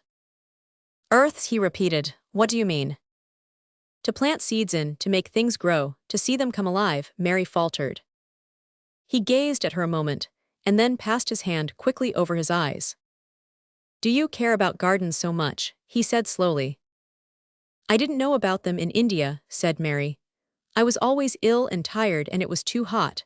I sometimes made little beds in the sand and stuck flowers in them, but here it is different." Mr. Craven got up and began to walk slowly across the room. "A bit of earth," he said to himself, and Mary thought that somehow she must have reminded him of something. When he stopped and spoke to her, his dark eyes looked almost soft and kind. "You can have as much earth as you want," he said. "You remind me of someone else who loved the earth and things that grow. When you see a bit of earth you want, with something like a smile, take it, child, and make it come alive." "May I take it from anywhere, if it's not wanted?" "Anywhere," he answered, There, you must go now, I am tired. He touched the bell to call Mrs. Medlock. Goodbye, I shall be away all summer.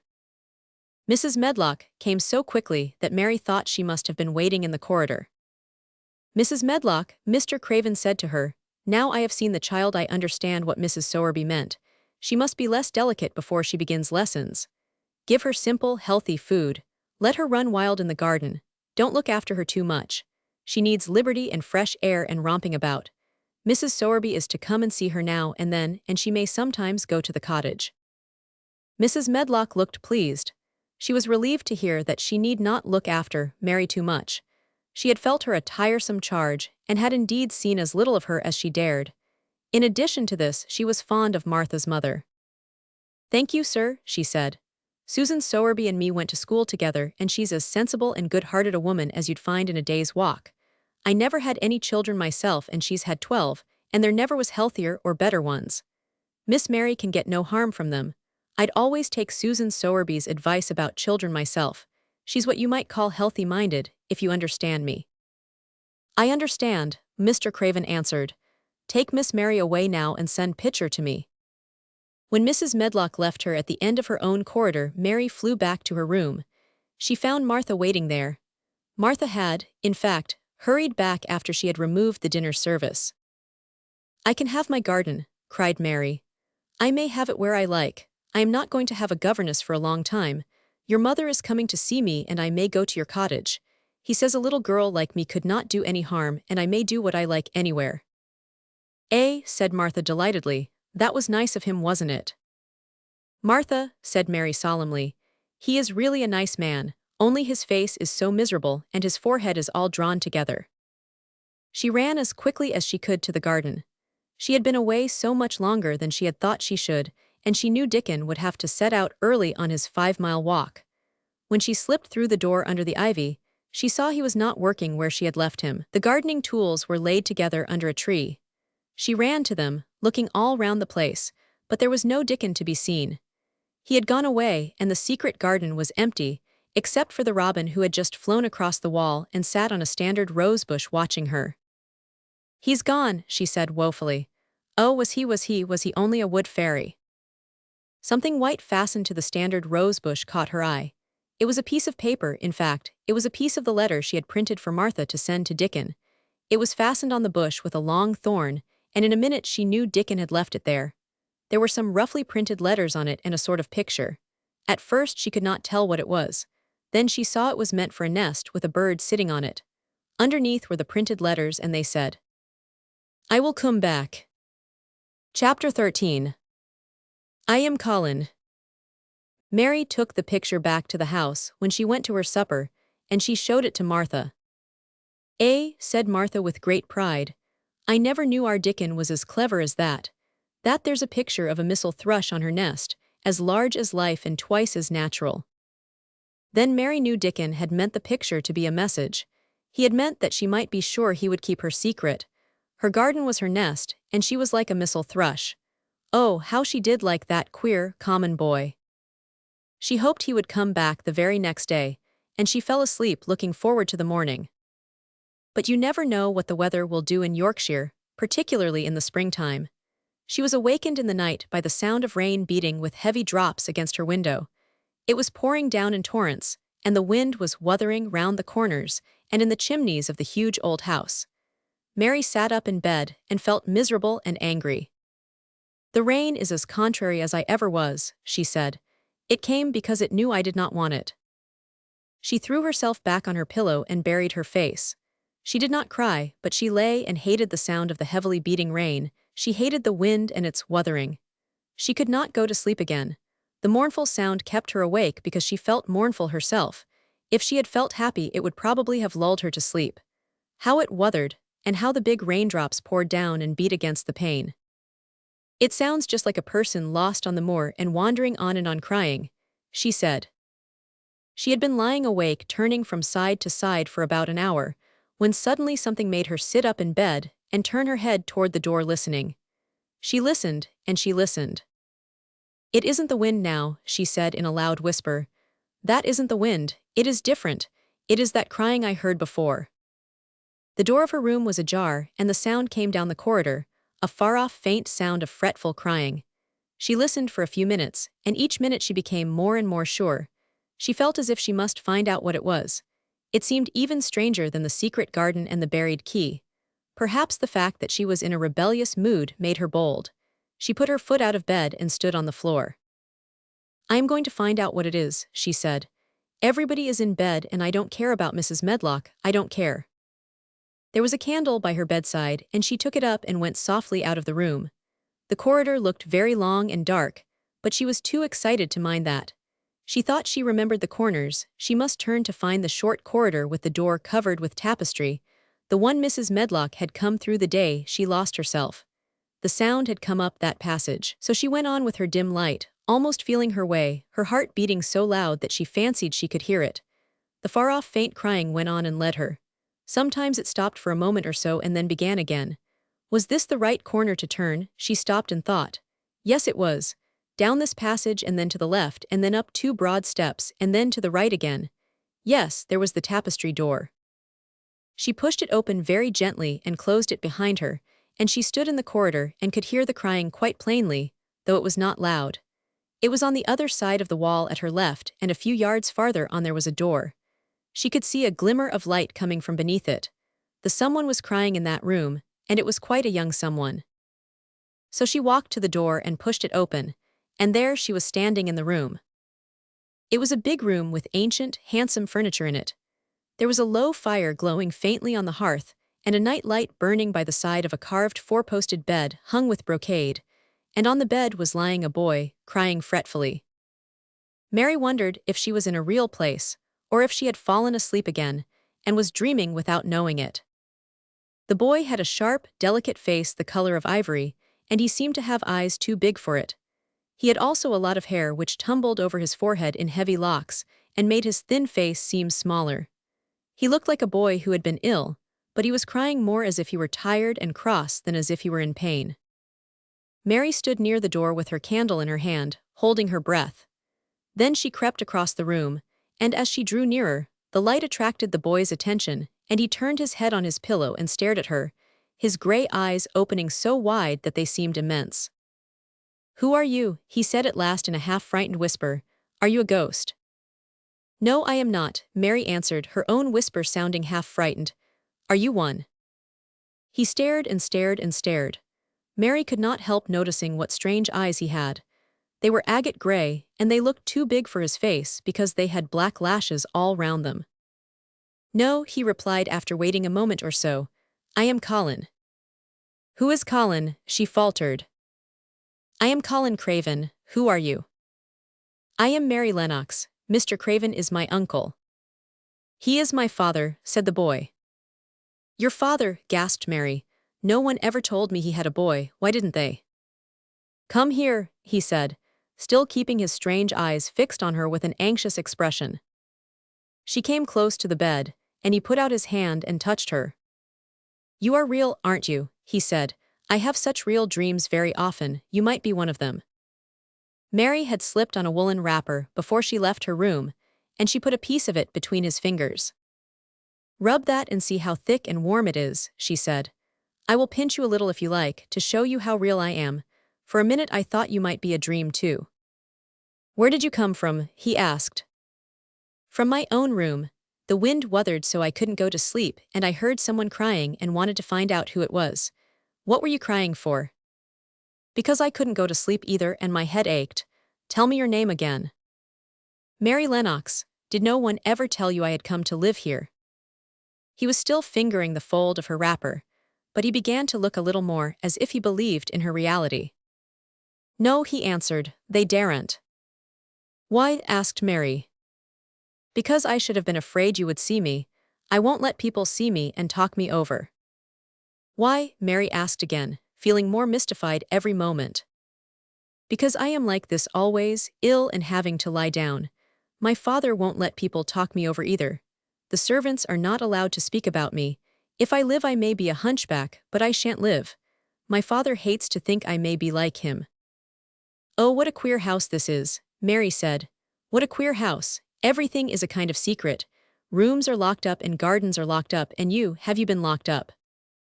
No, I stay in this room because I don't want to be moved out of it. It tires me too much. Does your father come and see you? Mary ventured. Sometimes, generally when I am asleep, he doesn't want to see me. Why? Mary could not help asking again. A sort of angry shadow passed over the boy's face. My mother died when I was born, and it makes him wretched to look at me. He thinks I don't know, but I've heard people talking. He almost hates me. He hates the garden because she died, said Mary, half speaking to herself. What garden? The boy asked. Oh, just a garden she used to like, Mary stammered. Have you been here always? Nearly always. Sometimes I have been taken to places at the seaside, but I won't stay because people stare at me. I used to wear an iron thing to keep my back straight, but a grand doctor came from London to see me and said it was stupid. He told them to take it off and keep me out in the fresh air. I hate fresh air and I don't want to go out. I didn't when first I came here, said Mary. Why do you keep looking at me like that? Because of the dreams that are so real, he answered rather fretfully. Sometimes when I open my eyes, I don't believe I'm awake. We're both awake, said Mary. She glanced round the room with its high ceiling and shadowy corners and dim firelight. It looks quite like a dream, and it's the middle of the night, and everybody in the house is asleep, everybody but us. We are wide awake. I don't want it to be a dream, the boy said restlessly. Mary thought of something all at once. If you don't like people to see you, she began, do you want me to go away? He still held the fold of her wrapper, and he gave it a little pull. No, he said, I should be sure you were a dream if you went. If you are real, sit down on that big footstool and talk. I want to hear about you. Mary put down her candle on the table near the bed and sat down on the cushioned stool. She did not want to go away at all.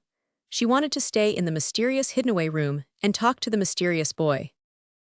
What do you want me to tell you? She said. He wanted to know how long she had been at Misselthwaite.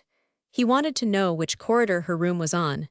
He wanted to know what she had been doing, if she disliked the moor as he disliked it, where she had lived before she came to Yorkshire. She answered all these questions and many more, and he lay back on his pillow and listened.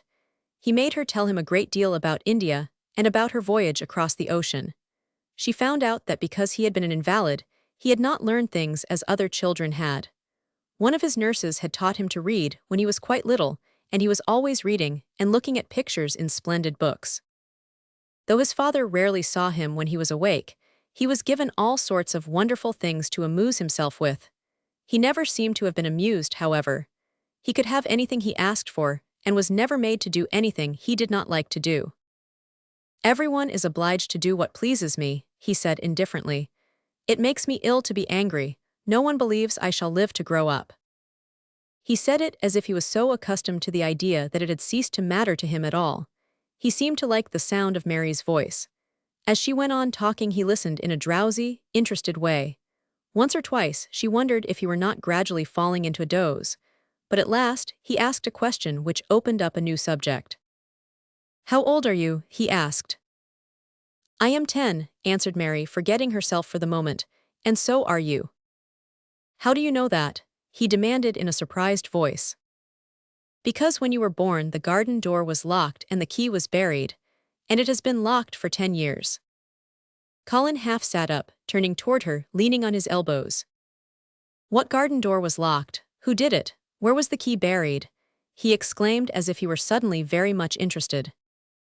It was the garden Mr. Craven hates, said Mary nervously. He locked the door. No one knew where he buried the key. What sort of a garden is it? Colin persisted eagerly. No one has been allowed to go into it for 10 years, was Mary's careful answer. But it was too late to be careful. He was too much like herself. He too had had nothing to think about, and the idea of a hidden garden attracted him as it had attracted her. He asked question after question. Where was it? Had she never looked for the door? Had she never asked the gardeners?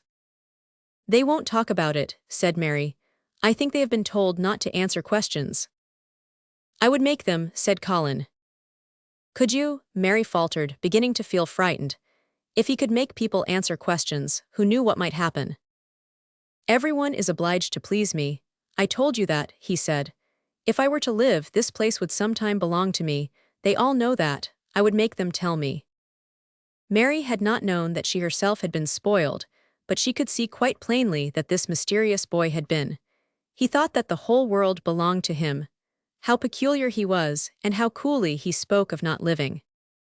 "Do you think you won't live?" she asked, partly because she was curious and partly in hope of making him forget the garden. "I don't suppose I shall," he answered as indifferently as he had spoken before. "Ever since I remember anything, I have heard people say I shan't. At first they thought I was too little to understand, and now they think I don't hear. But I do. My doctor is my father's cousin. He is quite poor, and if I die he will have all Misselthwaite when my father is dead. I should think he wouldn't want me to live." "Do you want to live?" inquired Mary. "No," he answered in a cross, tired fashion. "But I don't want to die. When I feel ill I lie here and think about it until I cry and cry." "I have heard you crying 3 times, Mary said, "but I did not know who it was. Were you crying about that?" She did so want him to forget the garden. "I dare say," he answered. "Let us talk about something else. Talk about that garden. Don't you want to see it?" "Yes," answered Mary in quite a low voice. "I do," he went on persistently. "I don't think I ever really wanted to see anything before, but I want to see that garden. I want the key dug up. I want the door unlocked. I would let them take me there in my chair. That would be getting fresh air. I am going to make them open the door." He had become quite excited, and his strange eyes began to shine like stars, and looked more immense than ever. "They have to please me," he said. "I will make them take me there, and I will let you go too."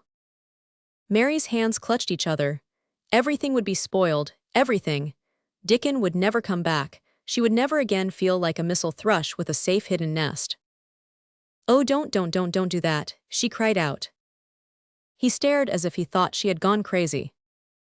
"Why," he exclaimed, "you said you wanted to see it." "I do," she answered almost with a sob in her throat. "But if you make them open the door and take you in like that, it will never be a secret again."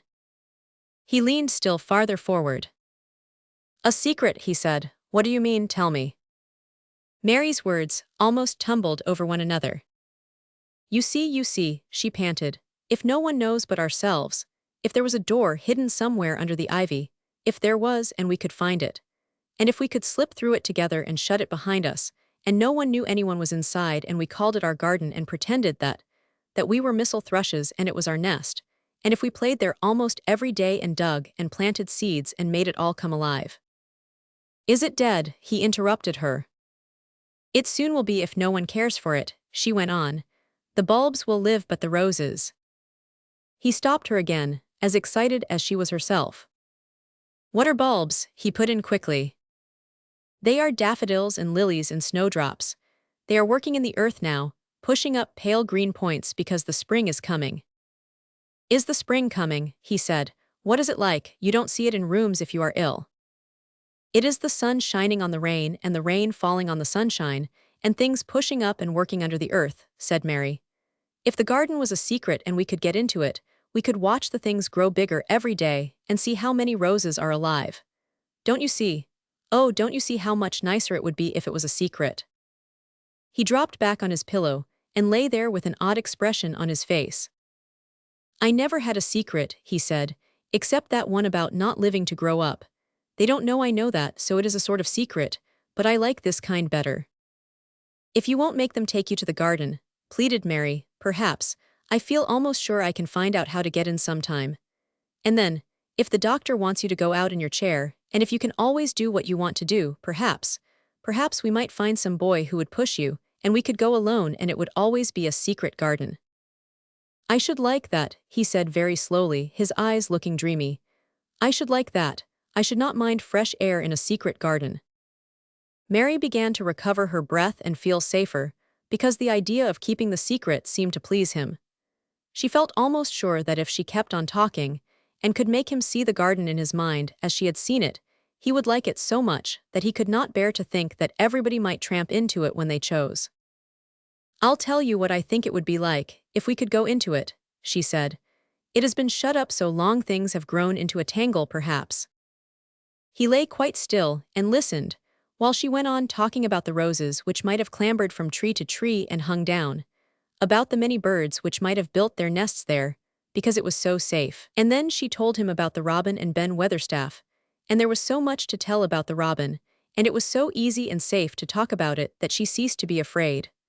The robin pleased him so much that he smiled until he looked almost beautiful, and at first Mary had thought that he was even plainer than herself, with his big eyes and heavy locks of hair. "I did not know birds could be like that," he said. "But if you stay in a room you never see things, what a lot of things you know. I feel as if you had been inside that garden." She did not know what to say, so she did not say anything.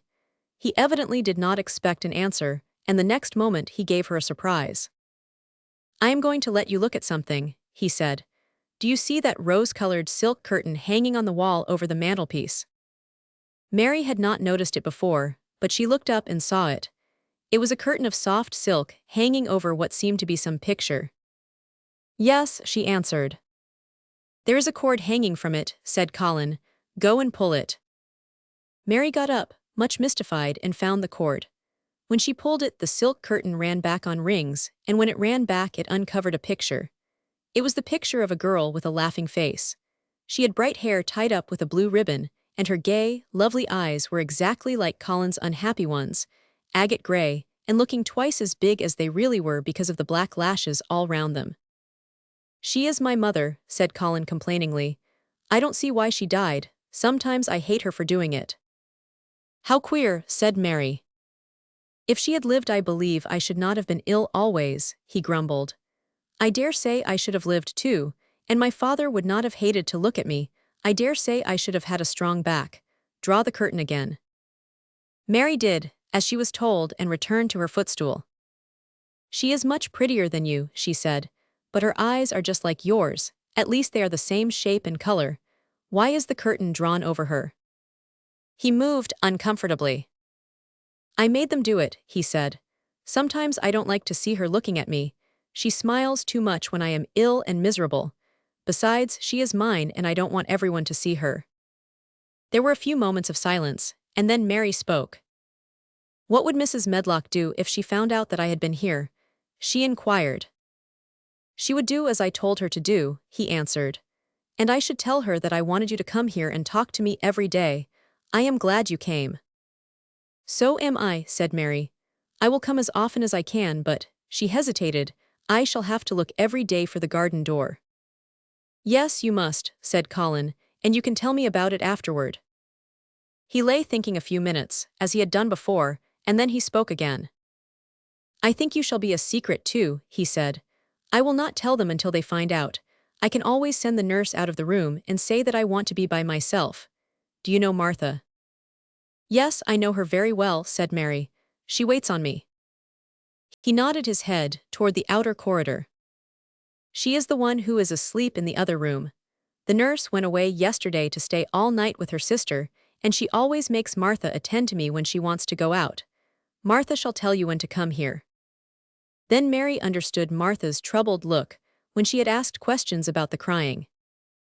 "Martha knew about you all the time," she said. "Yes, she often attends to me. The nurse likes to get away from me and then Martha comes." "I have been here a long time," said Mary. "Shall I go away now? Your eyes look sleepy." "I wish I could go to sleep before you leave me," he said rather shyly. "Shut your eyes," said Mary, drawing her footstool closer, "and I will do what my ayah used to do in India. I will pat your hand and stroke it and sing something quite low." "I should like that perhaps," he said drowsily. Somehow she was sorry for him, and did not want him to lie awake. So she leaned against the bed, and began to stroke and pat his hand, and sing a very low little chanting song in Hindustani. "That is nice," he said more drowsily still, and she went on chanting and stroking, but when she looked at him again his black lashes were lying close against his cheeks, for his eyes were shut and he was fast asleep. So she got up softly, took her candle and crept away without making a sound. Chapter 14. A Young Rajas. The moor was hidden in mist when the morning came, and the rain had not stopped pouring down. There could be no going out of doors. Martha was so busy that Mary had no opportunity of talking to her, but in the afternoon, she asked her to come and sit with her in the nursery. She came bringing the stocking she was always knitting when she was doing nothing else. What's the matter with thee? She asked as soon as they sat down. Thaw looks as if tha'd something to say. I have found out what the crying was, said Mary. Martha let her knitting drop on her knee, and gazed at her with startled eyes. Thaw hasn't, she exclaimed. Never. I heard it in the night, Mary went on, and I got up and went to see where it came from. It was Colin, I found him. Martha's face became red with fright. Miss Mary, she said half crying. Thaw shouldn't have done it, Thaw should, Thaw'll get me in trouble. I never told thee nothin' about him, but Thaw'll get me in trouble. I shall lose my place and what'll mother do? You won't lose your place, said Mary. He was glad I came. We talked and he said he was glad I came. Was he? Cried Martha. Art Thaw sure? Thaw doesn't know what he's like when anything vexes him. He's a big lad to cry like a baby, but when he's in a passion he'll fair scream just to frighten us. He knows us daren't call our souls our own. He wasn't vexed, said Mary. I asked him if I should go away and he made me stay. He asked me questions and I sat on a big footstool and talked to him about India and about the robin and gardens. He wouldn't let me go. He let me see his mother's picture. Before I left him I sang him to sleep. Martha fairly gasped with amazement. I can scarcely believe thee, she protested. It's as if Thaw'd walked straight into a lion's den. If he'd been like he is most times he'd have throwed himself into one of his tantrums and roused house. He won't let strangers look at him. He let me look at him. I looked at him all the time and he looked at me. We stared, said Mary. I don't know what to do, cried agitated Martha. If Mrs. Medlock finds out, she'll think I broke orders and told thee and I shall be packed back to mother. He is not going to tell Mrs. Medlock anything about it yet. It's to be a sort of secret just at first, said Mary firmly. And he says everybody is obliged to do as he pleases. Aye, that's true enough, bad lad, sighed Martha, wiping her forehead with her apron.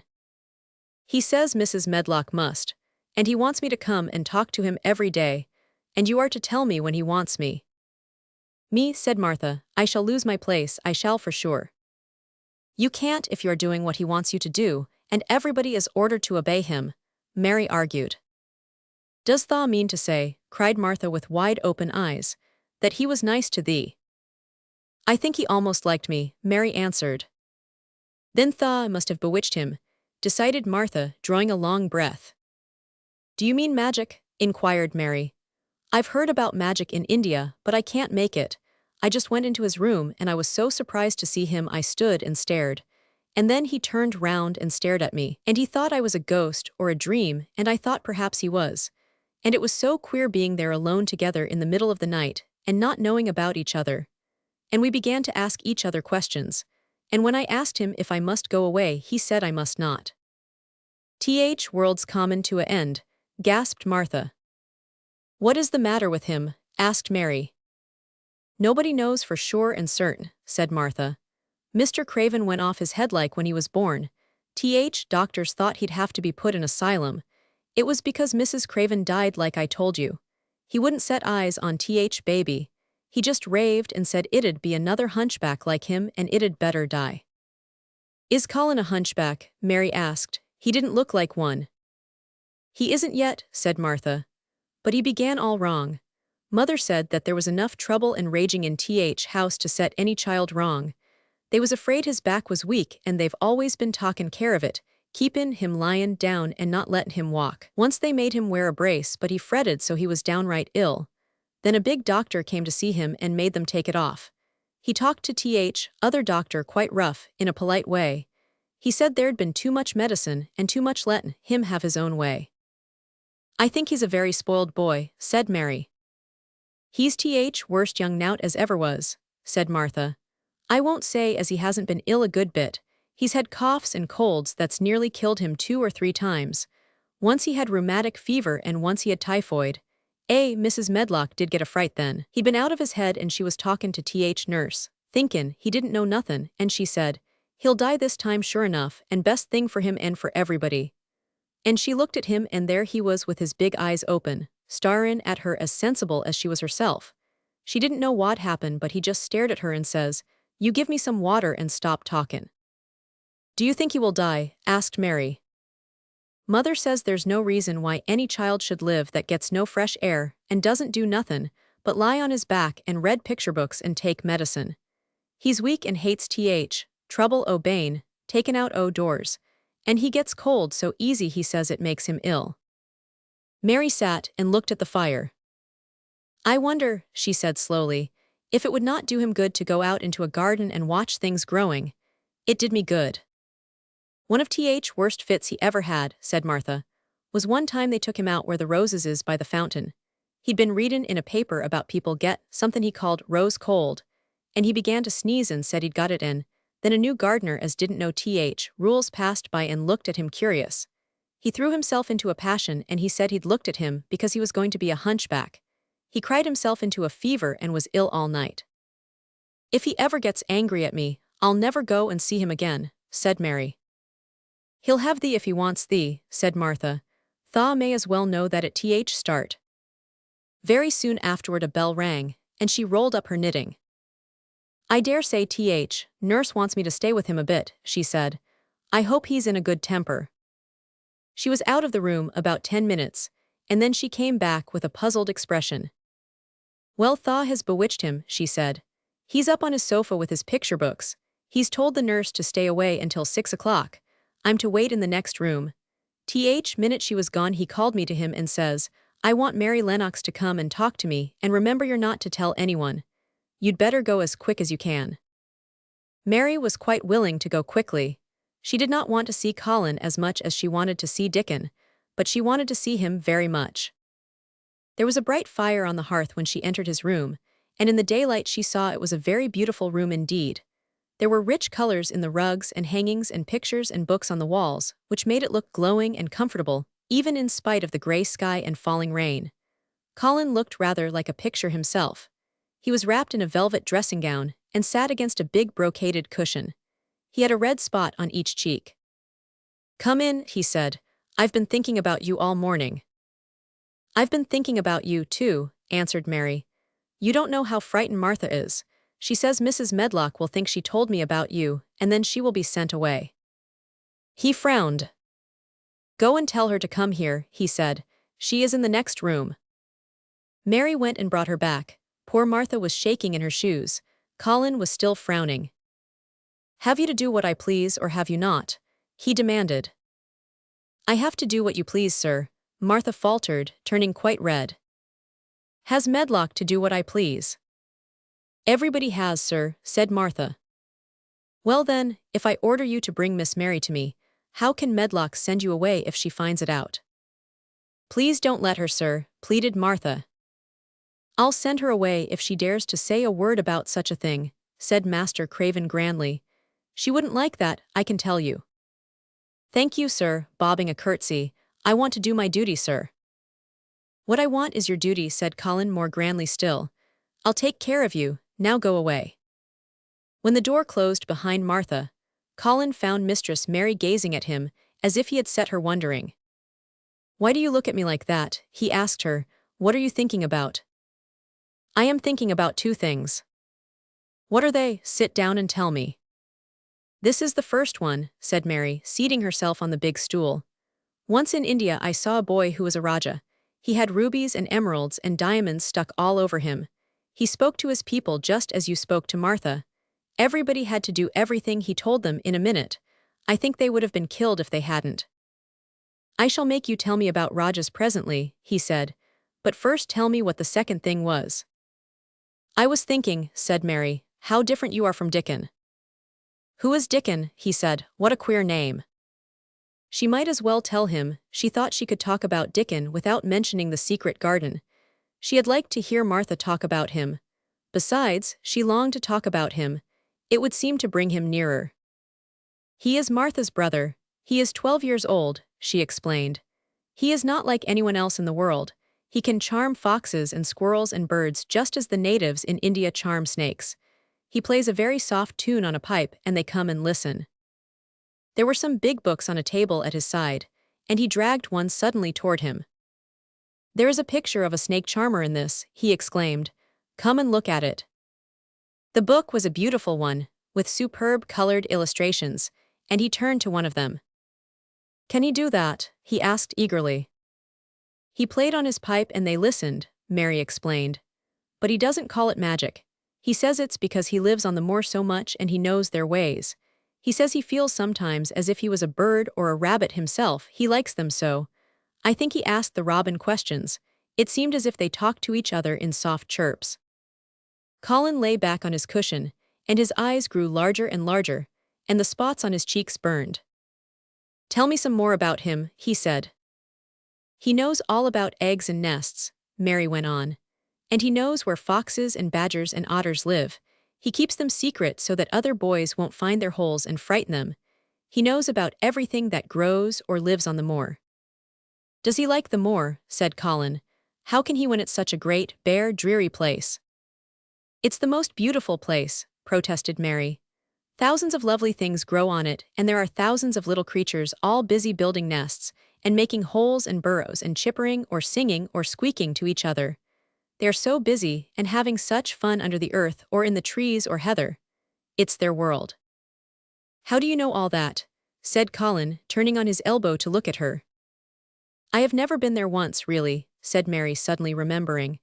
I only drove over it in the dark. I thought it was hideous. Martha told me about it first and then Dickon.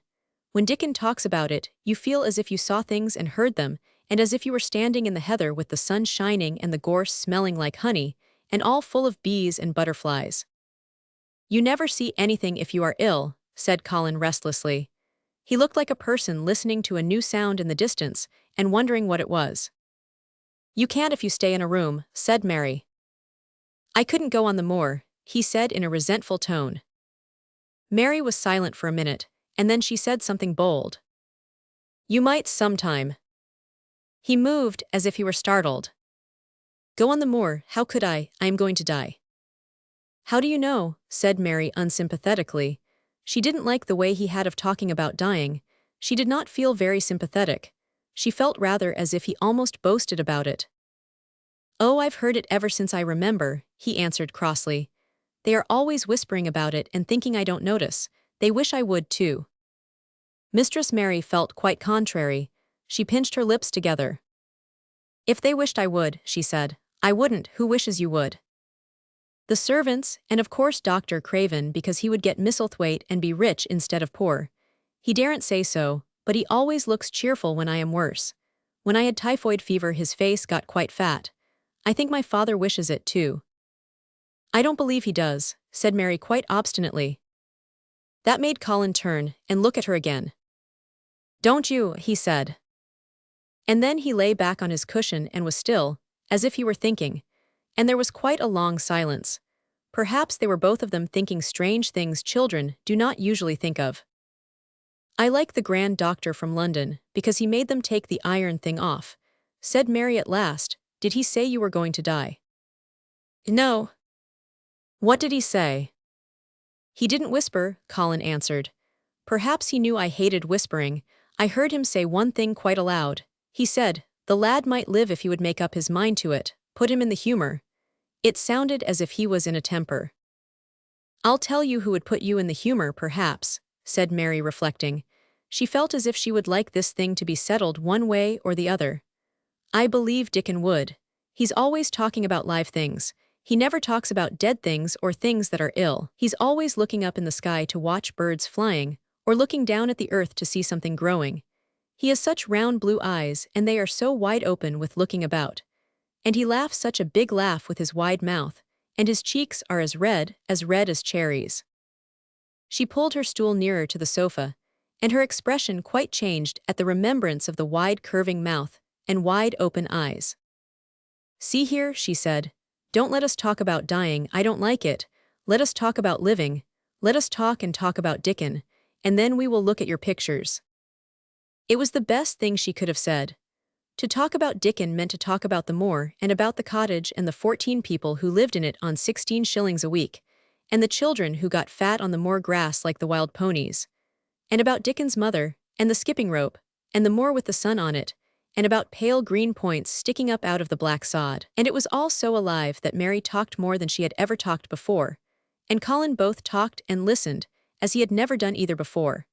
And they both began to laugh over nothings as children will when they are happy together.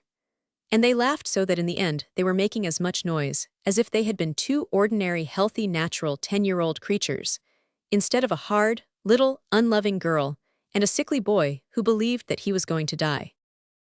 They enjoyed themselves so much that they forgot the pictures and they forgot about the time. They had been laughing quite loudly over Ben Weatherstaff and his robin, and Colin was actually sitting up as if he had forgotten about his weak back, when he suddenly remembered something. "Do you know there is one thing we have never once thought of," he said. "We are cousins." It seemed so queer that they had talked so much and never remembered this simple thing that they laughed more than ever, because they had got into the humor to laugh at anything. And in the midst of the fun, the door opened, and in walked Dr. Craven and Mrs. Medlock. Dr. Craven started in actual alarm, and Mrs. Medlock almost fell back, because he had accidentally bumped against her. "Good Lord!" exclaimed poor Mrs. Medlock with her eyes almost starting out of her head. "Good Lord!" "What is this?" said Dr. Craven, coming forward. "What does it mean?" Then Mary was reminded of the boy Raja again. Colin answered, as if neither the doctor's alarm nor Mrs. Medlock's terror were of the slightest consequence. He was as little disturbed or frightened as if an elderly cat and dog had walked into the room. "This is my cousin, Mary Lennox," he said. "I asked her to come and talk to me. I like her. She must come and talk to me whenever I send for her." Dr. Craven turned reproachfully to Mrs. Medlock. "Oh, sir," she panted. "I don't know how it's happened. There's not a servant on the place tha'd dare to talk. They all have their orders." "Nobody told her anything," said Colin. "She heard me crying and found me herself. I am glad she came. Don't be silly, Medlock." Mary saw that Dr. Craven did not look pleased, but it was quite plain that he dare not oppose his patient. He sat down by Colin and felt his pulse. "I am afraid there has been too much excitement. Excitement is not good for you, my boy," he said. "I should be excited if she kept away," answered Colin, his eyes beginning to look dangerously sparkling. "I am better. She makes me better. The nurse must bring up her tea with mine. We will have tea together." Mrs. Medlock and Dr. Craven looked at each other in a troubled way, but there was evidently nothing to be done.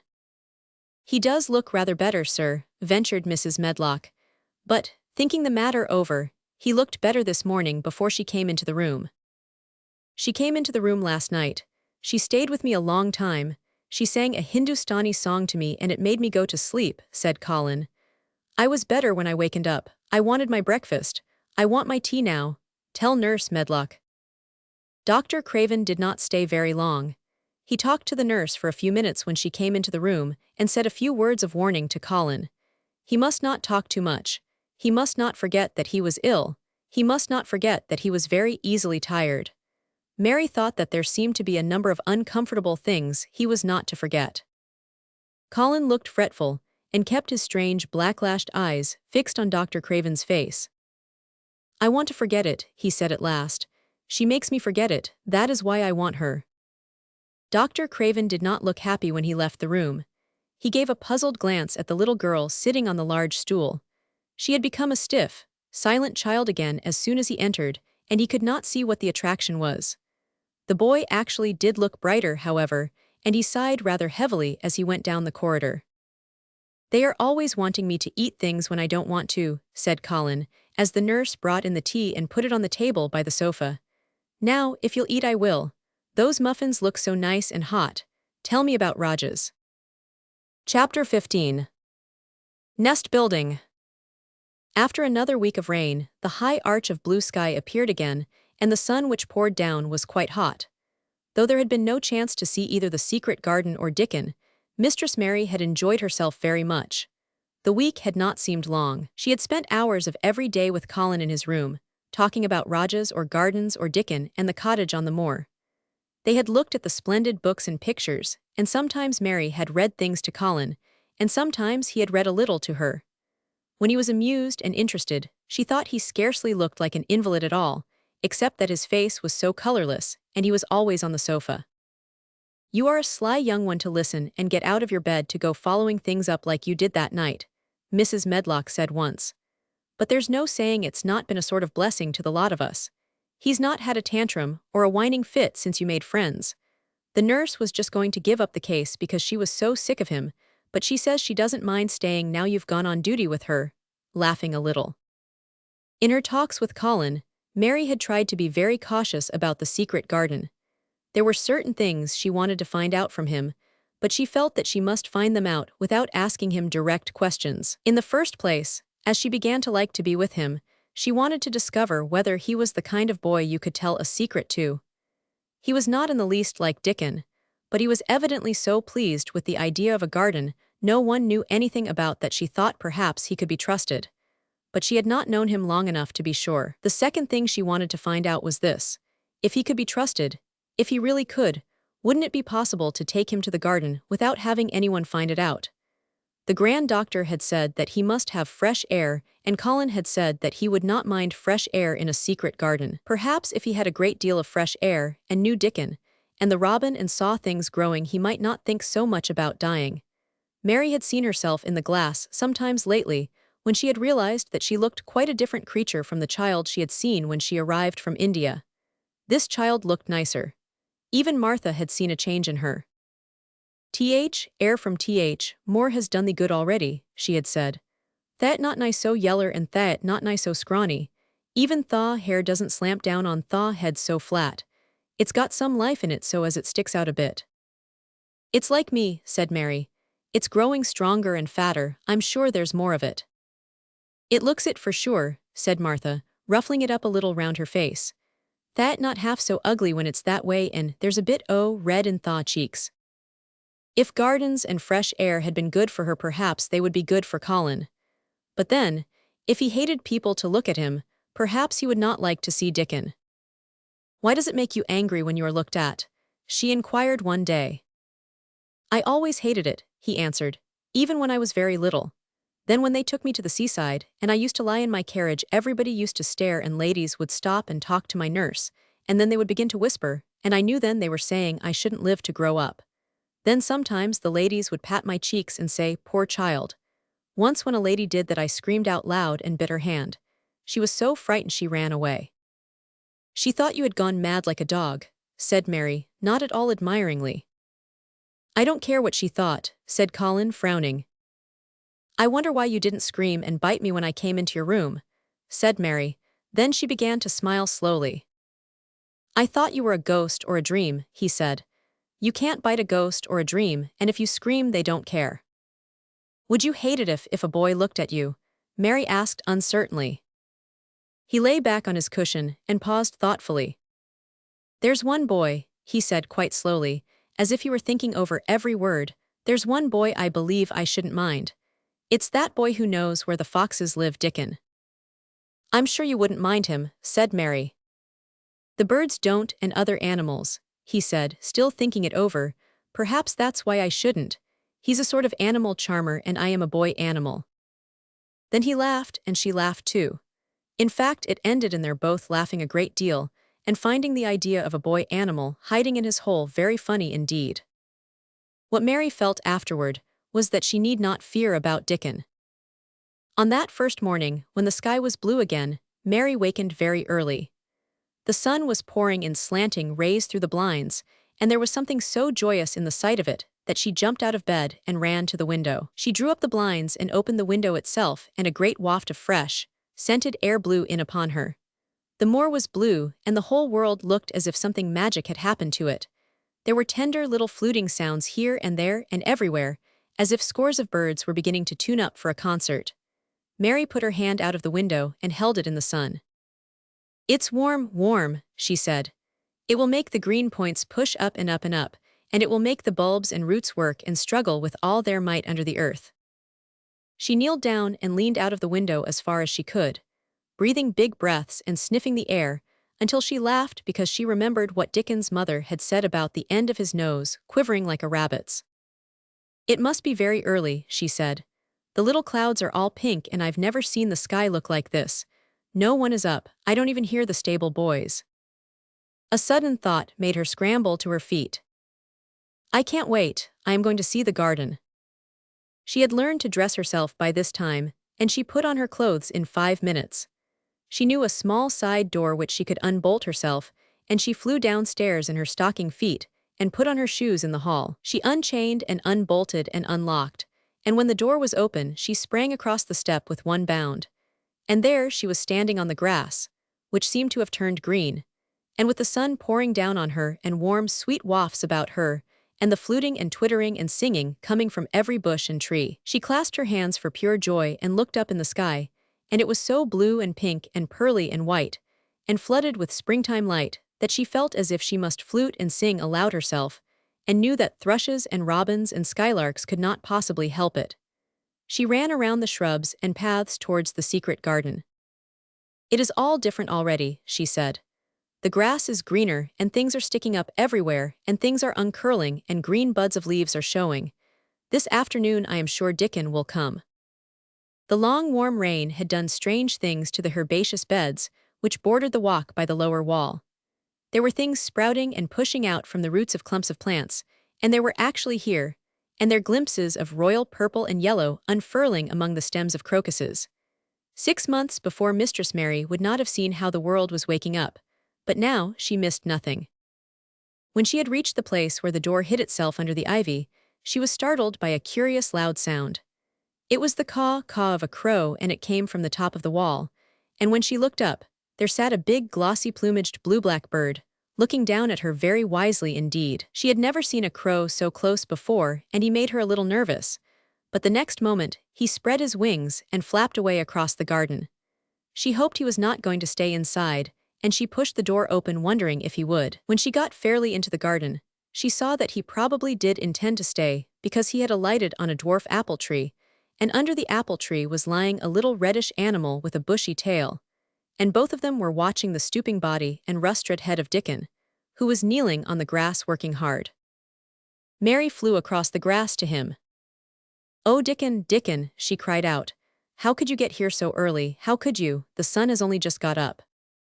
He got up himself, laughing and glowing and tousled, his eyes like a bit of the sky. He said, "I was up long before him. How could I have stayed abed? World's all fair begun again this mornin', it has. And it's workin' and hummin' and scratchin' and pippin' and nest buildin' and breathin' out sense, till you've got to be out on it, 'stead o' lyin' on your back. When sun did jump up, more went mad for joy, and I was in the midst of heather, and I run like mad myself, shoutin' and singin'. And I come straight here, I couldn't have stayed away. Why garden was lyin' here waitin'." Mary put her hands on her chest, panting, as if she had been running herself. "Oh, Dickon, Dickon," she said, "I'm so happy I can scarcely breathe." Seeing him talking to a stranger, the little bushy-tailed animal rose from its place under the tree and came to him, and the rook, cawing once, flew down from its branch and settled quietly on his shoulder.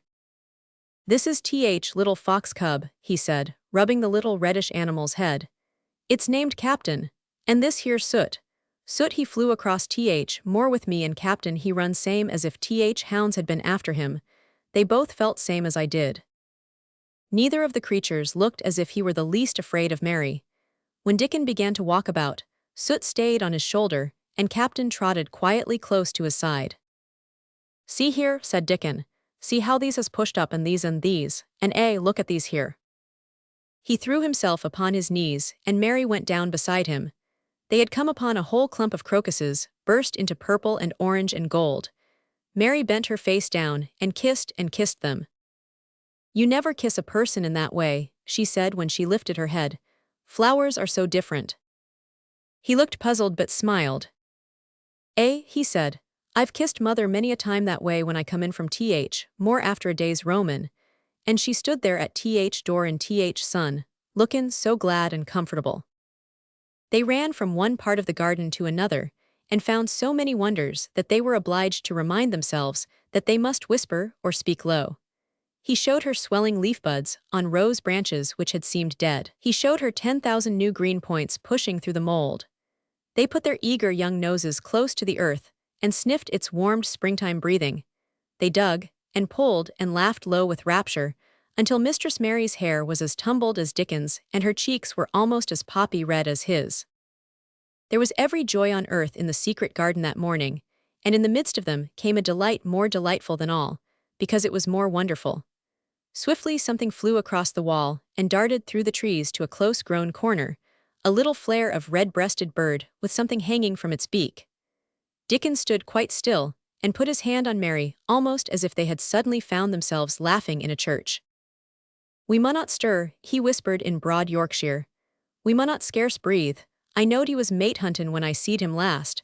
It's Ben Weatherstaff's robin. He's buildin' his nest. He'll stay here if us don't flight him." They settled down softly upon the grass and sat there without moving. "'Smustn't seem as if us was watchin' him too close," said Dickon. "He'd be out with us for good if he got notion us was interferin' now. He'll be a good bit different till all this is over. He's settin' up housekeepin'. He'll be shyer and readier to take things ill. He's got no time for visitin' and gossipin'. Us must keep still a bit and try to look as if us was grass and trees and bushes. Then when he's got used to seein' us all chirp a bit and he'll know us'll not be in his way." Mistress Mary was not at all sure that she knew, as Dickon seemed to, how to try to look like grass and trees and bushes, but he had said the queer thing as if it were the simplest and most natural thing in the world, and she felt it must be quite easy to him, and indeed she watched him for a few minutes carefully, wondering if it was possible for him to quietly turn green and put out branches and leaves. But he only sat wonderfully still, and when he spoke dropped his voice to such a softness that it was curious that she could hear him, but she could. "It's part o' springtime, this nest buildin' is," he said. "I warrant it's been goin' on in same way every year since world was begun. They've got their way o' thinkin' and doin' things, and a body had better not meddle. You can lose a friend in springtime easier than any other season if you're too curious." "If we talk about him I can't help looking at him," Mary said as softly as possible. "We must talk of something else. There is something I want to tell you." "He'll like it better if us talks o' somethin' else," said Dickon. "What is it thaw's got to tell me?" "Well, do you know about Colin?" she whispered. He turned his head to look at her. "What does Thaw know about him?" he asked. "I've seen him. I have been to talk to him every day this week. He wants me to come. He says I'm making him forget about being ill and dying," answered Mary. Dickon looked actually relieved as soon as the surprise died away from his round face. "I am glad o' that," he exclaimed. "I'm right down glad. It makes me easier.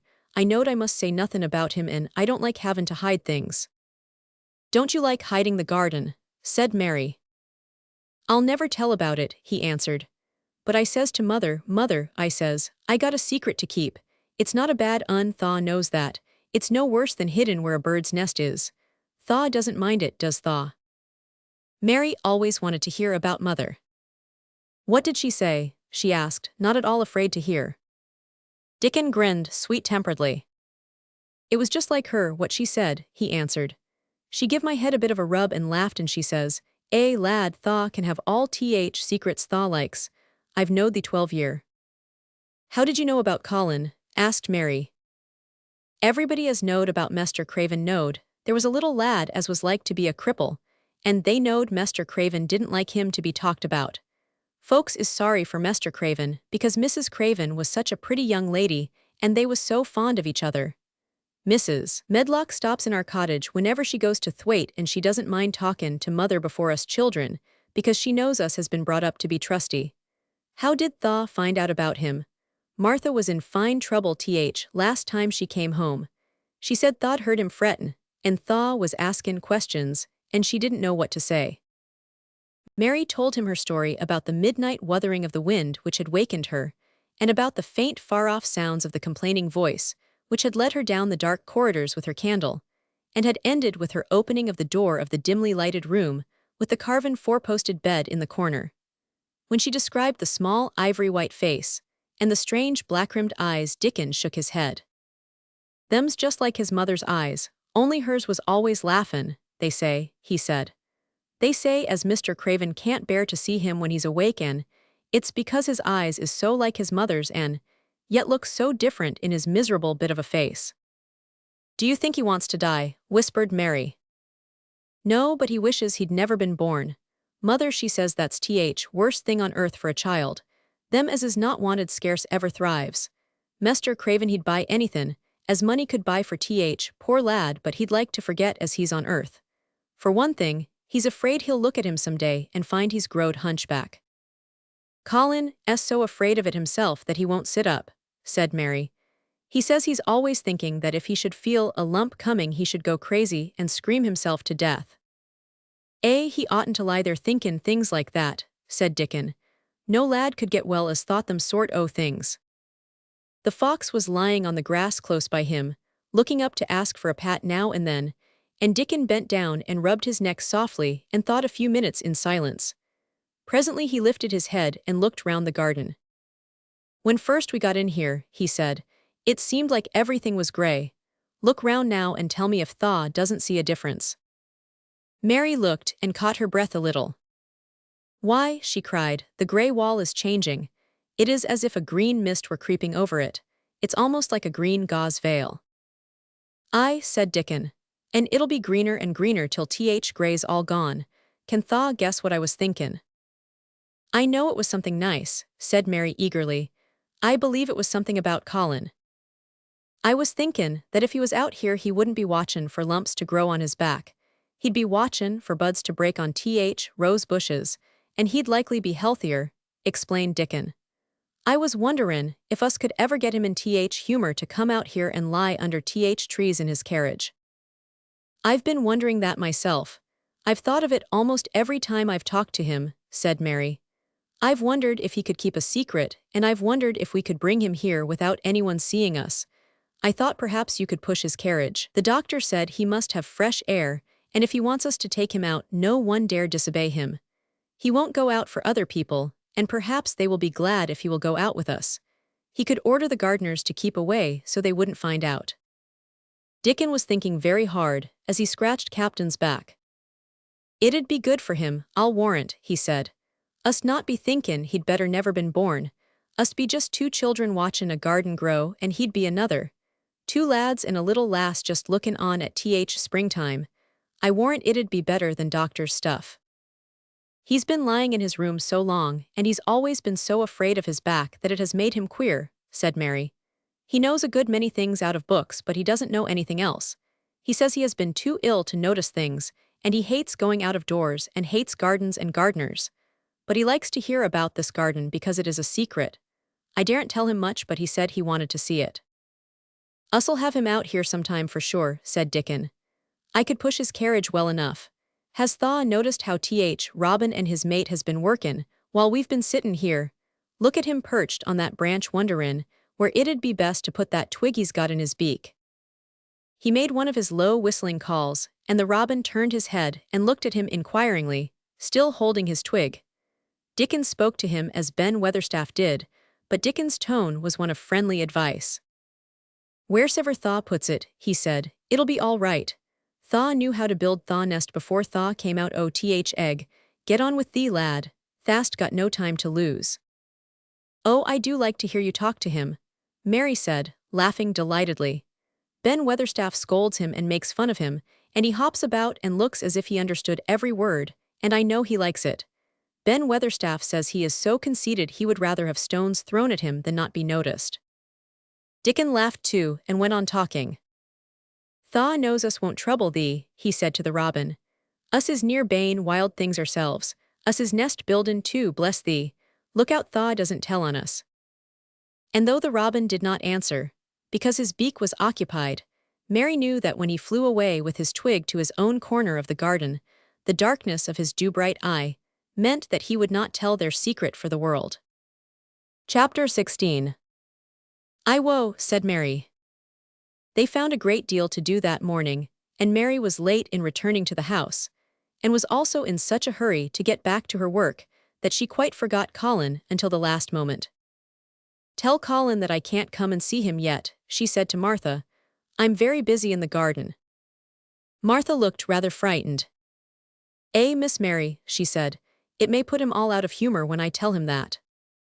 But Mary was not as afraid of him as other people were, and she was not a self-sacrificing person. I can't stay, she answered. Dickon's waiting for me, and she ran away. The afternoon was even lovelier and busier than the morning had been. Already nearly all the weeds were cleared out of the garden, and most of the roses and trees had been pruned or dug about. Dickon had brought a spade of his own, and he had taught Mary to use all her tools, so that by this time it was plain that though the lovely wild place was not likely to become a gardener's garden, it would be a wilderness of growing things before the springtime was over.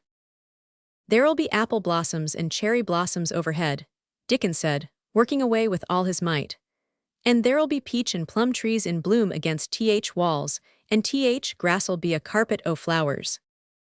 The little fox and the rook were as happy and busy as they were, and the robin and his mate flew backward and forward like tiny streaks of lightning. Sometimes the rook flapped his black wings and soared away over the treetops in the park. Each time he came back and perched near Dickon, and cawed several times as if he were relating his adventures. And Dickon talked to him just as he had talked to the robin. Once when Dickon was so busy that he did not answer him at first, Soot flew on to his shoulders and gently tweaked his ear with his large beak. When Mary wanted to rest a little, Dickon sat down with her under a tree, and once he took his pipe out of his pocket and played the soft, strange little notes, and two squirrels appeared on the wall and looked and listened. "Thaw's a good bit stronger than Thaw was," Dickon said, looking at her as she was digging. "Thaw's beginning to look different for sure." Mary was glowing with exercise and good spirits. "I'm getting fatter and fatter every day," she said quite exultantly. "Mrs. Medlock will have to get me some bigger dresses. Martha says my hair is growing thicker. It isn't so flat and stringy." The sun was beginning to set, and sending deep gold-colored rays slanting under the trees when they parted. "It'll be fine tomorrow," said Dickon. "I'll be at work by sunrise." "So will I," said Mary.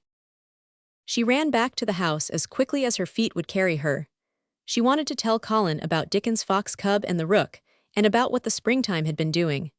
She felt sure he would like to hear, so it was not very pleasant when she opened the door of her room to see Martha standing waiting for her with a doleful face. "What is the matter?" she asked. "What did Colin say when you told him I couldn't come?" Said Martha, "I wish Thaw'd gone. He was nigh goin' into one o' his tantrums. There's been a nice to-do all afternoon to keep him quiet. He would watch the clock all time." Mary's lips pinched themselves together.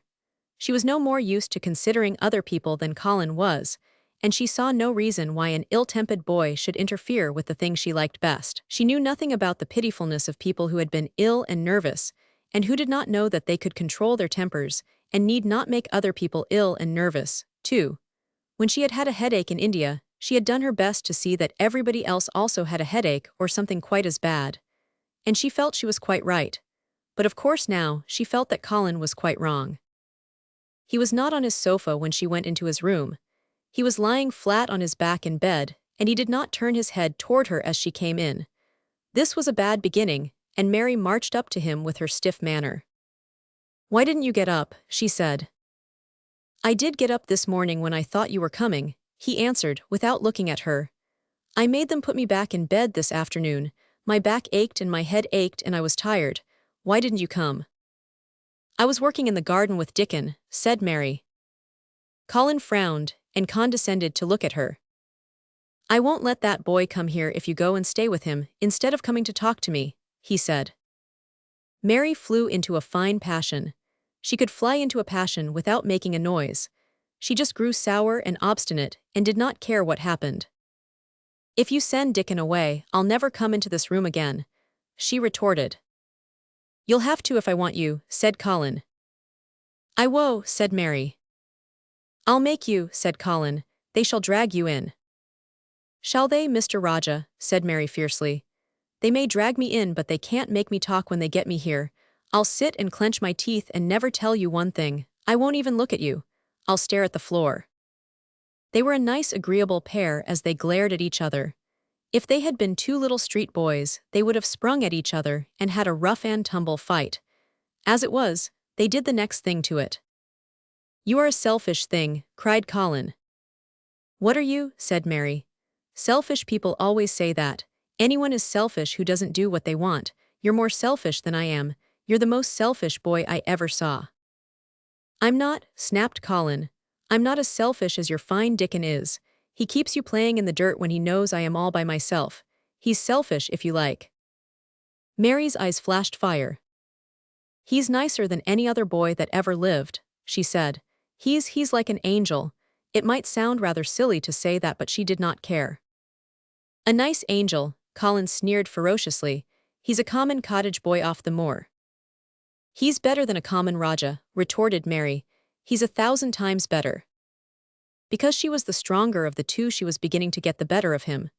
The truth was that he had never had a fight with anyone like himself in his life, and upon the whole, it was rather good for him, though neither he nor Mary knew anything about that. He turned his head on his pillow and shut his eyes, and a big tear was squeezed out and ran down his cheek. He was beginning to feel pathetic and sorry for himself, not for anyone else. I'm not as selfish as you because I'm always ill, and I'm sure there is a lump coming on my back, he said. And I am going to die besides. You're not, contradicted Mary unsympathetically. He opened his eyes quite wide with indignation. He had never heard such a thing said before. He was at once furious and slightly pleased, if a person could be both at one time. I'm not, he cried. I am, you know I am, everybody says so. I don't believe it, said Mary sourly. You just say that to make people sorry. I believe you're proud of it. I don't believe it. If you were a nice boy it might be true, but you're too nasty. In spite of his invalid back, Colin sat up in bed in quite a healthy rage. Get out of the room, he shouted, and he caught hold of his pillow and threw it at her. He was not strong enough to throw it far, and it only fell at her feet, but Mary's face looked as pinched as a nutcracker. I'm going, she said, and I won't come back. She walked to the door, and when she reached it, she turned round and spoke again. I was going to tell you all sorts of nice things, she said. Dickon brought his fox and his rook, and I was going to tell you all about them. Now I won't tell you a single thing. She marched out of the door and closed it behind her, and there, to her great astonishment, she found the trained nurse standing as if she had been listening, and, more amazing still, she was laughing. She was a big, handsome young woman who ought not to have been a trained nurse at all, as she could not bear invalids, and she was always making excuses to leave Colin to Martha or anyone else who would take her place. Mary had never liked her, and she simply stood and gazed up at her as she stood giggling into her handkerchief. What are you laughing at? She asked her. At you two young ones, said the nurse. It's the best thing that could happen to the sickly pampered thing to have someone to stand up to him that's as spoiled as himself. And she laughed into her handkerchief again. If he'd had a young vixen of a sister to fight with, it would have been the saving of him. Is he going to die? I don't know and I don't care, said the nurse. Hysterics and temper are half what ails him. What are hysterics? Asked Mary. You'll find out if you work him into a tantrum after this. But at any rate, you've given him something to have hysterics about, and I'm glad of it. Mary went back to her room, not feeling at all as she had felt when she had come in from the garden. She was cross and disappointed, but not at all sorry for Colin. She had looked forward to telling him a great many things, and she had meant to try to make up her mind whether it would be safe to trust him with the great secret. She had been beginning to think it would be, but now she had changed her mind entirely. She would never tell him, and he could stay in his room and never get any fresh air and die if he liked. It would serve him right. She felt so sour and unrelenting that for a few minutes she almost forgot about Dickon and the green veil creeping over the world and the soft wind blowing down from the moor. Martha was waiting for her, and the trouble in her face had been temporarily replaced by interest and curiosity. There was a wooden box on the table, and its cover had been removed and revealed that it was full of neat packages. Mr. Craven sent it to you, said Martha. It looks as if it had picture books in it. Mary remembered what he had asked her the day she had gone to his room. Do you want anything, dolls, toys, books? She opened the package wondering if he had sent a doll, and also wondering what she should do with it if he had. But he had not sent one. There were several beautiful books such as Colin had, and 2 of them were about gardens and were full of pictures. There were 2 or 3 games, and there was a beautiful little writing case with a gold monogram on it and a gold pen and inkstand. Everything was so nice that her pleasure began to crowd her anger out of her mind. She had not expected him to remember her at all, and her hard little heart grew quite warm. I can write better than I can print, she said, and the first thing I shall write with that pen will be a letter to tell him I am much obliged. If she had been friends with Colin, she would have run to show him her presents at once, and they would have looked at the pictures, and read some of the gardening books and perhaps tried playing the games, and he would have enjoyed himself so much he would never once have thought he was going to die, or have put his hand on his spine to see if there was a lump coming. He had a way of doing that which she could not bear. It gave her an uncomfortable, frightened feeling, because he always looked so frightened himself. He said that if he felt even quite a little lump someday, he should know his hunch had begun to grow.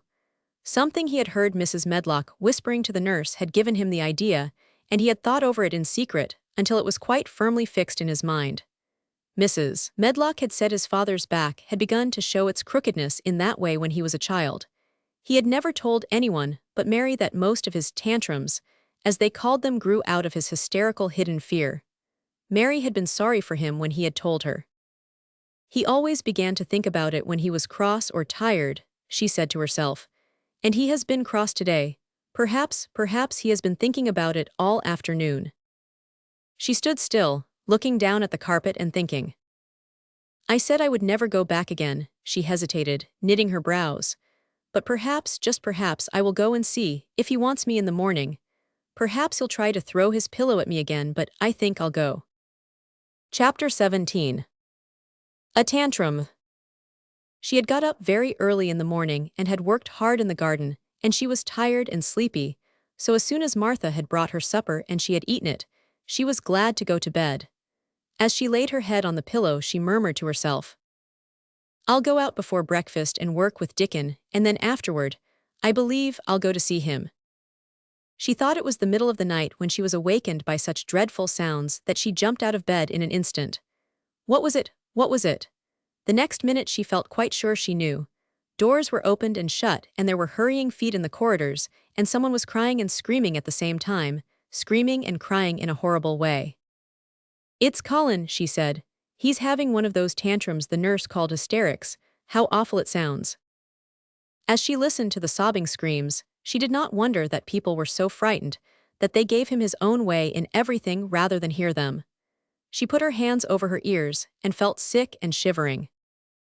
I don't know what to do, I don't know what to do, she kept saying. I can't bear it. Once she wondered if he would stop if she dared go to him, and then she remembered how he had driven her out of the room, and thought that perhaps the sight of her might make him worse.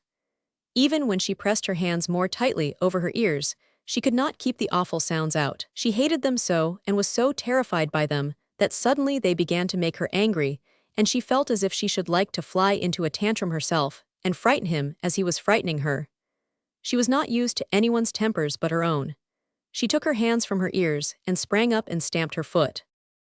He ought to be stopped. Somebody ought to make him stop. Somebody ought to beat him, she cried out. Just then she heard feet almost running down the corridor, and her door opened and the nurse came in. She was not laughing now by any means. She even looked rather pale.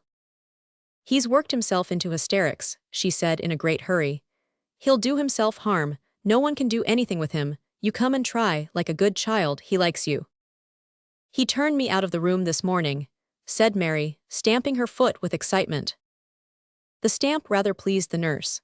The truth was that she had been afraid she might find Mary crying and hiding her head under the bedclothes. That's right, she said. You're in the right humor, you go and scold him, give him something new to think of. Do go, child, as quick as ever you can.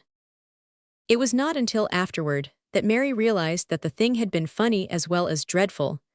That it was funny that all the grown-up people were so frightened that they came to a little girl, just because they guessed she was almost as bad as Colin himself. She flew along the corridor, and the nearer she got to the screams, the higher her temper mounted. She felt quite wicked by the time she reached the door. She slapped it open with her hand and ran across the room to the four-posted bed. You stop, she almost shouted. You stop, I hate you, everybody hates you. I wish everybody would run out of the house and let you scream yourself to death. You will scream yourself to death in a minute, and I wish you would. A nice, sympathetic child could neither have thought nor said such things, but it just happened that the shock of hearing them was the best possible thing for this hysterical boy, whom no one had ever dared to restrain or contradict. He had been lying on his face, beating his pillow with his hands, and he actually almost jumped around. He turned so quickly at the sound of the furious little voice. His face looked dreadful, white and red and swollen, and he was gasping and choking, but savage little Mary did not care an atom. If you scream another scream, she said, I'll scream too, and I can scream louder than you can, and I'll frighten you, I'll frighten you. He actually had stopped screaming because she had startled him so. The The scream which had been coming almost choked him. The tears were streaming down his face, and he shook all over. "I can't stop," he gasped and sobbed. I can't." "You can," shouted Mary. "Half that ails you is hysterics and temper, just hysterics, hysterics, hysterics." And she stamped each time she said it. "I felt the lump, I felt it," choked out Colin. "I knew I should. I shall have a hunch on my back and then I shall die," and he began to writhe again and turned on his face and sobbed and wailed, but he didn't scream. "You didn't feel a lump," contradicted Mary fiercely. "If you did, it was only a hysterical lump. Hysterics makes lumps. There's nothing the matter with your horrid back, nothing but hysterics. Turn over and let me look at it." She liked the word hysterics, and felt somehow as if it had an effect on him. He was probably like herself and had never heard it before. "Nurse," she commanded, "come here and show me his back this minute." The nurse, Mrs. Medlock, and Martha had been standing huddled together near the door staring at her, their mouths half open. All three had gasped with fright more than once. The nurse came forward as if she were half afraid. Colin was heaving with great breathless sobs. "Perhaps he won't let me," she hesitated in a low voice. Colin heard her, however, and he gasped out between two sobs. "Show her, she shall see then." It was a poor thin back to look at when it was bared. Every rib could be counted, and every joint of the spine, though Mistress Mary did not count them as she bent over and examined them with a solemn, savage little face. She looked so sour and old-fashioned that the nurse turned her head aside to hide the twitching of her mouth. There was just a minute's silence, for even Colin tried to hold his breath while Mary looked up and down his spine, and down and up, as intently as if she had been the great doctor from London. "There's not a single lump there," she said at last. "There's not a lump as big as a pin except backbone lumps, and you can only feel them because you're thin. I've got backbone lumps myself, and they used to stick out as much as yours do, until I began to get fatter, and I am not fat enough yet to hide them. There's not a lump as big as a pin. If you ever say there is again, I shall laugh." No one but Colin himself knew what effect those crossly spoken childish words had on him. If he had ever had anyone to talk to about his secret terrors, if he had ever dared to let himself ask questions, if he had had childish companions, and had not lain on his back in the huge closed house, breathing an atmosphere heavy with the fears of people who were most of them ignorant and tired of him, he would have found out that most of his fright and illness was created by himself. But he had lain and thought of himself, and his aches and weariness for hours and days and months and years. And now that an angry, unsympathetic little girl insisted obstinately that he was not as ill as he thought he was, he actually felt as if she might be speaking the truth. "I didn't know," ventured the nurse, "that he thought he had a lump on his spine. His back is weak because he won't try to sit up. I could have told him there was no lump there." Colin gulped and turned his face a little to look at her. "See, could you?" he said pathetically. "Yes, sir." "There," said Mary, and she gulped too. Colin turned on his face again, and but for his long-drawn broken breaths, which were the dying down of his storm of sobbing, he lay still for a minute, though great tears streamed down his face and wet the pillow. Actually, the tears meant that a curious, great relief had come to him. Presently he turned and looked at the nurse again, and strangely enough he was not like a Raja at all as he spoke to her. "Do you think I could live to grow up?" he said. The nurse was neither clever nor soft-hearted, but she could repeat some of the London doctor's words. "You probably will if you will do what you are told to do, and not give way to your temper, and stay out a great deal in the fresh air." Colin's tantrum had passed, and he was weak and worn out with crying, and this perhaps made him feel gentle. He put out his hand a little toward Mary, and I am glad to say that, her own tantrum having passed, she was softened too and met him halfway with her hand, so that it was a sort of making up. I'll go out with you, Mary," he said. "I shan't hate fresh air if we can find—" He remembered just in time to stop himself from saying, "if we can find the secret garden," and he ended, "I shall like to go out with you if Dickon will come and push my chair.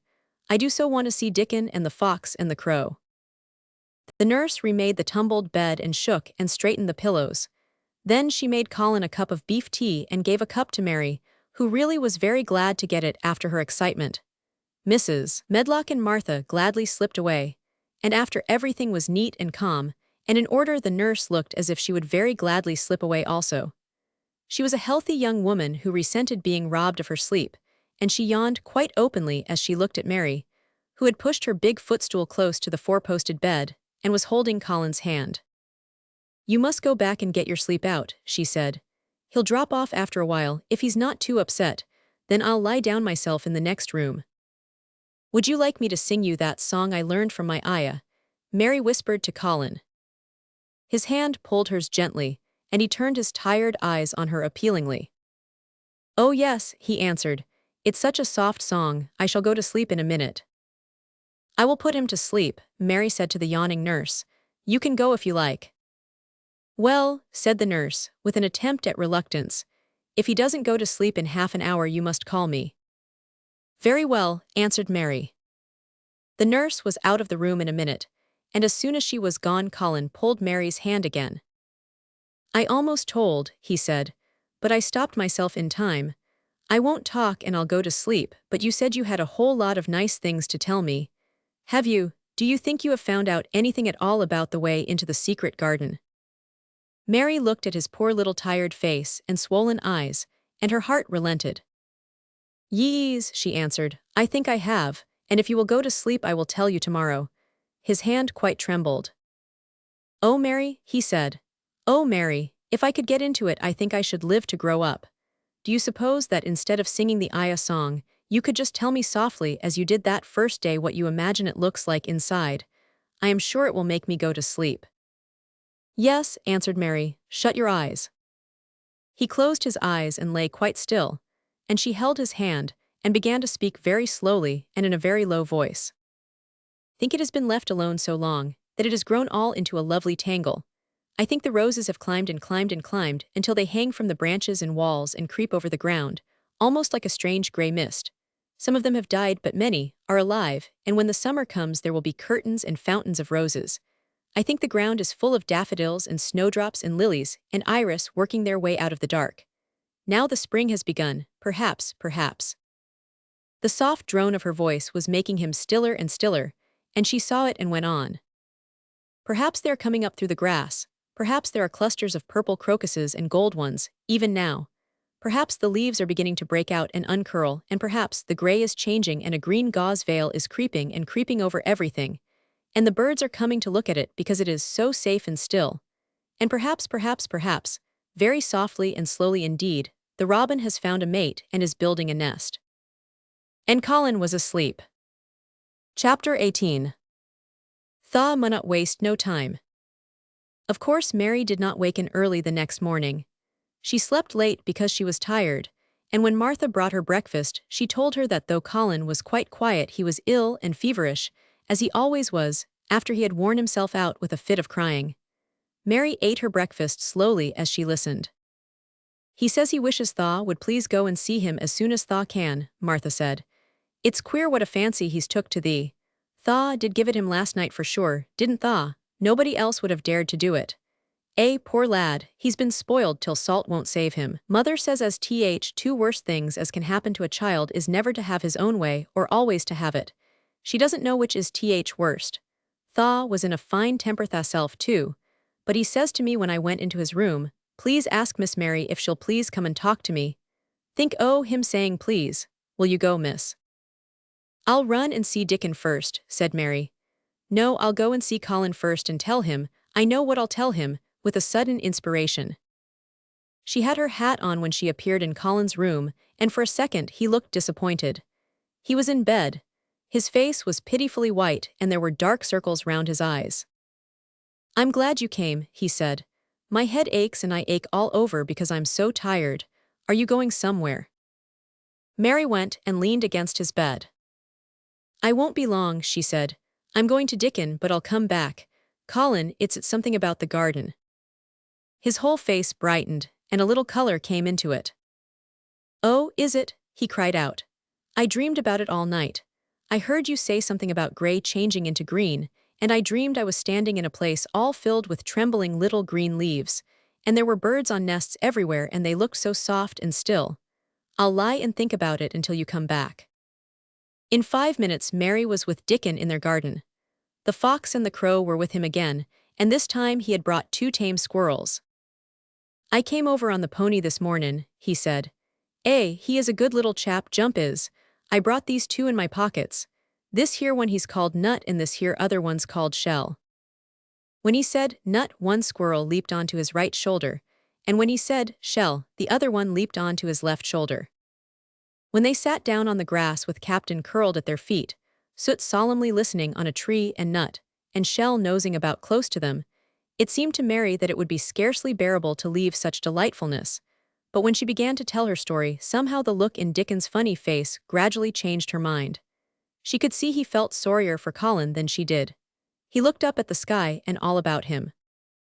"Just listen to them birds, world seems full of 'em all whistlin' and pippin'," he said. "Look at 'em dartin' about, and hearken at 'em callin' to each other. Come springtime seems like as if all world's callin'. The leaves is uncurlin' so you can see 'em, and my word, nice smells there's about," sniffing with his happy turned-up nose. "And that poor lad lyin' shut up and seein' so little that he gets to thinkin' o' things as sets him screamin'.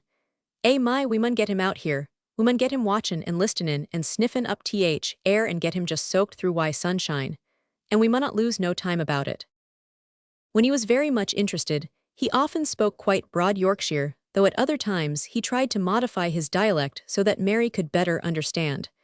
But she loved his broad Yorkshire, and had in fact been trying to learn to speak it herself. So she spoke a little now. "Aye, that we mun," she said, which meant, "Yes, indeed we must. I'll tell thee what us'll do first," she proceeded, and Dickon grinned, because when the little wench tried to twist her tongue into speaking Yorkshire it amused him very much. "He's took a gradely fancy to thee. He wants to see thee and he wants to see Soot and Captain. When I go back to the house to talk to him, I'll ax him if thaw canna come and see him tomorrow mornin', and bring thaw creatures why thee. And then, in a bit, when there's more leaves out, and happen a bud or two, we'll get him to come out and thaw shall push him in his chair and we'll bring him here and show him everything." When she stopped, she was quite proud of herself. She had never made a long speech in Yorkshire before, and she had remembered very well. "Thaw mun talk a bit o' Yorkshire like that to Mester Colin," Dickon chuckled. "Thaw'll make him laugh and there's nowt as good for ill folk as laughin' is. Mother says she believes as half a hour's good laugh every mornin' 'ud cure a chap as was mackin' ready for typhus fever." "I'm going to talk Yorkshire to him this very day," said Mary, chuckling herself. The garden had reached the time when every day and every night it seemed as if magicians were passing through it drawing loveliness out of the earth and the boughs with wands. It was hard to go away and leave it all, particularly as Nut had actually crept onto her dress, and Shell had scrambled down the trunk of the apple tree they sat under and stayed there looking at her with inquiring eyes. But she went back to the house, and when she sat down close to Colin's bed, he began to sniff as Dickon did, though not in such an experienced way. "You smell like flowers and fresh things," he cried out quite joyously. "What is it you smell of? It's cool and warm and sweet all at the same time." "It's wind from more," said Mary. "It comes sittin' on grass under a tree why Dickon and why Captain and Soot and Nut and Shell. It's springtime and out doors and sunshine as smells so gradely." She said it as broadly as she could, and you do not know how broadly Yorkshire sounds until you have heard someone speak it. Colin began to laugh. "What are you doing?" he said. "I never heard you talk like that before. How funny it sounds." "I'm jivin' thee a bit o' Yorkshire," answered Mary triumphantly. "I canna talk as gradely as Dickon and Martha can, but thaw sees I can shape a bit. Doesn't thaw understand a bit o' Yorkshire when thaw hears it? And thaw a Yorkshire lad thistle, bred and born. I wonder that not ashamed o' thy face." And then she began to laugh too, and they both laughed until they could not stop themselves, and they laughed until the room echoed, and Mrs. Medlock, opening the door to come in, drew back into the corridor and stood listening amazed. "Well, upon my word," she said, speaking rather broad Yorkshire herself because there was no one to hear her and she was so astonished. "Whoever heard whoever on earth would ha' thought it?" There was so much to talk about. It seemed as if Colin could never hear enough of Dickon and Captain and Soot and Nut and Shell, and the pony whose name was Jump. Mary had run round into the wood with Dickon to see Jump. He was a tiny little shaggy moor pony with thick locks hanging over his eyes, and with a pretty face and a nuzzling velvet nose. He was rather thin with living on moor grass, but he was as tough and wiry as if the muscle in his little legs had been made of steel springs. He had lifted his head, and whinnied softly the moment he saw Dickon, and he had trotted up to him, and put his head across his shoulder, and then Dickon had talked into his ear and Jump had talked back in odd little whinnies and puffs and snorts. Dickon had made him give Mary his small front hoof, and kiss her on her cheek with his velvet muzzle. "Does he really understand everything Dickon says?" Colin asked. "It seems as if he does," answered Mary. "Dickon says anything will understand if you're friends with it for sure, but you have to be friends for sure." Colin lay quiet a little while, and his strange gray eyes seemed to be staring at the wall, but Mary saw he was thinking. "I wish I was friends with things," he said at last, "but I'm not. I never had anything to be friends with and I can't bear people." "Can't you bear me?" asked Mary. "Yes, I can," he answered. "It's funny but I even like you." "Ben Weatherstaff said I was like him," said Mary. "He said he'd warrant we'd both got the same nasty tempers. I think you're like him too. We are all three alike, you and I and Ben Weatherstaff. He said we were neither of us much to look at and we were as sour as we looked. But I don't feel as sour as I used to before I knew the Robin and Dickon." "Did you feel as if you hated people?" "Yes," answered Mary without any affectation. "I should have detested you if I had seen you before I saw the Robin and Dickon."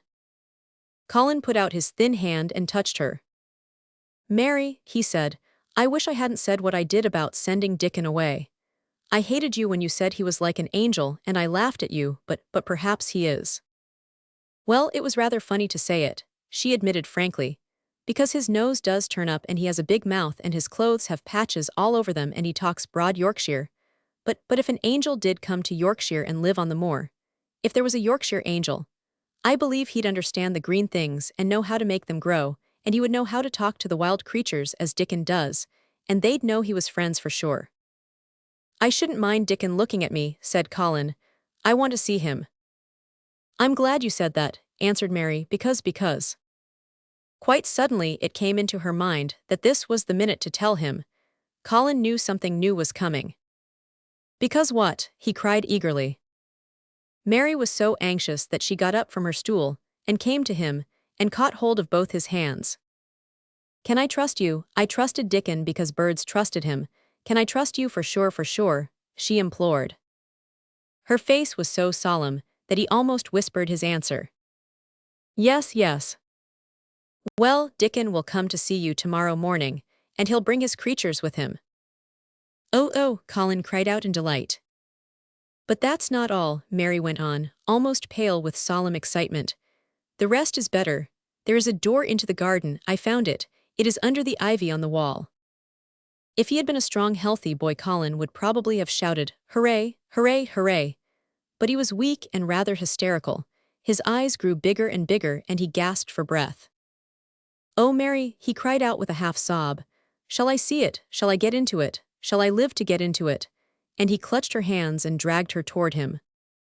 "Of course you'll see it," snapped Mary indignantly. "Of course you'll live to get into it, don't be silly." And she was so unhysterical and natural and childish that she brought him to his senses, and he began to laugh at himself, and a few minutes afterward she was sitting on her stool again, telling him not what she imagined the secret garden to be like, but what it really was. And Colin's aches and tiredness were forgotten, and he was listening enraptured. "It is just what you thought it would be," he said at last. "It sounds just as if you had really seen it. You know I said that when you told me first." Mary hesitated about 2 minutes, and then boldly spoke the truth. "I had seen it and I had been in," she said. "I found the key and got in weeks ago. But I daren't tell you, I daren't because I was so afraid I couldn't trust you for sure." Chapter 19. It has come. Of course Dr. Craven had been sent for the morning after Colin had had his tantrum. He was always sent for at once when such a thing occurred, and he always found, when he arrived, a white shaken boy lying on his bed, sulky and still so hysterical that he was ready to break into fresh sobbing at the least word. In fact, Dr. Craven dreaded and detested the difficulties of these visits. On this occasion he was away from Misselthwaite Manor until afternoon. "How is he?" he asked Mrs. Medlock rather irritably when he arrived. "He will break a blood vessel in one of those fits some day. The boy is half insane with hysteria and self-indulgence." "Well, sir," answered Mrs. Medlock, "you'll scarcely believe your eyes when you see him. That plain sour-faced child that's almost as bad as himself has just bewitched him. How she's done it, there's no telling. The Lord knows she's nothing to look at and you scarcely ever hear her speak, but she did what none of us dare do.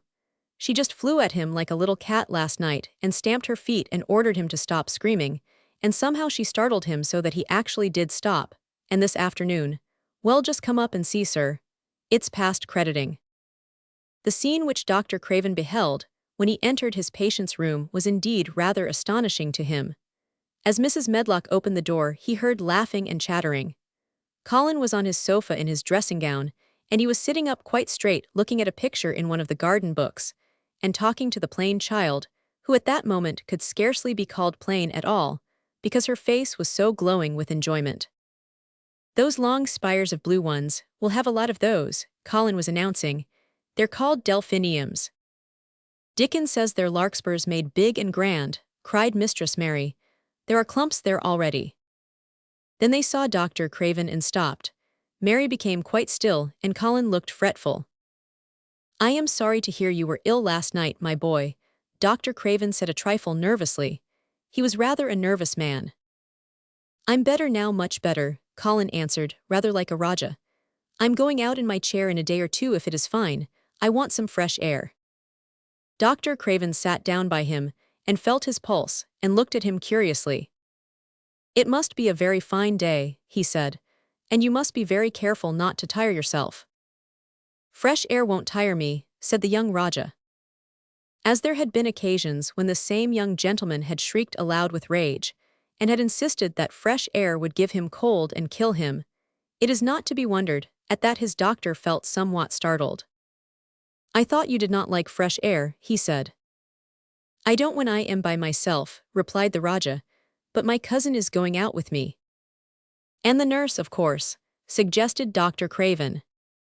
"No, I will not have the nurse," so magnificently that Mary could not help remembering how the young native prince had looked with his diamonds and emeralds and pearls stuck all over him, and the great rubies on the small dark hand he had waved to command his servants to approach with salams and receive his orders. "My cousin knows how to take care of me. I am always better when she is with me. She made me better last night. A very strong boy I know will push my carriage." Dr. Craven felt rather alarmed.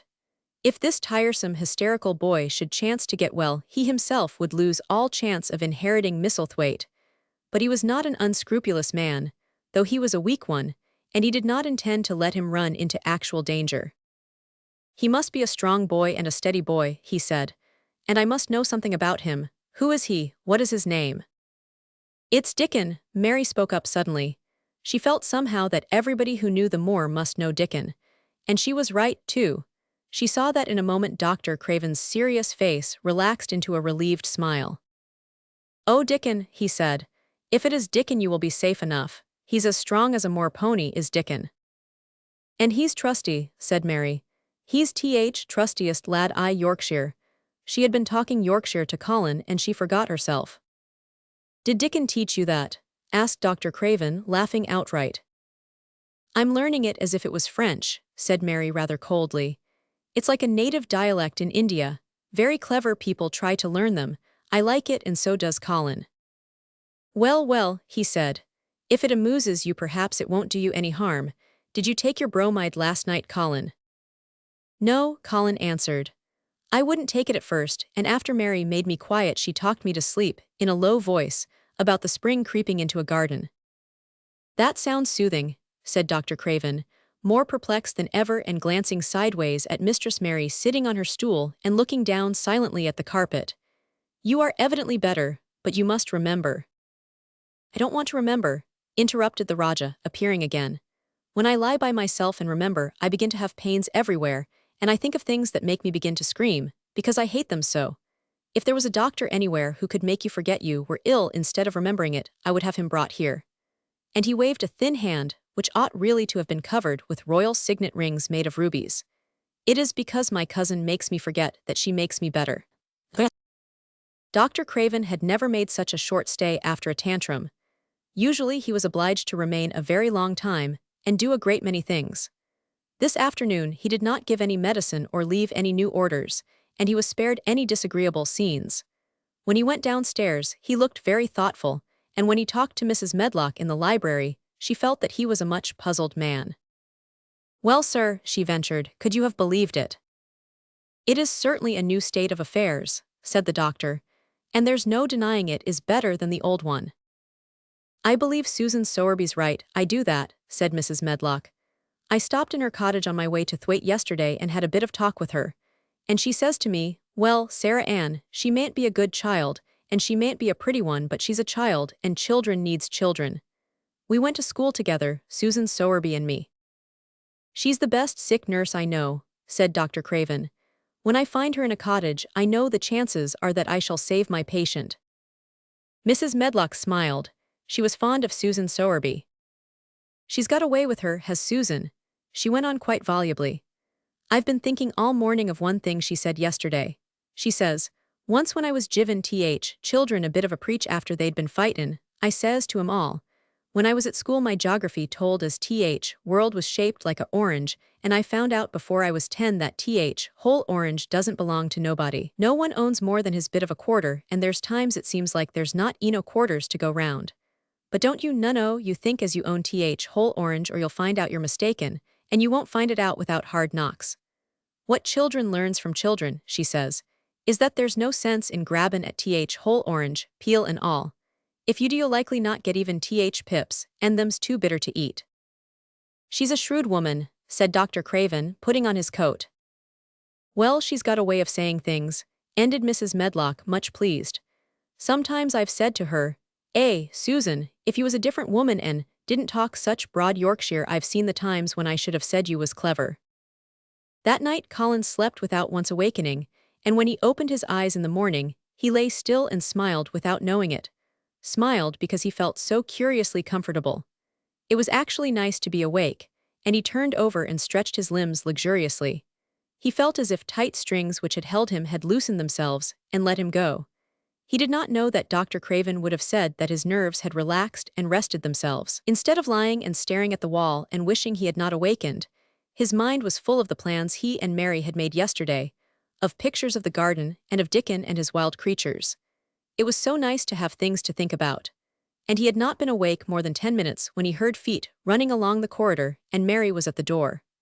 The next minute she was in the room and had run across to his bed, bringing with her a waft of fresh air full of the scent of the morning. You've been out, there's that nice smell of leaves," he cried. She had been running, and her hair was loose and blown, and she was bright with the air and pink-cheeked, though he could not see it. "It's so beautiful," she said, a little breathless with her speed. "You never saw anything so beautiful. It has come. I thought it had come that other morning, but it was only coming. It is here now. It has come, the spring, Dickon says so." "Has it?" cried Colin, and though he really knew nothing about it, he felt his heart beat. He actually sat up in bed. "Open the window," he added, laughing half with joyful excitement and half at his own fancy. "Perhaps we may hear golden trumpets." And though he laughed, Mary was at the window in a moment, and in a moment more it was opened wide, and freshness and softness, and scents and birds, songs were pouring through. "That's fresh air," she said. "Lie on your back and draw in long breaths of it. That's what Dickon does when he's lying on the moor. He says he feels it in his veins and it makes him strong and he feels as if he could live forever and ever. Breathe it and breathe it." She was only repeating what Dickon had told her, but she caught Colin's fancy. "Forever and ever, does it make him feel like that?" he said, and he did as she told him, drawing in long deep breaths over and over again until he felt that something quite new and delightful was happening to him. Mary was at his bedside again. "Things are crowding up out of the earth," she ran on in a hurry, "and there are flowers uncurling and buds on everything, and the green veil has covered nearly all the gray, and the birds are in such a hurry about their nests for fear they may be too late that some of them are even fighting for places in the secret garden. And the rose bushes look as wick can be, and there are primroses in the lanes and woods, and the seeds we planted are up, and Dickon has brought the fox and the crow and the squirrels and a newborn lamb." And then she paused for breath. The newborn lamb Dickon had found 3 days before lying by its dead mother among the gorse bushes on the moor. It was not the first motherless lamb he had found, and he knew what to do with it. He had taken it to the cottage wrapped in his jacket, and he had let it lie near the fire and had fed it with warm milk. It was a soft thing with a darling, silly baby face and legs rather long for its body. Dickon had carried it over the moor in his arms, and its feeding bottle was in his pocket with a squirrel, and when Mary had sat under a tree with its limp warmness huddled on her lap, she had felt as if she were too full of strange joy to speak. A lamb, a lamb, a living lamb who lay on your lap like a baby. She was describing it with great joy, and Colin was listening and drawing in long breaths of air when the nurse entered. She started a little at the sight of the open window.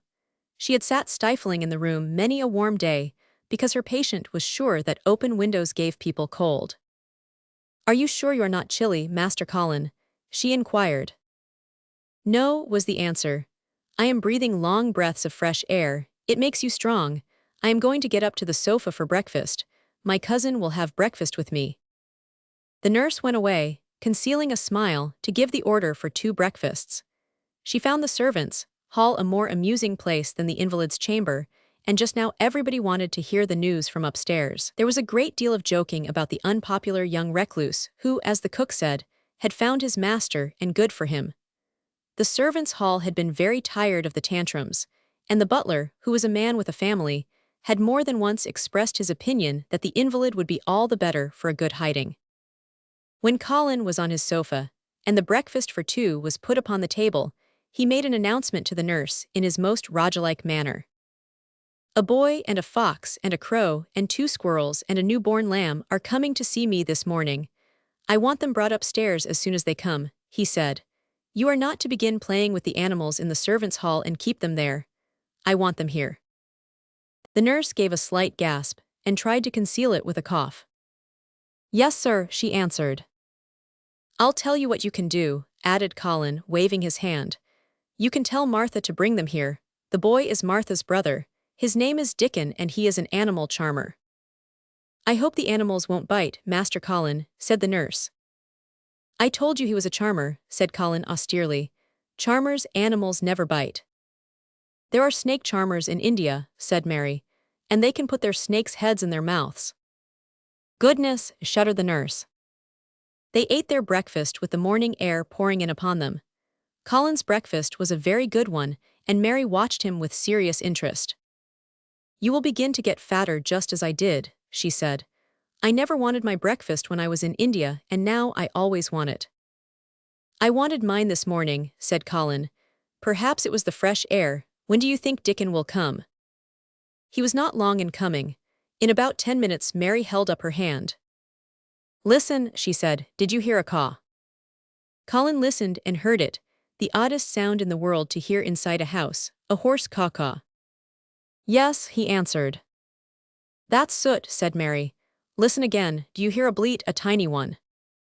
"Oh yes," cried Colin, quite flushing. "That's the newborn lamb," said Mary. "He's coming." Dickon's moorland boots were thick and clumsy, and though he tried to walk quietly, they made a clumping sound as he walked through the long corridors.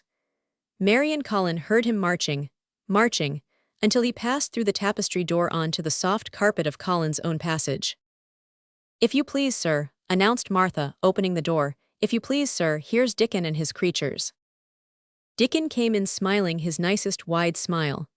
The newborn lamb was in his arms, and the little red fox trotted by his side. Nut sat on his left shoulder and Soot on his right, and Shell's head and paws peeped out of his coat pocket. Colin slowly sat up and stared, as he had stared when he first saw Mary. But this was a stare of wonder and delight. The truth was that in spite of all he had heard, he had not in the least understood what this boy would be like, and that his fox and his crow and his squirrels and his lamb were so near to him, and his friendliness, that they seemed almost to be part of himself. Colin had never talked to a boy in his life, and he was so overwhelmed by his own pleasure and curiosity that he did not even think of speaking. But Dickon did not feel the least shy or awkward. He had not felt embarrassed, because the crow had not known his language and had only stared and had not spoken to him the first time they met.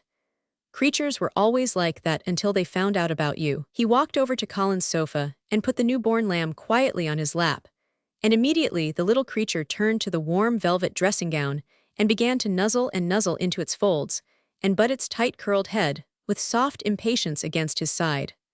Of course no boy could have helped speaking then. "What is it doing?" cried Colin. "What does it want?" "It wants its mother," said Dickon, smiling more and more. "I brought it to thee a bit hungry because I knowed thou'd like to see it feed." He knelt down by the sofa and took a feeding bottle from his pocket. "Come on, little un," he said, turning the small woolly white head with a gentle brown hand. "This is what thaw's after. Thaw'll get more out o' this than thaw will out o' silk velvet coats. There now," and he pushed the rubber tip of the bottle into the nuzzling mouth, and the lamb began to suck it with ravenous ecstasy. After that there was no wondering what to say. By the time the lamb fell asleep, questions poured forth, and Dickon answered them all. He told them how he had found the lamb just as the sun was rising 3 mornings ago. He had been standing on the moor listening to a skylark, and watching him swing higher and higher into the sky, until he was only a speck in the heights of blue. "I'd almost lost him but for his song, and I was wonderin' how a chap could hear it when it seemed as if he'd get out o' th world in a minute. And just then I heard something else far off among th gorse bushes. It was a weak bleatin', and I knowed it was a new lamb as was hungry, and I knowed it wouldn't be hungry if it hadn't lost its mother somehow, so I set off searchin'. I did have a look for it. I went in and out among th gorse bushes and round, and I always seemed to take th wrong turnin'. But at last I seed a bit o' white by a rock on top o' th moor, and I climbed up and found th little unhalf-dead why cold and clemmin'." While he talked, Soot flew solemnly in and out of the open window, and cawed remarks about the scenery, while Nut and Shell made excursions into the big trees outside, and ran up and down trunks and explored branches. Captain curled up near Dickon, who sat on the hearthrug from preference. They looked at the pictures in the gardening books, and Dickon knew all the flowers by their country names, and knew exactly which ones were already growing in the secret garden. "I couldna say that their name," he said, pointing to one under which was written Aquilegia, "but us calls that a columbine, and that there one it's a snapdragon, and they both grow wild in hedges. But these is garden ones, and they're bigger and grander. There's some big clumps o' columbine in th garden. They'll look like a bed o' blue, and white butterflies flutter in when they're out."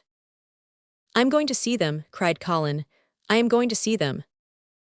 "I that thaw mun," said Mary quite seriously, "and thaw munnot lose no time about it." Chapter 20. I shall live forever, and ever and ever.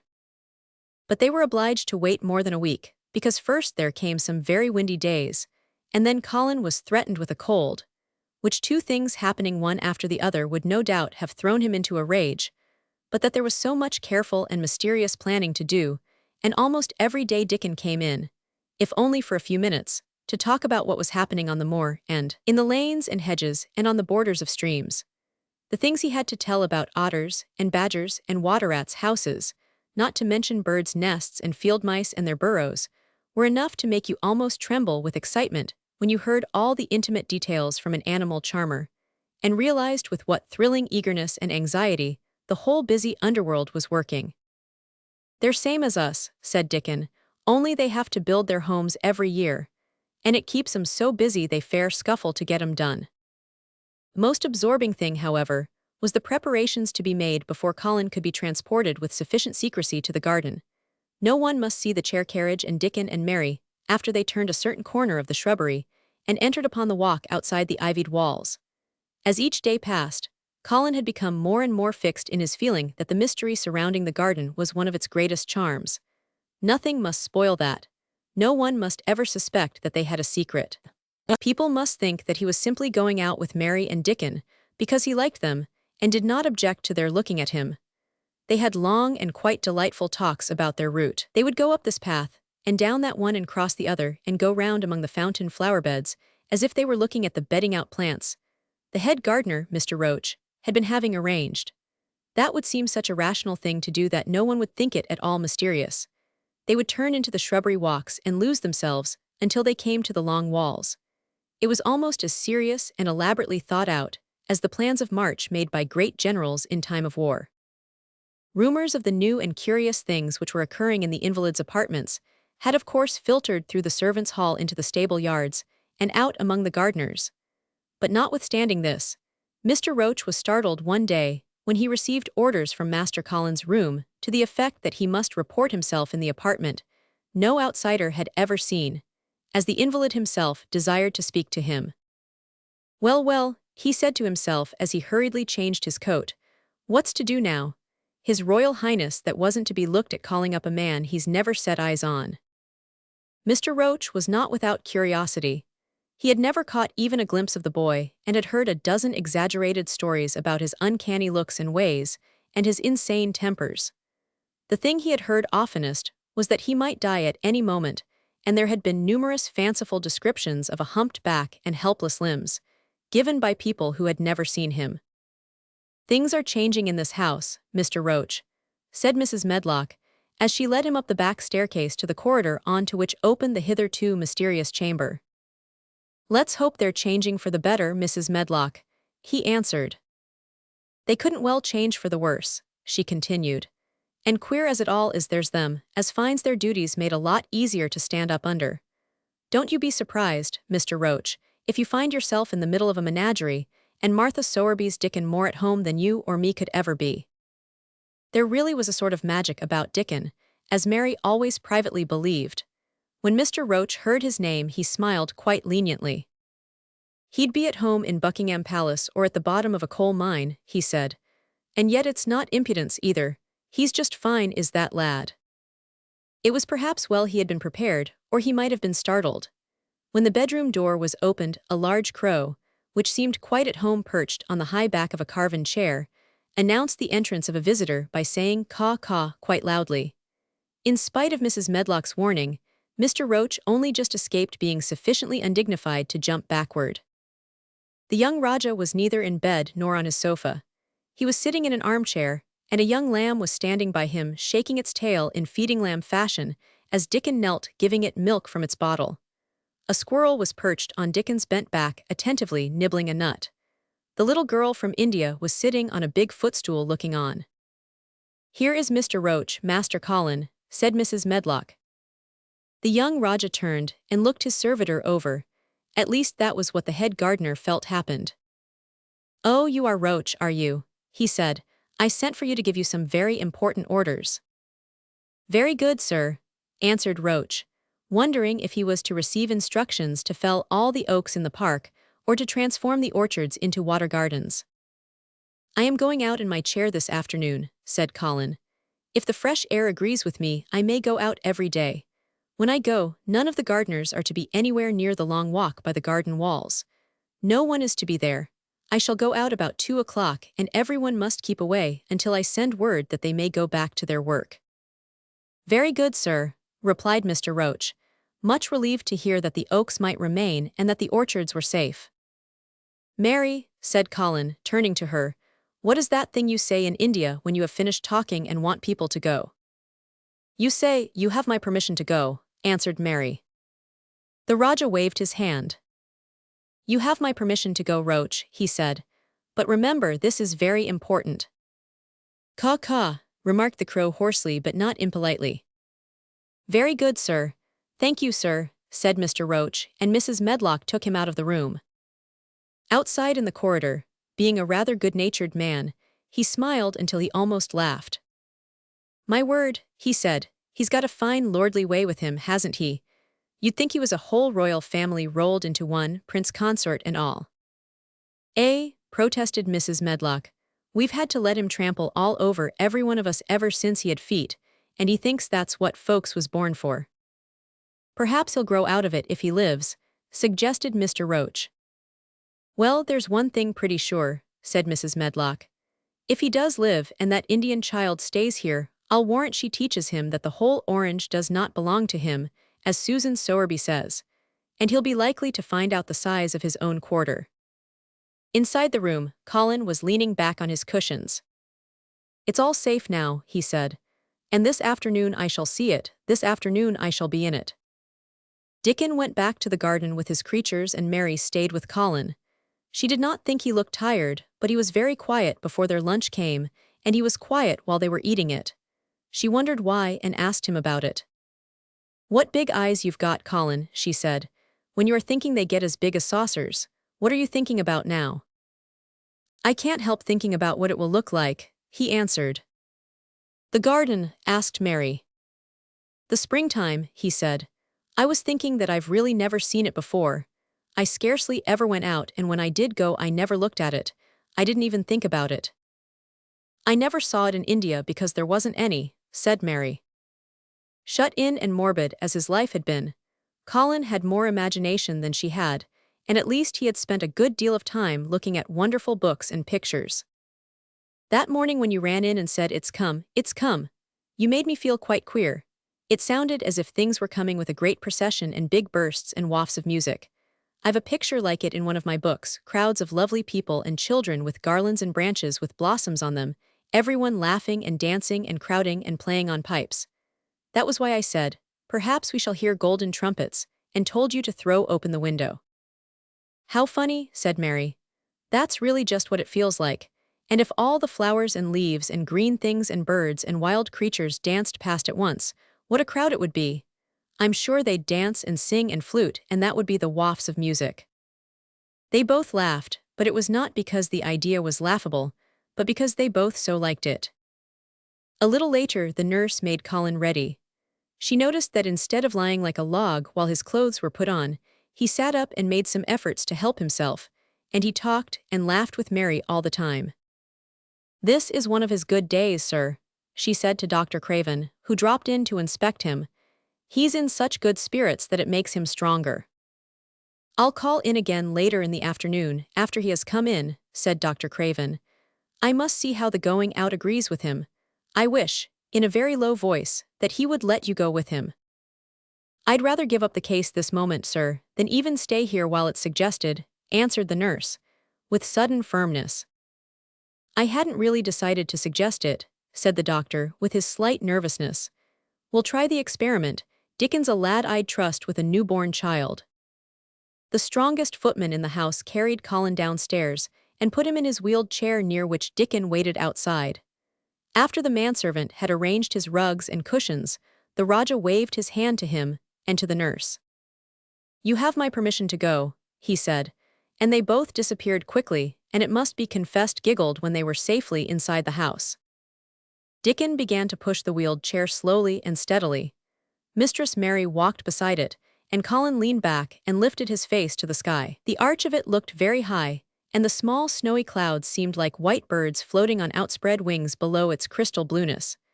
The wind swept in soft, big breaths down from the moor, and was strange with a wild, clear-scented sweetness. Colin kept lifting his thin chest to draw it in, and his big eyes looked as if it were they which were listening, instead of his ears. There are so many sounds of singing and humming and calling out, he said. What is that scent the puffs of wind bring? It's gorse on more that's open in out, answered Dickon. Bees are at it wonderful today. Not a human creature was to be caught sight of in the paths they took. In fact, every gardener or gardener's lad had been witched away. But they wound in and out among the shrubbery and out and round the fountain beds, following their carefully planned route for the mere mysterious pleasure of it. But when at last they turned into the long walk by the ivied walls, the excited sense of an approaching thrill made them, for some curious reason they could not have explained, begin to speak in whispers. This is it, breathed Mary. This is where I used to walk up and down and wonder and wonder. Is it? Cried Colin, and his eyes began to search the ivy with eager curiousness. But I can see nothing, he whispered. There is no door. That's what I thought, said Mary. Then there was a lovely breathless silence, and the chair wheeled on. That is the garden where Ben Weatherstaff works, said Mary. Is it? Said Colin. A few yards more, and Mary whispered again. This is where the robin flew over the wall, she said. Is it? Cried Colin. Oh, I wish he'd come again.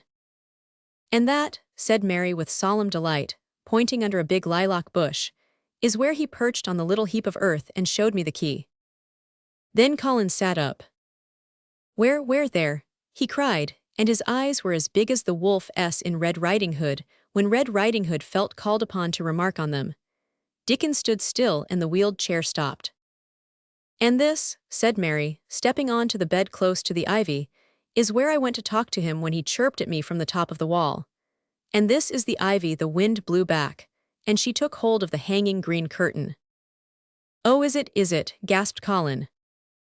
And here is the handle, and here is the door. Dickon, push him in quickly. And Dickon did it with one strong, steady, splendid push.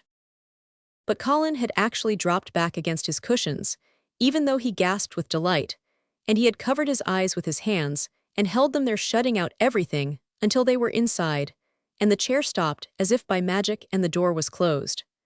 Not till then did he take them away and look round and round and round as Dickon and Mary had done. And over walls and earth and trees and swinging sprays and tendrils, the fair green veil of tender little leaves had crept. And in the grass under the trees, and the gray urns in the alcoves, and here and there everywhere were touches or splashes of gold and purple and white, and the trees were showing pink and snow above his head, and there were fluttering of wings and faint sweet pipes and humming and scents and scents. And the sun fell warm upon his face like a hand with a lovely touch. And in wonder Mary and Dickon stood and stared at him. He looked so strange and different because a pink glow of color had actually crept all over him, ivory face and neck and hands and all. "I shall get well, I shall get well," he cried out. "Mary, Dickon, I shall get well, and I shall live forever and ever and ever." Chapter 21. Ben Weatherstaff. One of the strange things about living in the world is that it is only now, and then one is quite sure one is going to live forever and ever and ever. One knows it sometimes when one gets up at the tender solemn dawn time, and goes out and stands alone, and throws one's head far back, and looks up, and watches the pale sky slowly changing and flushing and marvelous unknown things happening, until the east almost makes one cry out, and one's heart stands still at the strange unchanging majesty of the rising of the sun, which has been happening every morning for thousands and thousands and thousands of years. One knows it then for a moment or so. And one knows it sometimes when one stands by oneself in a wood at sunset, and the mysterious deep gold stillness slanting through and under the branches seems to be saying slowly again and again something one cannot quite hear, however much one tries. Then sometimes the immense quiet of the dark blue at night with millions of stars waiting and watching makes one sure, and sometimes a sound of far-off music makes it true, and sometimes a look in someone's eyes. And it was like that with Colin when he first saw and heard, and felt the springtime inside the four high walls of a hidden garden. That afternoon, the whole world seemed to devote itself to being perfect and radiantly beautiful, and kind to one boy. Perhaps out of pure heavenly goodness, the spring came, and crowded everything it possibly could into that one place. More than once Dickon paused in what he was doing and stood still with a sort of growing wonder in his eyes, shaking his head softly. It is gradely," he said. "I'm 12 goin' on 13 and there's a lot o' afternoons in 13 years, but seems to me like I never seed one as gradely as this air." "Aye, it is a gradely one," said Mary, and she sighed for mere joy. "I'll warrant it's the gradlest one as ever was in this world." "Does tha think," said Colin with dreamy carefulness, "as happen it was made like this air all o' purpose for me?" "My word," cried Mary admiringly, "that there is a bit o' good Yorkshire. That shappen first-rate that tha art." And delight reigned. They drew the chair under the plum tree, which was snow-white with blossoms and musical with bees. It was like a king's canopy, a fairy king's. There were flowering cherry trees near and apple trees whose buds were pink and white, and here and there one had burst open wide. Between the blossoming branches of the canopy bits of blue sky looked down like wonderful eyes. Mary and Dickon worked a little here and there, and Colin watched them. They brought him things to look at. Buds which were opening, buds which were tight closed, bits of twig whose leaves were just showing green, the feather of a woodpecker which had dropped on the grass, the empty shell of some bird early hatched. Dickon pushed the chair slowly round and round the garden, stopping every other moment to let him look at wonders springing out of the earth, or trailing down from trees. It was like being taken in state round the country of a magic king and queen, and shown all the mysterious riches it contained. "I wonder if we shall see the robin," said Colin. "Tha'll see him often after a bit," answered Dickon. "When eggs hatches out little chap he'll be kep, so busy it'll make his head swim. Tha'll see him flyin' backward and forward carryin' worms nigh as big as himsel, and that much noise goin' on in nest, when he gets there as fair flusters him, so as he scarce knows which big mouth to drop first piece in, and gappin' beaks and squawks on every side. Mother says as when she sees work a robin has to keep them gappin' beaks filled, she feels like she was a lady with nothin' to do. She says she's seen little chaps when it seemed like sweat must be droppin' off 'em, though folk can't see it." This made them giggle so delightedly that they were obliged to cover their mouths with their hands, remembering that they must not be heard. Colin had been instructed as to the law of whispers and low voices several days before. He liked the mysteriousness of it and did his best, but in the midst of excited enjoyment, it is rather difficult never to laugh above a whisper. Every moment of the afternoon was full of new things, and every hour the sunshine grew more golden. The wheeled chair had been drawn back under the canopy, and Dickon had sat down on the grass and had just drawn out his pipe, when Colin saw something he had not had time to notice before. "That's a very old tree over there, isn't it?" he said. Dickon looked across the grass at the tree, and Mary looked, and there was a brief moment of stillness. "Yes," answered Dickon after it, and his low voice had a very gentle sound. Mary gazed at the tree and thought. "The branches are quite gray and there's not a single leaf anywhere," Colin went on. "It's quite dead, isn't it?" "Aye," admitted Dickon.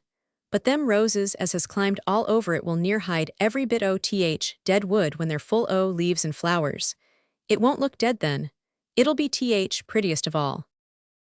Mary still gazed at the tree and thought. "It looks as if a big branch had been broken off," said Colin. "I wonder how it was done." "It's been done many a year," answered Dickon. With a sudden relieved start and laying his hand on Colin. "Look at that robin, there he is, he's been foragin' for his mate." Colin was almost too late, but he just caught sight of him, the flash of red-breasted bird with something in his beak. He darted through the greenness and into the close-grown corner and was out of sight. Colin leaned back on his cushion again, laughing a little. "He's taking her tea to her. Perhaps it's 5 o'clock. I think I'd like some tea myself." And so they were safe. "It was magic which sent the robin," said Mary secretly to Dickon afterward. "I know it was magic." For both she and Dickon had been afraid Colin might ask something about the tree whose branch had broken off 10 years ago, and they had talked it over together, and Dickon had stood and rubbed his head in a troubled way. "We mun look as if it wasn't no different from other trees," he had said. "We couldn't never tell him how it broke, poor lad. If he says anything about it, we mun try to look cheerful." "Aye, that we mun," had answered Mary. But she had not felt as if she looked cheerful when she gazed at the tree. She wondered and wondered in those few moments if there was any reality in that other thing Dickon had said. He had gone on rubbing his rust-red hair in a puzzled way, but a nice comforted look had begun to grow in his blue eyes. "Mrs. Craven was a very lovely young lady," he had gone on rather hesitatingly. "And mother she thinks maybe she's about Misselthwaite many a time lookin' after Mester Colin, same as all mothers do when they're took out world. They have to come back thaw sees. Happen she's been in the garden and happen it was her set us to work, and told us to bring him here." Mary had thought he meant something about magic. She was a great believer in magic. Secretly she quite believed that Dickon worked magic, of course good magic, on everything near him, and that was why people liked him so much and wild creatures knew he was their friend. She wondered, indeed, if it were not possible that his gift had brought the robin just at the right moment when Colin asked that dangerous question. She felt that his magic was working all the afternoon and making Colin look like an entirely different boy. It did not seem possible that he could be the crazy creature who had screamed and beaten and bitten his pillow. Even his ivory whiteness seemed to change. The faint glow of color which had shone on his face and neck and hands when he first got inside the garden really never quite died away. He looked as if he were made of flesh instead of ivory or wax. They saw the robin carry food to his mate 2 or 3 times, and it was so suggestive of afternoon tea that Colin felt they must have some. "Go and make one of the men's servants bring some in a basket to the rhododendron walk," he said, "and then you and Dickon can bring it here." It was an agreeable idea, easily carried out, and when the white cloth was spread upon the grass, with hot tea and buttered toast and crumpets, a delightfully hungry meal was eaten, and several birds on domestic errands paused to inquire what was going on and were led into investigating crumbs with great activity.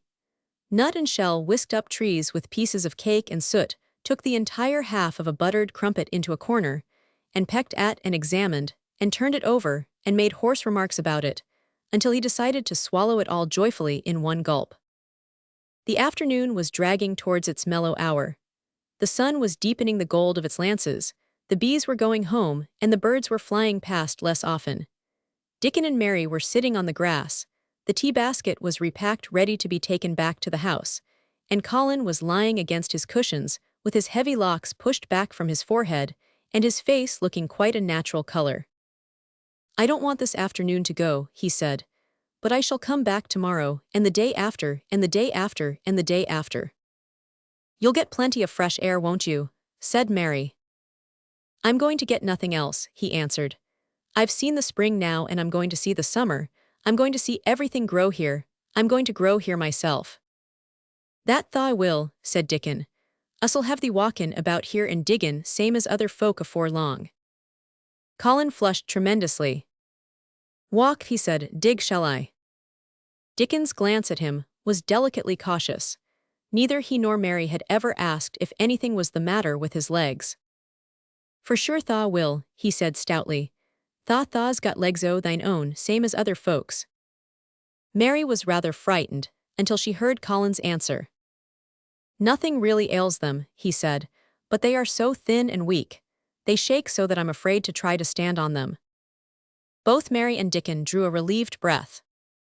"When tha stops bane afraid thou'lt stand on 'em," Dickon said with renewed cheer, "and thou'lt stop bane afraid in a bit." "I shall," said Colin, and he lay still as if he were wondering about things. They were really very quiet for a little while. The sun was dropping lower. It was that hour when everything stills itself, and they really had had a busy and exciting afternoon. Colin looked as if he were resting luxuriously. Even the creatures had ceased moving about and had drawn together and were resting near them. Soot had perched on a low branch and drawn up one leg and dropped the gray film drowsily over his eyes. Mary privately thought he looked as if he might snore in a minute. In the midst of this stillness, it was rather startling when Colin half lifted his head and exclaimed in a loud, suddenly alarmed whisper, "Who is that man?" Dickon and Mary scrambled to their feet. "Man," they both cried in low, quick voices. Colin pointed to the high wall. "Look," he whispered excitedly, "just look." Mary and Dickon wheeled about and looked. There was Ben Weatherstaff's indignant face glaring at them over the wall from the top of a ladder. He actually shook his fist at Mary. "If I wasn't a bachelder and tha was a wench o' mine," he cried, "I'd give thee a hidden." He mounted another step threateningly, as if it were his energetic intention to jump down and deal with her. But as she came toward him, he evidently thought better of it and stood on the top step of his ladder shaking his fist down at her. "I never thought much o' thee," he harangued. "I couldna abide thee first time I set eyes on thee. A scrawny buttermilk-faced young besom, aloos askin' questions and pawkin' tha knows where it wasna wanted. I never knowed how tha got so thick wy me. If it hadna been for Robin drat him." "Ben Weatherstaff," called out Mary, finding her breath. She stood below him and called up to him with a sort of gasp. "Ben Weatherstaff, it was the Robin who showed me the way." Then it did seem as if Ben really would scramble down on her side of the wall. He was so outraged. "Tha young bad un," he called down at her.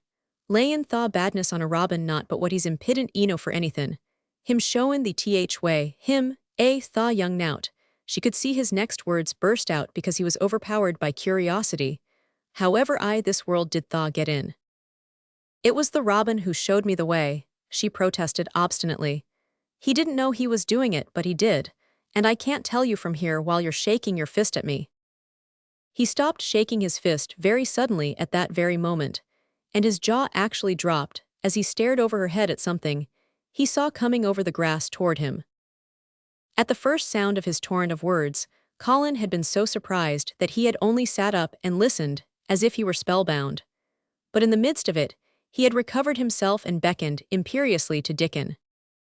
"Wheel me over there," he commanded. "Wheel me quite close and stop right in front of him."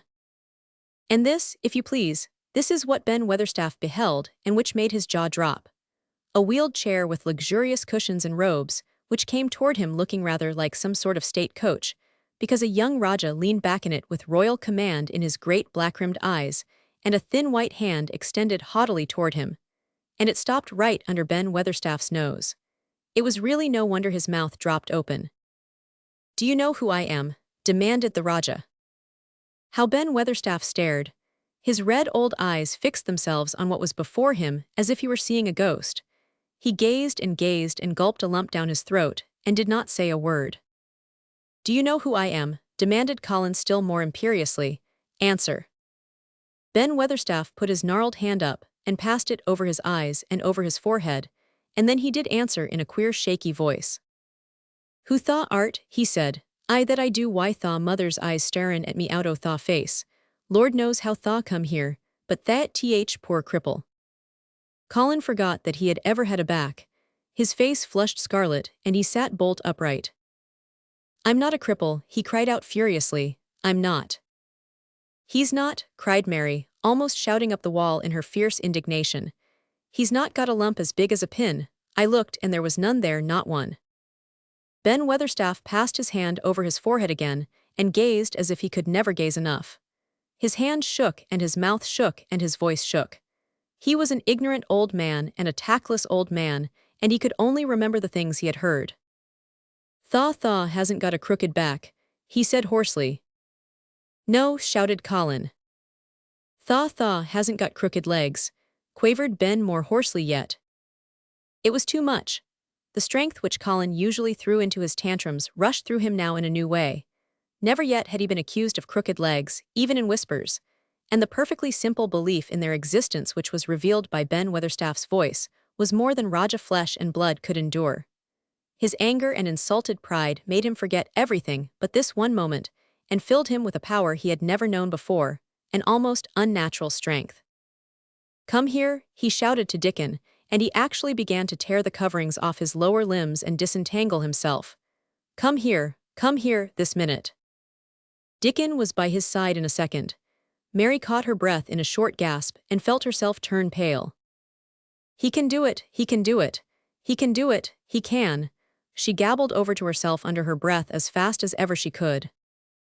There was a brief fierce scramble. The rugs were tossed on the ground, Dickon held Colin's arm, the thin legs were out, the thin feet were on the grass.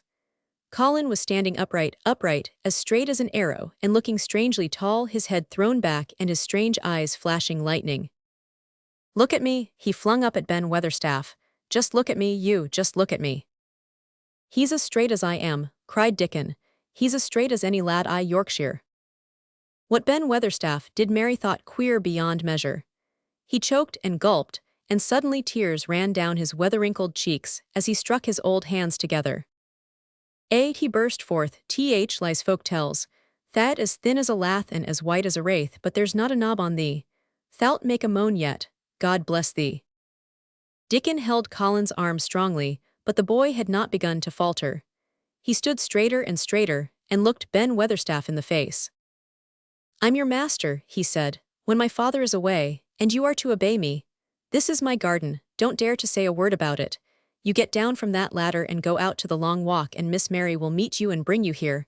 I want to talk to you. We did not want you, but now you will have to be in the secret. Be quick." Ben Weatherstaff's crabbed old face was still wet with that one queer rush of tears. It seemed as if he could not take his eyes from thin straight Colin, standing on his feet with his head thrown back. Lad," he almost whispered.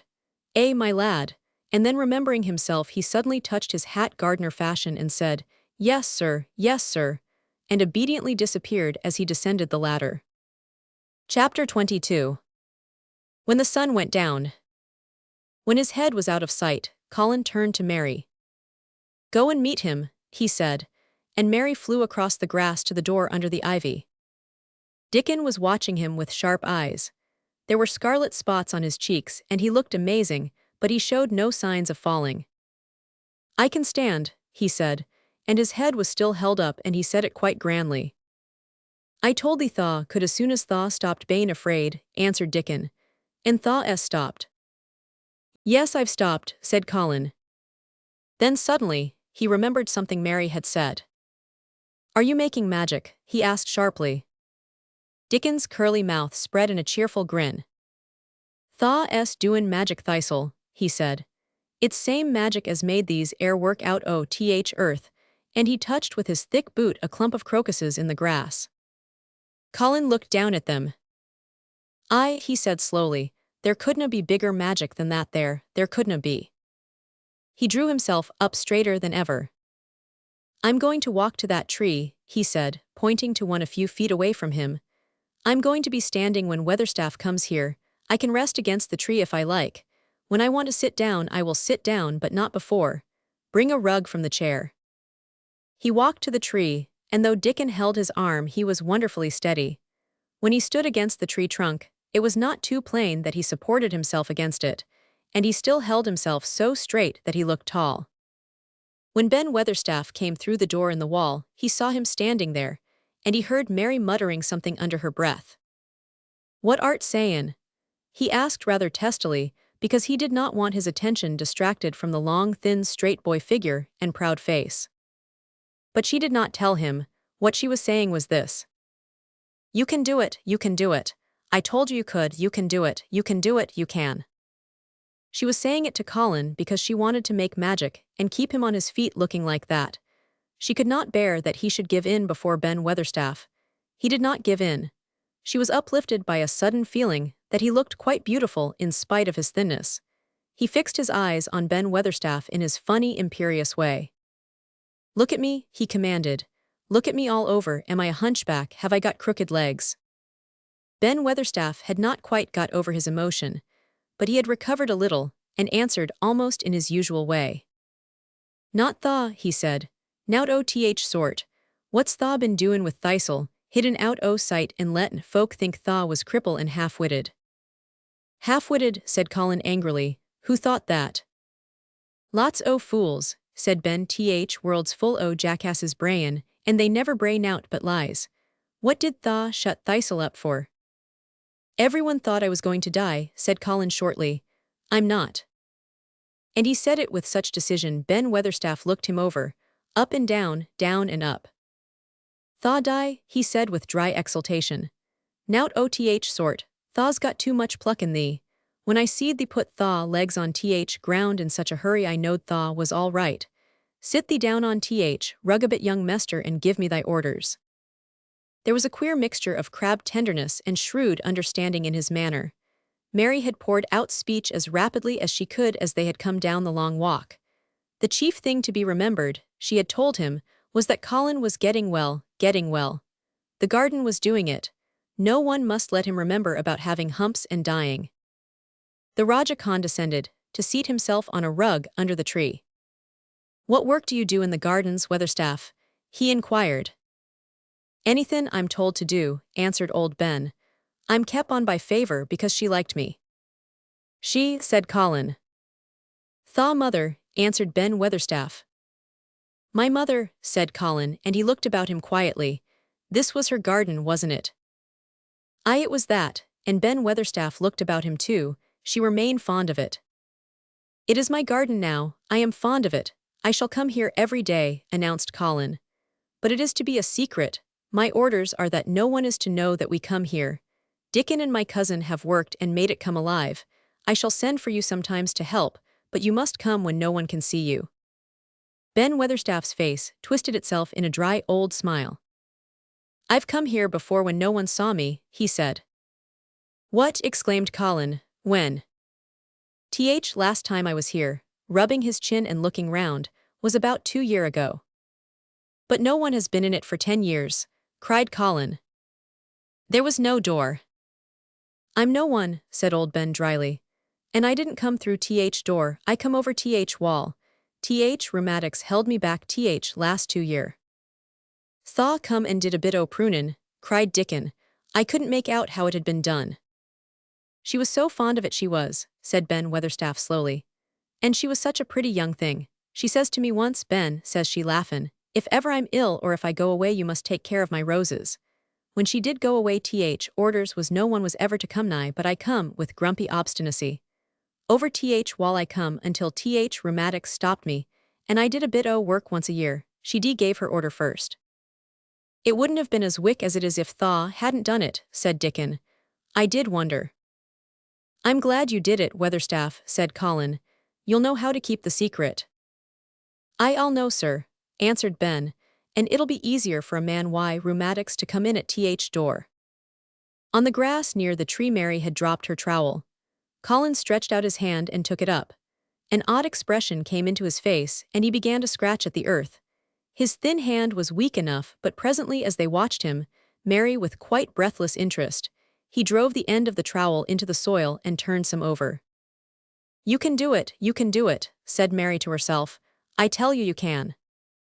Dickon's round eyes were full of eager curiousness, but he said not a word. Ben Weatherstaff looked on with interested face. Colin persevered. After he had turned a few trowelfuls of soil, he spoke exultantly to Dickon in his best Yorkshire. Thaw said as tha'd have me walkin' about here same as other folk, and Thaw said tha'd have me diggin'. I thought Thaw was just leein' to please me. This is only first day and I've walked, and here I am diggin'. Ben Weatherstaff's mouth fell open again when he heard him, but he ended by chuckling. He said, that sounds as if tha'd got wits no. Tha'd a Yorkshire lad for sure. And tha'd diggin', too. How'd thaw like to plant a bit o' somethin'? I can get thee a rose in a pot. Go and get it, said Colin, digging excitedly. Quick, quick. It was done quickly enough indeed. Ben Weatherstaff went his way forgetting rheumatics. Dickon took his spade and dug the hole deeper and wider than a new digger with thin white hands could make it. Mary slipped out to run and bring back a watering can. When Dickon had deepened the hole, Colin went on turning the soft earth over and over. He looked up at the sky, flushed and glowing with the strangely new exercise, slight as it was. I want to do it before the sun goes quite down, he said. Mary thought that perhaps the sun held back a few minutes just on purpose. Ben Weatherstaff brought the rose in its pot from the greenhouse. He hobbled over the grass as fast as he could. He had begun to be excited, too. He knelt down by the hole and broke the pot from the mold. Here, lad, he said, handing the plant to Colin. Set it in the earth thistle, same as King does when he goes to a new place. The thin white hands shook a little, and Colin's flush grew deeper as he set the rose in the mold and held it while old Ben made firm the earth. It was filled in and pressed down and made steady. Mary was leaning forward on her hands and knees. Soot had flown down and marched forward to see what was being done. Nut and Shell chattered about it from a cherry tree. It's planted, said Colin at last. And the sun is only slipping over the edge. Help me up, Dickon, I want to be standing when it goes, that's part of the magic. And Dickon helped him, and the magic, or whatever it was, so gave him strength that when the sun did slip over the edge and end the strange, lovely afternoon for them, there he actually stood on his 2 feet, laughing. Chapter 23. Magic. Dr. Craven had been waiting some time at the house when they returned to it. He had indeed begun to wonder if it might not be wise to send someone out to explore the garden paths. When Colin was brought back to his room, the poor man looked him over seriously. You should not have stayed so long, he said. You must not overexert yourself. I am not tired at all, said Colin. It has made me well. Tomorrow I am going out in the morning as well as in the afternoon.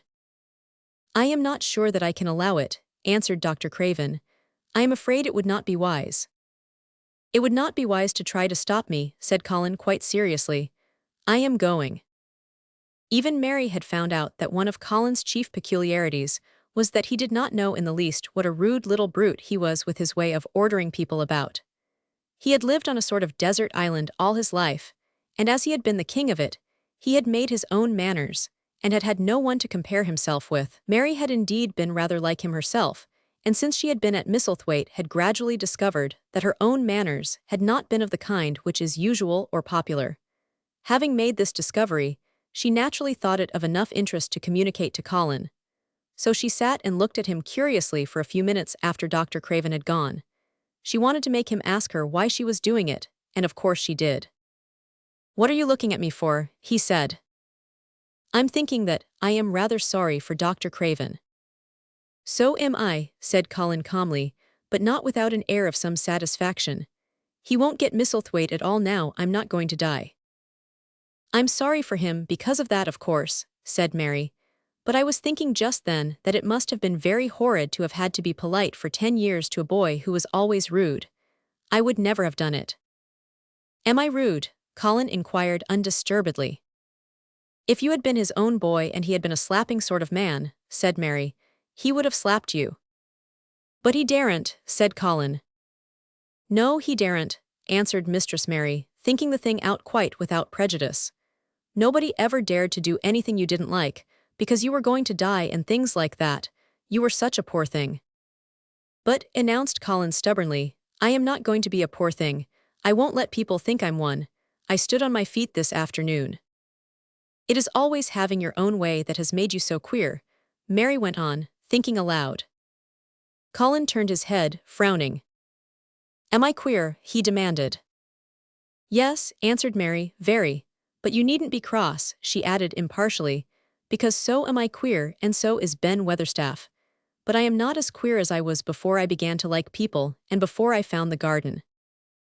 I don't want to be queer, said Colin. I am not going to be, and he frowned again with determination. He was a very proud boy. He lay thinking for a while, and then Mary saw his beautiful smile begin and gradually change his whole face. I shall stop being queer, he said, if I go every day to the garden. There is magic in there, good magic, you know, Mary, I am sure there is. So am I, said Mary. Even if it isn't real magic, Colin said, we can pretend it is. Something is there, something. It's magic, said Mary, but not black, it's as white as snow.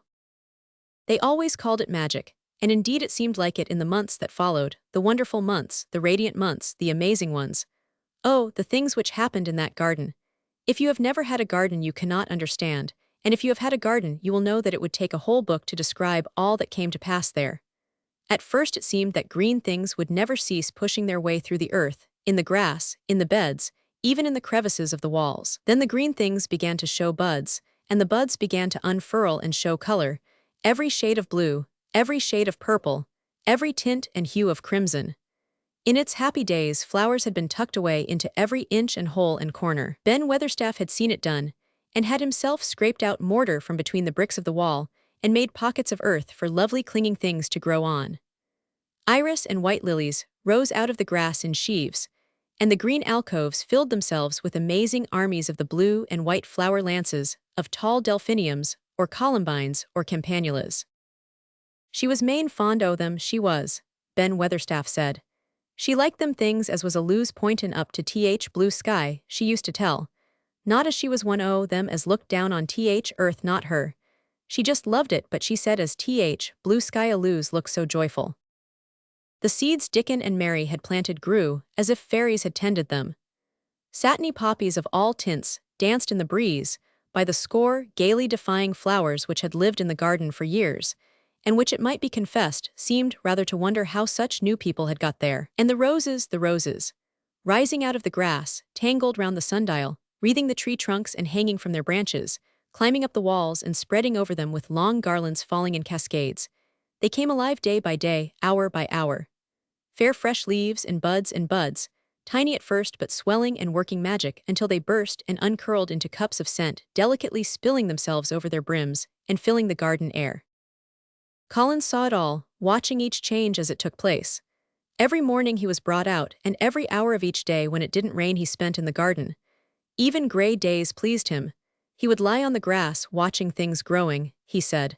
If you watched long enough, he declared, you could see buds unsheath themselves. Also, you could make the acquaintance of strange, busy insect things, running about on various unknown but evidently serious errands, sometimes carrying tiny scraps of straw or feather or food, or climbing blades of grass, as if they were trees from whose tops one could look out to explore the country. A mole throwing up its mound at the end of its burrow, and making its way out at last with the long-nailed paws which looked so like elfish hands, had absorbed him one whole morning.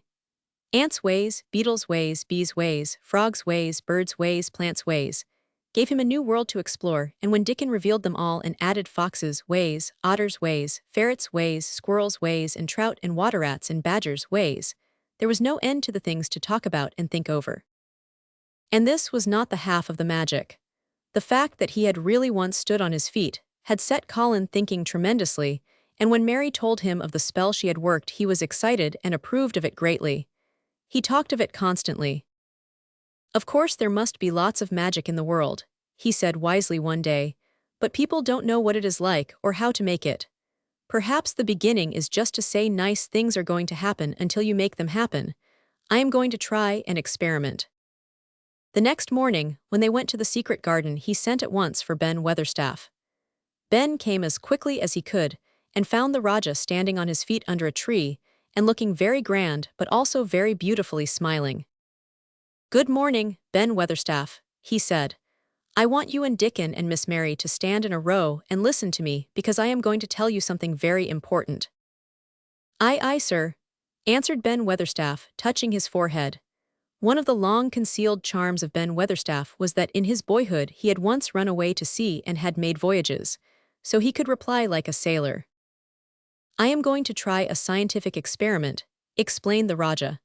"When I grow up I am going to make great scientific discoveries, and I am going to begin now with this experiment."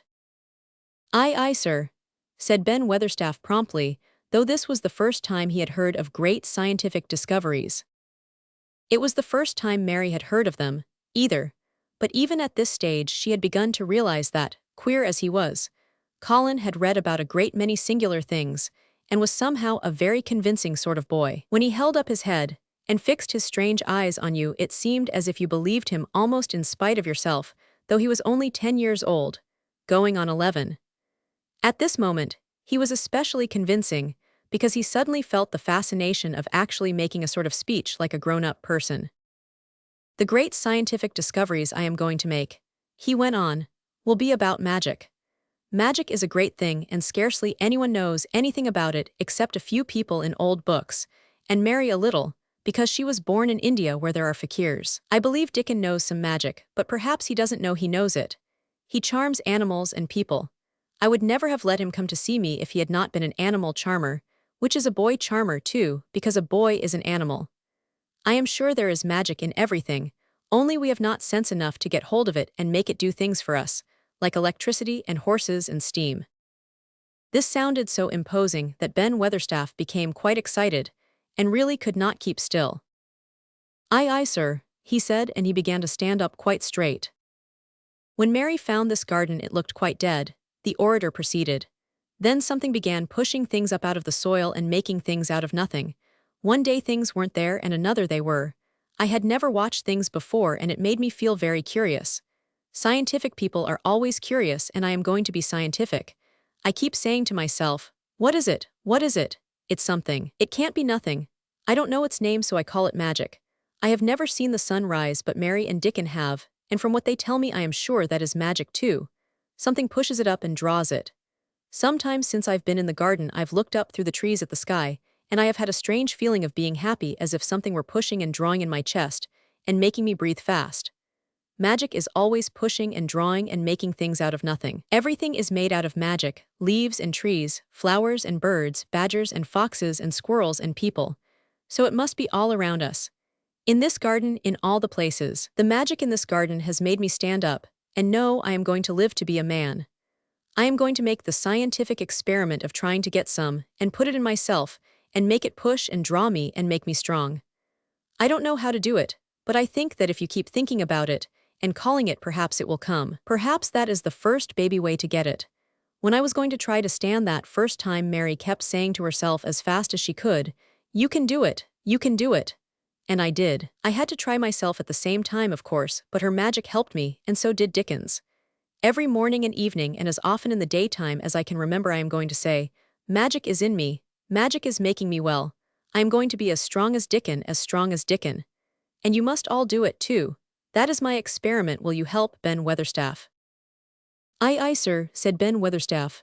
"Aye, aye. If you keep doing it every day as regularly as soldiers go through drill, we shall see what will happen and find out if the experiment succeeds. You learn things by saying them over and over, and thinking about them, until they stay in your mind forever, and I think it will be the same with magic. If you keep calling it to come to you, and help you, it will get to be part of you and it will stay and do things. I once heard an officer in India tell my mother that there were fakirs who said words over and over thousands of times," said Mary. "I've heard Jem Fettleworth's wife say same thing over thousands o' times, Colin Jem a drunken brute," said Ben Weatherstaff dryly. "Some at a lose come o' that, sure enough. He gave her a good hidden and went to Blue Lion and got as drunk as a lord." Colin drew his brows together and thought a few minutes. Then he cheered up. "Well," he said, "you see something did come of it. She used the wrong magic until she made him beat her. If she'd used the right magic and had said something nice, perhaps he wouldn't have got as drunk as a lord, and perhaps he might have bought her a new bonnet." Ben Weatherstaff chuckled, and there was shrewd admiration in his little old eyes. "Thad a clever lad as well as a straight-legged one, Mester Colin," he said. "Next time I see Bess Fettleworth I'll give her a bit of a hint what magic will do for her. She'd be rare and pleased if scientific experiment worked, and so gem." Dickon had stood listening to the lecture, his round eyes shining with curious delight. Nut and Shell were on his shoulders, and he held a long-eared white rabbit in his arm and stroked it softly while it laid its ears along its back and enjoyed itself. "Do you think the experiment will work?" Colin asked him, wondering what he was thinking. He so often wondered what Dickon was thinking when he saw him looking at him or at one of his creatures with his happy wide smile. He smiled now, and his smile was wider than usual. "Aye," he answered, "that I do. It'll work same as seeds do when sun shines on 'em. It'll work for sure. Shall us begin it now?" Colin was delighted, and so was Mary. Fired by recollections of fakirs and devotees, in illustrations, Colin suggested that they should all sit cross-legged under the tree which made a canopy. "It will be like sitting in a sort of temple," said Colin. "I'm rather tired and I want to sit down." Said Dickon, "Thaw mustn't begin by sayin' that tired. Thaw might spoil magic." Colin turned and looked at him, into his innocent round eyes. "That's true," he said slowly. "I must only think of the magic." It all seemed most majestic and mysterious when they sat down in their circle. Ben Weatherstaff felt as if he had somehow been led into appearing at a prayer meeting. Ordinarily, he was very fixed in being what he called agent prayer meetins. But this being the Rajah's affair, he did not resent it, and was indeed inclined to be gratified at being called upon to assist. Mistress Mary felt solemnly enraptured. Dickon held his rabbit in his arm, and perhaps he made some charmer's signal no one heard. For when he sat down, cross-legged like the rest, the crow, the fox, the squirrels and the lambs slowly drew near and made part of the circle, settling each into a place of rest as if of their own desire. "The creatures have come," said Colin gravely. "They want to help us." Colin really looked quite beautiful, Mary thought. He held his head high as if he felt like a sort of priest, and his strange eyes had a wonderful look in them. The light shone on him through the tree canopy. "Now we will begin," he said. "Shall we sway backward and forward, Mary, as if we were dervishes?" "I canna do no swayin' back'ard and for'ard," said Ben Weatherstaff. "I've got rheumatics." "The magic will take them away," said Colin in a high priest tone, "but we won't sway until it has done it. We will only chant." "I canna do no chantin'," said Ben Weatherstaff a trifle testily. "They turned me out church choir only time I ever tried it." No one smiled, they were all too much in earnest. Colin's face was not even crossed by a shadow, he was thinking only of the magic. "Then I will chant," he said, and he began, looking like a strange boy spirit. "The sun is shining, the sun is shining. That is the magic, the flowers are growing, the roots are stirring. That is the magic, being alive is the magic, being strong is the magic. The magic is in me, the magic is in me. It is in me, it is in me. It's in every one of us, it's in Ben Weatherstaff's back. Magic, magic, come and help." He said it a great many times, not 1,000 times, but quite a goodly number. Mary listened entranced. She felt as if it were at once queer and beautiful, and she wanted him to go on and on. Ben Weatherstaff began to feel soothed into a sort of dream which was quite agreeable. The humming of the bees in the blossoms mingled with the chanting voice and drowsily melted into a doze. Dickon sat cross-legged with his rabbit asleep on his arm and a hand resting on the lamb's back. Soot had pushed away a squirrel and huddled close to him on his shoulder, the gray film dropped over his eyes. At last Colin stopped. "Now I am going to walk round the garden," he announced. Ben Weatherstaff's head had just dropped forward, and he lifted it with a jerk. "You have been asleep," said Colin. "Nout sort," mumbled Ben. Sermon was good but I'm bound to get out a 4th collection." He was not quite awake yet. "You're not in church," said Colin. "Not me," said Ben, straightening himself. "Who said I were? I heard every bit of it. You said magic was in my back. Doctor calls it rheumatics." The Rajah waved his hand. "That was the wrong magic," he said. "You will get better, you have my permission to go to your work, but come back tomorrow." "I'd like to see thee walk round the garden," grunted Ben. It was not an unfriendly grunt, but it was a grunt. In fact, being a stubborn old party and not having entire faith in magic, he had made up his mind that if he were sent away, he would climb his ladder and look over the wall so that he might be ready to hobble back if there were any stumbling. The Raja did not object to his staying, and so the procession was formed. It really did look like a procession. Colin was at its head with Dickon on one side and Mary on the other. Ben Weatherstaff walked behind, and the creatures trailed after them, the lamb and the fox cub keeping close to Dickon, the white rabbit hopping along or stopping to nibble, and Soot following with the solemnity of a person who felt himself in charge. It was a procession which moved slowly but with dignity. Every few yards it stopped to rest. Colin leaned on Dickon's arm, and privately Ben Weatherstaff kept a sharp lookout, but now and then Colin took his hand from its support and walked a few steps alone. His head was held up all the time, and he looked very grand. "The magic is in me," he kept saying. "The magic is making me strong. I can feel it, I can feel it." It seemed very certain that something was upholding and uplifting him. He sat on the seats in the alcoves, and once or twice he sat down on the grass, and several times he paused in the path and leaned on Dickon, but he would not give up until he had gone all round the garden. When he returned to the canopy tree, his cheeks were flushed and he looked triumphant. "I did it, the magic worked," he cried. "That is my first scientific discovery." "What will Dr. Craven say?" broke out Mary. "He won't say anything," Colin answered, "because he will not be told. This is to be the biggest secret of all. No one is to know anything about it until I have grown so strong that I can walk and run like any other boy. I shall come here every day in my chair, and I shall be taken back in it. I won't have people whispering and asking questions, and I won't let my father hear about it until the experiment has quite succeeded. Then sometime when he comes back to Misselthwaite, I shall just walk into his study and say, 'Here I am. I am like any other boy. I am quite well and I shall live to be a man. It has been done by a scientific experiment.'" "He will think he is in a dream," cried Mary. "He won't believe his eyes." Colin flushed triumphantly. He had made himself believe that he was going to get well, which was really more than half the battle, if he had been aware of it. And the thought which stimulated him more than any other was this imagining what his father would look like when he saw that he had a son who was as straight and strong as other fathers' sons. One of his darkest miseries in the unhealthy morbid past days had been his hatred of being a sickly weak-backed boy whose father was afraid to look at him. "He'll be obliged to believe them," he said. "One of the things I am going to do, after the magic works, and before I begin to make scientific discoveries, is to be an athlete." "We shall have thee talkin' to boxin' in a week or so," said Ben Weatherstaff. "Thou'lt end by winnin' th belt and bane champion prize fighter of all England." Colin fixed his eyes on him sternly. "Weatherstaff," he said, "that is disrespectful. You must not take liberties because you are in the secret. However much the magic works, I shall not be a prize fighter.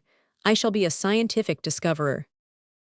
Axe pardon, sir," answered Ben, touching his forehead in salute.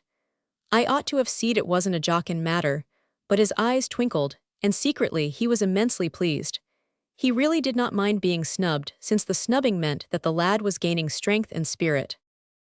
Chapter 24. Let them laugh. The secret garden was not the only one Dickon worked in.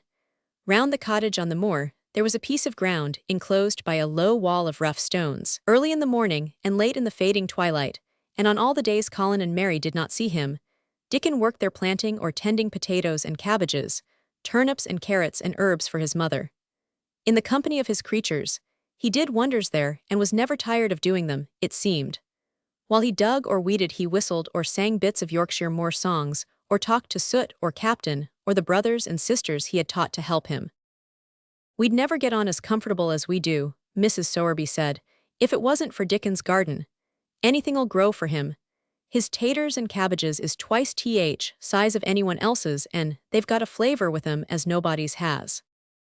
When she found a moment to spare, she liked to go out and talk to him.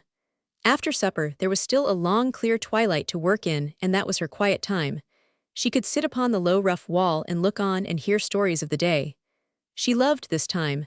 There were not only vegetables in this garden. Dickon had bought penny packages of flower seeds now and then, and sown bright sweet-scented things among gooseberry bushes and even cabbages. And he grew borders of mignonette and pinks and pansies and things, whose seeds he could save year after year, or whose roots would bloom each spring and spread in time into fine clumps. The low wall was one of the prettiest things in Yorkshire, because he had tucked moorland foxglove and ferns and rock cress and hedgerow flowers into every crevice, until only here and there glimpses of the stones were to be seen. All a chap's got to do to make 'em thrive, mother, he would say, is to be friends with 'em for sure. They're just like creatures. If they're thirsty, give 'em drink, and if they're hungry, give 'em a bit o' food. They want to live same as we do. If they died, I should feel as if I'd been a bad lad and somehow treated them heartless. It was in these twilight hours that Mrs. Sowerby heard of all that happened at Misselthwaite Manor. At first she was only told that Mr. Colin had taken a fancy to going out into the grounds with Miss Mary, and that it was doing him good. But it was not long before it was agreed between the two children that Dickon's mother might come into the secret. Somehow it was not doubted that she was safe for sure. So one beautiful still evening Dickon told the whole story, with all the thrilling details of the buried key, and the robin and the grey haze which had seemed like deadness, and the secret Mistress Mary had planned never to reveal, the coming of Dickon, and how it had been told to him, the doubt of Mr. Colin, and the final drama of his introduction to the hidden domain, combined with the incident of Ben Weatherstaff's angry face peering over the wall, and Mr. Colin's sudden indignant strength, made Mrs. Sowerby's nice-looking face quite change color several times. "My word," she said, "it was a good thing that little lass came to Th Manor. It's been Th Mackin o' her and Th Savin o' him, standin' on his feet, and us all thinkin' he was a poor half-witted lad with not a straight bone in him." She asked a great many questions, and her blue eyes were full of deep thinking. "What do they make of it at Th Manor, him being so well and cheerful and never complainin'?" she inquired. "They don't know what to make of it," answered Dickon. "Every day as comes round his face looks different. It's fillin' out and doesn't look so sharp, and Th waxy color is goin', but he has to do his bit o' complainin', with a highly entertained grin." "What for, I mercy's name?" asked Mrs. Sowerby. Dickon chuckled. "He does it to keep them from guessin' what's happened. If the doctor knew he'd found out he could stand on his feet, he'd likely write and tell Mr. Craven. Mr. Colin's savin' Th secret to tell himself. He's goin' to practice his magic on his legs every day till his father comes back, and then he's goin' to march into his room and show him he's as straight as other lads. But him and Miss Mary thinks it's best plan to do a bit o' groanin' and frettin' now and then to throw folk off Th scent." Mrs. Sowerby was laughing a low, comfortable laugh long before he had finished his last sentence. She said, "that pair's enjoyin' theirselves, I'll warrant. They'll get a good bit o' actin' out of it, and there's nothin' children likes as much as play actin'. Let's hear what they do, Dickon lad." Dickon stopped weeding and sat up on his heels to tell her. His eyes were twinkling with fun. "Mr. Colin is carried down to his chair every time he goes out," he explained. "And he flies out at John, Th footman, for not carryin' him careful enough. He makes himself as helpless lookin' as he can and never lifts his head until we're out o' sight o' Th house. And he grunts and frets a good bit when he's bane settled into his chair. Him and Miss Mary's both got to enjoyin' it, and when he groans and complains she'll say, 'Poor Colin, does it hurt you so much? Are you so weak as that, poor Colin?' But Th trouble is that sometimes they can scarce keep from burstin' out laughin'. When we get safe into the garden they laugh till they've no breath left to laugh with. And they have to stuff their faces into Mr. Colin's cushions to keep the gardeners from hearin', if any of 'em's about. Th more they laugh Th better for 'em," said Mrs. Sowerby, still laughing herself. "Good healthy child laughin's better than pills any day o' Th year, that pair'll plump up for sure." "They are plumpin' up," said Dickon. "They're that hungry they don't know how to get enough to eat without mackin' talk. Mr. Colin says if he keeps sendin' for more food they won't believe he's an invalid at all. Miss Mary says she'll let him eat her share, but he says that if she goes hungry she'll get thin and they mun both get fat at once." Mrs. Sowerby laughed so heartily at the revelation of this difficulty that she quite rocked backward and forward in her blue cloak, and Dickon laughed with her. "I'll tell thee what, lad," Mrs. Sowerby said when she could speak. "I've thought of a way to help 'em. When Thaw goes to 'em in Th mornin's Thaw shall take a pail o' good new milk and I'll bake 'em a crusty cottage loaf or some buns wi' currants in 'em, same as you children like. Nothin's so good as fresh milk and bread. Then they could take off Th, edge their hunger while they were in their garden and fine food they get indoors, polish off corners. Mother, said Dickon admiringly, what a wonder Thaw always sees a way out things. They was quite in a pother yesterday. They didn't see how they was to manage without orderin' up more food, they felt that empty inside. Their two young uns growin' fast, and health's common back to both of 'em. Children like that feels like young wolves and food's flesh and blood to 'em, said Mrs. Sowerby. Then she smiled Dickon's own curving smile. But they're enjoyin' theirselves for sure, she said. She was quite right, the comfortable, wonderful mother creature, and she had never been more so than when she said their play actin' would be their joy. Colin and Mary found it one of their most thrilling sources of entertainment. The idea of protecting themselves from suspicion had been unconsciously suggested to them first by the puzzled nurse, and then by Dr. Craven himself. Your appetite is improving very much, Master Colin, the nurse had said one day. You used to eat nothing, and so many things disagreed with you. Nothing disagrees with me now, replied Colin, and then seeing the nurse looking at him curiously, he suddenly remembered that perhaps he ought not to appear too well just yet. At least things don't so often disagree with me. It's the fresh air. Perhaps it is, said the nurse, still looking at him with a mystified expression. But I must talk to Dr. Craven about it. How she stared at you, said Mary when she went away, as if she thought there must be something to find out. I won't have her finding out things, said Colin. No one must begin to find out yet. When Dr. Craven came that morning, he seemed puzzled also. He asked a number of questions, to Colin's great annoyance. You stay out in the garden a great deal, he suggested. Where do you go? Colin put on his favorite air of dignified indifference to opinion. I will not let anyone know where I go, he answered. I go to a place I like. Everyone has orders to keep out of the way. I won't be watched and stared at, you know that. You seem to be out all day, but I do not think it has done you harm. I do not think so. The nurse says that you eat much more than you have ever done before. Perhaps, said Colin, prompted by a sudden inspiration, perhaps it is an unnatural appetite. I do not think so, as your food seems to agree with you, said Dr. Craven. You are gaining flesh rapidly and your color is better. Perhaps I am bloated and feverish, said Colin, assuming a discouraging air of gloom. People who are not going to live are often different. Dr. Craven shook his head. He was holding Colin's wrist, and he pushed up his sleeve and felt his arm. You are not feverish, he said thoughtfully, and such flesh as you have gained is healthy. If you can keep this up, my boy, we need not talk of dying. Your father will be happy to hear of this remarkable improvement. I won't have him told. Colin broke forth fiercely. It will only disappoint him if I get worse again, and I may get worse this very night. I might have a raging fever. I feel as if I might be beginning to have one now. I won't have letters written to my father. I won't, I woe. You are making me angry and you know that is bad for me. I feel hot already. I hate being written about and being talked over as much as I hate being stared at. Hush, my boy, Dr. Craven soothed him. Nothing shall be written without your permission. You are too sensitive about things. You must not undo the good which has been done. He said no more about writing to Mr. Craven, and when he saw the nurse, he privately warned her that such a possibility must not be mentioned to the patient. The boy is extraordinarily better, he said.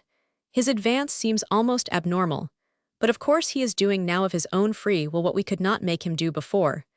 Still, he excites himself very easily and nothing must be said to irritate him. Mary and Colin were much alarmed and talked together anxiously. From this time dated their plan of play actin. I may be obliged to have a tantrum, said Colin regretfully. I don't want to have one and I'm not miserable enough now to work myself into a big one. Perhaps I couldn't have one at all. That lump doesn't come in my throat now, and I keep thinking of nice things instead of horrible ones. But if they talk about writing to my father, I shall have to do something. He made up his mind to eat less. But unfortunately, it was not possible to carry out this brilliant idea when he wakened each morning with an amazing appetite, and the table near his sofa was set with a breakfast of homemade bread and fresh butter, snow-white eggs, raspberry jam and clotted cream. Mary always breakfasted with him, and when they found themselves at the table, particularly if there were delicate slices of sizzling ham sending forth tempting odors from under a hot silver cover, they would look into each other's eyes in desperation. "I think we shall have to eat it all this morning, Mary," Colin always ended by saying. "We can send away some of the lunch and a great deal of the dinner." But they never found they could send away anything, and the highly polished condition of the empty plates, returned to the pantry, awakened much comment. "I do wish," Colin would say also, "I do wish the slices of ham were thicker, and one muffin each is not enough for anyone." "It's enough for a person who is going to die," answered Mary when first she heard this, "but it's not enough for a person who is going to live. I sometimes feel as if I could eat 3 when those nice fresh heather and gorse smells from the moor come pouring in at the open window." The morning that Dickon, after they had been enjoying themselves in the garden for about 2 hours, went behind a big rosebush and brought forth 2 tin pails, and revealed that one was full of rich new milk with cream on the top of it, and that the other held cottage-made currant buns, folded in a clean blue and white napkin, buns so carefully tucked in that they were still hot, there was a riot of surprised joyfulness. What a wonderful thing for Mrs. Sowerby to think of! What a kind, clever woman she must be! How good the buns were! And what delicious fresh milk! "Magic is in her just as it is in Dickon," said Colin. "It makes her think of ways to do things, nice things. She is a magic person. Tell her we are grateful, Dickon, extremely grateful." He was given to using rather grown-up phrases at times. He enjoyed them. He liked this so much that he improved upon it. "Tell her she has been most bounteous, and our gratitude is extreme." And then, forgetting his grandeur, he fell to, and stuffed himself with buns and drank milk out of the pail in copious draughts, in the manner of any hungry little boy, who had been taking unusual exercise and breathing in moorland air, and whose breakfast was more than 2 hours behind him. This was the beginning of many agreeable incidents of the same kind. They actually awoke to the fact that as Mrs. Sowerby had 14 people to provide food, for she might not have enough to satisfy 2 extra appetites every day, so they asked her to let them send some of their shillings to buy things.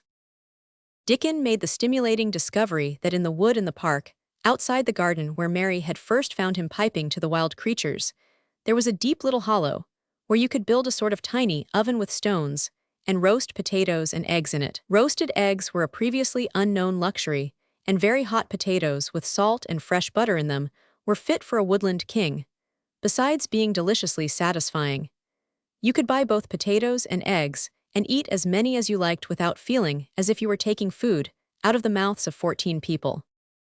Every beautiful morning, the magic was worked by the mystic circle under the plum tree, which provided a canopy of thickening green leaves after its brief blossom time was ended. After the ceremony, Colin always took his walking exercise, and throughout the day he exercised his newly found power at intervals. Each day he grew stronger and could walk more steadily and cover more ground. And each day his belief in the magic grew stronger, as well it might. He tried one experiment after another as he felt himself gaining strength, and it was Dickon who showed him the best things of all. "Yesterday," he said one morning after an absence, "I went to Thwaite for mother and near Th. Blue Cow and I seed Bob Howarth. He's the strongest chap on Th. Moor. He's the champion wrestler and he can jump higher than any other chap and throw Th. Hammer farther. He's gone all Th. way to Scotland for Th. sports some years. He's knowed me ever since I was a little and he's a friendly sort, and I axed him some questions. Th. Gentry calls him a athlete, and I thought o' thee, Mester Colin, and I says, how did thaw make thaw muscles stick out that way, Bob? Did thaw do anythin' extra to make thistle so strong? And he says, well, yes, lad, I did.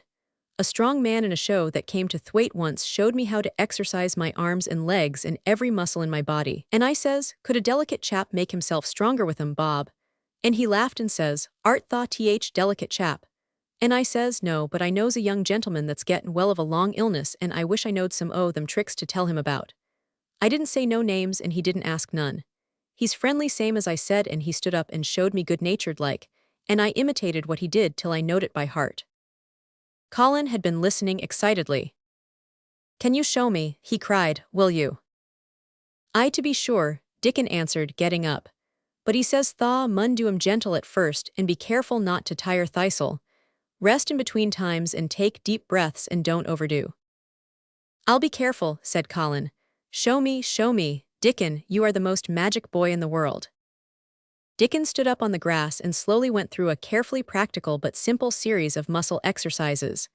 Colin watched them with widening eyes. He could do a few while he was sitting down. Presently he did a few gently while he stood upon his already steadied feet. Mary began to do them also. Soot, who was watching the performance, became much disturbed and left his branch and hopped about restlessly because he could not do them too.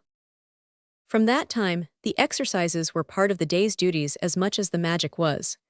It became possible for both Colin and Mary to do more of them each time they tried, and such appetites were the results that, but for the basket Dickon put down behind the bush each morning, when he arrived they would have been lost. But the little oven in the hollow and Mrs. Sowerby's bounties were so satisfying that Mrs. Medlock and the nurse and Dr. Craven became mystified again.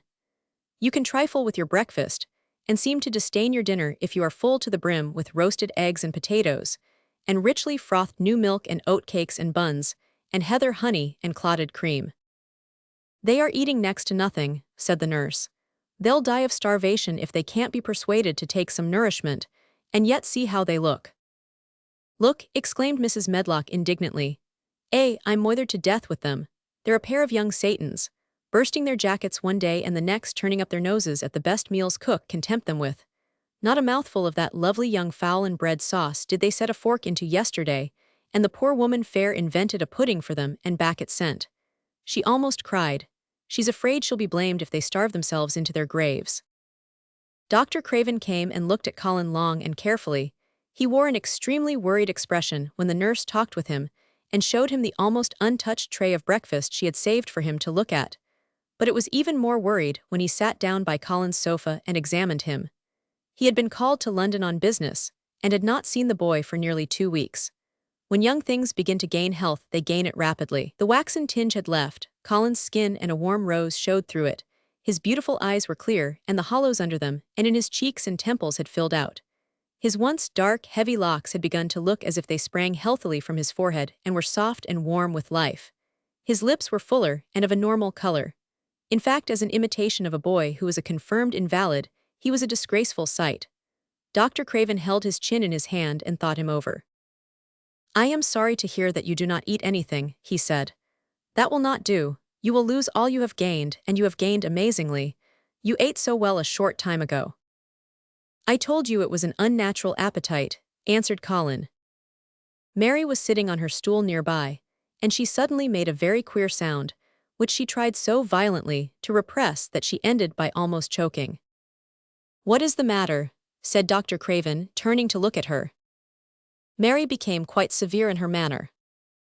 It was something between a sneeze and a cough, she replied with reproachful dignity, and it got into my throat. But, she said afterward to Colin, I couldn't stop myself. It just burst out because all at once I couldn't help remembering that last big potato you ate, and the way your mouth stretched when you bit through that thick lovely crust with jam and clotted cream on it. Is there any way in which those children can get food secretly? Dr. Craven inquired of Mrs. Medlock. There's no way unless they dig it out of the earth or pick it off the trees, Mrs. Medlock answered. They stay out in the grounds all day and see no one but each other, and if they want anything different to eat from what's sent up to them, they need only ask for it. Well, said Dr. Craven, so long as going without food agrees with them we need not disturb ourselves. The boy is a new creature. So is the girl, said Mrs. Medlock. She's begun to be downright pretty since she's filled out and lost her ugly little sour look. Her hair's grown thick and healthy looking, and she's got a bright color. The glummest, ill-natured little thing she used to be, and now her and Master Colin laugh together like a pair of crazy young ones. Perhaps they're growing fat on that. Perhaps they are, said Dr. Craven. Let them laugh. Chapter 25. The Curtain. And the secret garden bloomed, and every morning revealed new miracles. In the robin's nest, there were eggs, and the robin's mate sat upon them keeping them warm with her feathery little breast and careful wings. At first she was very nervous, and the robin himself was indignantly watchful. Even Dickon did not go near the close-grown corner in those days, but waited until by the quiet working of some mysterious spell, he seemed to have conveyed to the soul of the little pair that in the garden there was nothing which was not quite like themselves. Nothing which did not understand the wonderfulness of what was happening to them. The immense, tender, terrible, heartbreaking beauty and solemnity of eggs. If there had been one person in that garden who had not known through all his or her innermost being that if an egg were taken away or hurt, the whole world would whirl round and crash through space and come to an end. If there had been even one who did not feel it and act accordingly, there could have been no happiness even in that golden springtime air. But they all knew it and felt it, and the robin and his mate knew they knew it. At first the robin watched Mary and Colin with sharp anxiety. For some mysterious reason, he knew he need not watch Dickon. The first moment he set his dew-bright black eye on Dickon, he knew he was not a stranger, but a sort of robin without beak or feathers. He could speak robin, which is a quite distinct language not to be mistaken for any other. To speak robin to a robin is like speaking French to a Frenchman. Dickon always spoke it to the robin himself, so the queer gibberish he used when he spoke to humans did not matter in the least. The robin thought he spoke this gibberish to them because they were not intelligent enough to understand feathered speech. His movements also were robin. They never startled one by being sudden enough to seem dangerous or threatening.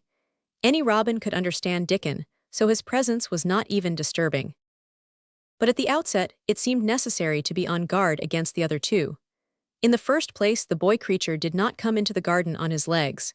He was pushed in on a thing with wheels, and the skins of wild animals were thrown over him. That in itself was doubtful. Then, when he began to stand up and move about, he did it in a queer, unaccustomed way, and the others seemed to have to help him. The robin used to secrete himself in a bush and watch this anxiously, his head tilted first on one side and then on the other. He thought that the slow movements might mean that he was preparing to pounce, as cats do. When cats are preparing to pounce, they creep over the ground very slowly. The robin talked this over with his mate a great deal for a few days, but after that he decided not to speak of the subject, because her terror was so great that he was afraid it might be injurious to the eggs. When the boy began to walk by himself, and even to move more quickly, it was an immense relief. But for a long time, or it seemed a long time to the robin, he was a source of some anxiety. He did not act as the other humans did. He seemed very fond of walking, but he had a way of sitting or lying down for a while, and then getting up in a disconcerting manner to begin again. One day the robin remembered that when he himself had been made to learn to fly by his parents, he had done much the same sort of thing. He had taken short flights of a few yards, and then had been obliged to rest. So it occurred to him that this boy was learning to fly, or rather to walk. He mentioned this to his mate, and when he told her that the eggs would probably conduct themselves in the same way after they were fledged, she was quite comforted, and even became eagerly interested, and derived great pleasure from watching the boy over the edge of her nest, though she always thought that the eggs would be much clever and learn more quickly. But then she said indulgently that humans were always more clumsy and slow than eggs, and most of them never seemed really to learn to fly at all. You never met them in the air or on tree tops. After a while, the boy began to move about as the others did, but all three of the children at times did unusual things. They would stand under the trees and move their arms and legs and heads about in a way which was neither walking nor running nor sitting down. They went through these movements at intervals every day, and the robin was never able to explain to his mate what they were doing or trying to do. He could only say that he was sure that the eggs would never flap about in such a manner. But as the boy who could speak robin so fluently was doing the thing with them, birds could be quite sure that the actions were not of a dangerous nature. Of course, neither the robin nor his mate had ever heard of the champion wrestler, Bob Howarth, and his exercises for making the muscles stand out like lumps. Robins are not like human beings. Their muscles are always exercised from the first, and so they develop themselves in a natural manner. If you have to fly about to find every meal you eat, your muscles do not become atrophied. Atrophied means wasted away through want of use. When the boy was walking and running about and digging and weeding like the others, the nest in the corner was brooded over by a great peace and content. Fears for the eggs became things of the past. Knowing that your eggs were as safe as if they were locked in a bank vault, and the fact that you could watch so many curious things going on made setting a most entertaining occupation. On wet days the eggs, mother sometimes felt even a little dull, because the children did not come into the garden. But even on wet days it could not be said that Mary and Colin were dull. One morning, when the rain streamed down unceasingly, and Colin was beginning to feel a little restive, as he was obliged to remain on his sofa, because it was not safe to get up and walk about, Mary had an inspiration. "Now that I am a real boy," Colin had said, My legs and arms and all my body are so full of magic that I can't keep them still. They want to be doing things all the time. Do you know that when I waken in the morning, Mary, when it's quite early and the birds are just shouting outside and everything seems just shouting for joy, even the trees and things we can't really hear, I feel as if I must jump out of bed and shout myself. If I did it, just think what would happen. Mary giggled inordinately. The nurse would come running, and Mrs. Medlock would come running, and they would be sure you had gone crazy, and they'd send for the doctor, she said. Colin giggled himself. He could see how they would all look, how horrified by his outbreak, and how amazed to see him standing upright. I wish my father would come home, he said. I want to tell him myself. I'm always thinking about it, but we couldn't go on like this much longer. I can't stand lying still and pretending, and besides I look too different. I wish it wasn't raining today. It was then Mistress Mary had her inspiration. Colin, she began mysteriously, do you know how many rooms there are in this house? About 1,000, I suppose, he answered. There's about 100 no one ever goes into, said Mary. And one rainy day I went and looked into ever so many of them. No one ever knew, though Mrs. Medlock nearly found me out. I lost my way when I was coming back and I stopped at the end of your corridor. That was the second time I heard you crying. Colin started up on his sofa. 100 rooms no one goes into, he said. It sounds almost like a secret garden. Suppose we go and look at them. Wheel me in my chair and nobody would know we went. That's what I was thinking, said Mary. No one would dare to follow us. There are galleries where you could run. We could do our exercises. There is a little Indian room where there is a cabinet full of ivory elephants. There are all sorts of rooms. Ring the bell, said Colin. When the nurse came in, he gave his orders. I want my chair, he said. Miss Mary and I are going to look at the part of the house which is not used. John can push me as far as the picture gallery because there are some stairs. Then he must go away and leave us alone until I send for him again. Rainy days lost their terrors that morning. When the footman had wheeled the chair into the picture gallery and left the two together in obedience to orders, Colin and Mary looked at each other delighted. As soon as Mary had made sure that John was really on his way back to his own quarters below stairs, Colin got out of his chair. I am going to run from one end of the gallery to the other, he said, and then I am going to jump, and then we will do Bob Howarth's exercises. And they did all these things and many others. They looked at the portraits and found the plain little girl dressed in green brocade and holding the parrot on her finger. All these, said Colin, must be my relations. They lived a long time ago. That parrot one, I believe, is one of my great-great-great-great-aunts. She looks rather like you, Mary, not as you look now but as you looked when you came here. Now you are a great deal fatter and better looking. So are you, said Mary, and they both laughed. They went to the Indian room and amused themselves with the ivory elephants. They found the rose-colored brocade boudoir and the hole in the cushion the mouse had left, but the mice had grown up and run away and the hole was empty. They saw more rooms and made more discoveries than Mary had made on her first pilgrimage. They found new corridors and corners and flights of steps, and new old pictures they liked and weird old things they did not know the use of. It was a curiously entertaining morning, and the feeling of wandering about in the same house with other people, but at the same time feeling as if one were miles away from them was a fascinating thing. I'm glad we came, Colin said. I never knew I lived in such a big queer old place. I like it. We will ramble about every rainy day. We shall always be finding new queer corners and things. That morning, they had found among other things such good appetites that when they returned to Colin's room, it was not possible to send the luncheon away untouched. When the nurse carried the tray downstairs, she slapped it down on the kitchen dresser so that Mrs. Loomis, the cook, could see the highly polished dishes and plates. Look at that, she said. This is a house of mystery, and those two children are the greatest mysteries in it. If they keep that up every day, said the strong young footman John, there'd be small wonder that he weighs twice as much today as he did a month ago. I should have to give up my place in time, for fear of doing my muscles an injury. That afternoon Mary noticed that something new had happened in Colin's room. She had noticed it the day before but had said nothing because she thought the change might have been made by chance. She said nothing today, but she sat and looked fixedly at the picture over the mantel. She could look at it because the curtain had been drawn aside. That was the change she noticed. "I know what you want me to tell you," said Colin, after she had stared a few minutes. "I always know when you want me to tell you something. You are wondering why the curtain is drawn back. I am going to keep it like that." "Why?" asked Mary. "Because it doesn't make me angry anymore to see her laughing. I wakened when it was bright moonlight 2 nights ago and felt as if the magic was filling the room and making everything so splendid that I couldn't lie still. I got up and looked out of the window. The room was quite light, and there was a patch of moonlight on the curtain, and somehow that made me go and pull the cord. She looked right down at me as if she were laughing because she was glad I was standing there. It made me like to look at her. I want to see her laughing like that all the time. I think she must have been a sort of magic person, perhaps." "You are so like her now," said Mary, "that sometimes I think perhaps you are her ghost made into a boy." That idea seemed to impress Colin. He thought it over and then answered her slowly. "If I were her ghost, my father would be fond of me," he said. "Do you want him to be fond of you?" inquired Mary. "I used to hate it because he was not fond of me. If he grew fond of me, I think I should tell him about the magic. It might make him more cheerful." Chapter 26.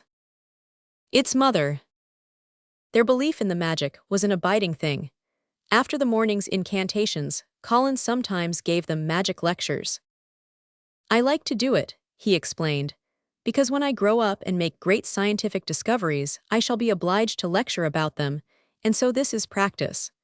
I can only give short lectures now because I am very young, and besides Ben Weatherstaff would feel as if he were in church and he would go to sleep." Best thing about lecturin'," said Ben, "is that a chap can get up and say aught he pleases and no other chap can answer him back. I wouldn't be agin lecturin' a bit mysel sometimes." But when Colin held forth under his tree, old Ben fixed devouring eyes on him and kept them there. He looked him over with critical affection. It was not so much the lecture which interested him as the legs which looked straighter and stronger each day, the boyish head which held itself up so well, the once sharp chin and hollow cheeks which had filled and rounded out, and the eyes which had begun to hold the light he remembered in another pair. Sometimes, when Colin felt Ben's earnest gaze meant that he was much impressed, he wondered what he was reflecting on, and once when he had seemed quite entranced, he questioned him. "What are you thinking about, Ben Weatherstaff?" he asked. "I was thinkin'," answered Ben, "as I'd warrant thaw's gone up 3 or 4 pound this week. I was lookin' at thaw calves and thaw shoulders. I'd like to get thee on a pair o' scales." "It's the magic and Mrs. Sowerby's buns and milk and things," said Colin. "You see, the scientific experiment has succeeded." That morning Dickon was too late to hear the lecture. When he came, he was ruddy with running, and his funny face looked more twinkling than usual. As they had a good deal of weeding to do after the rains, they fell to work. They always had plenty to do after a warm, deep-sinking rain. The moisture which was good for the flowers was also good for the weeds, which thrust up tiny blades of grass and points of leaves, which must be pulled up before their roots took too firm hold. Colin was as good at weeding as anyone in these days, and he could lecture while he was doing it. "The magic works best when you work yourself," he said this morning. "You can feel it in your bones and muscles. I am going to read books about bones and muscles, but I am going to write a book about magic. I am making it up now. I keep finding out things." It was not very long after he had said this that he laid down his trowel and stood up on his feet. He had been silent for several minutes, and they had seen that he was thinking out lectures, as he often did. When he dropped his trowel and stood upright, it seemed to Mary and Dickon as if a sudden strong thought had made him do it.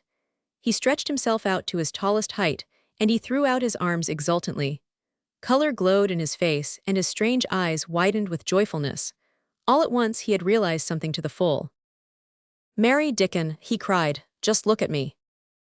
They stopped their weeding and looked at him. "Do you remember that first morning you brought me in here?"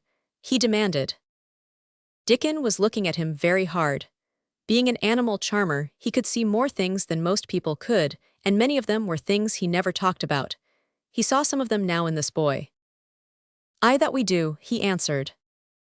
Mary looked hard too, but she said nothing.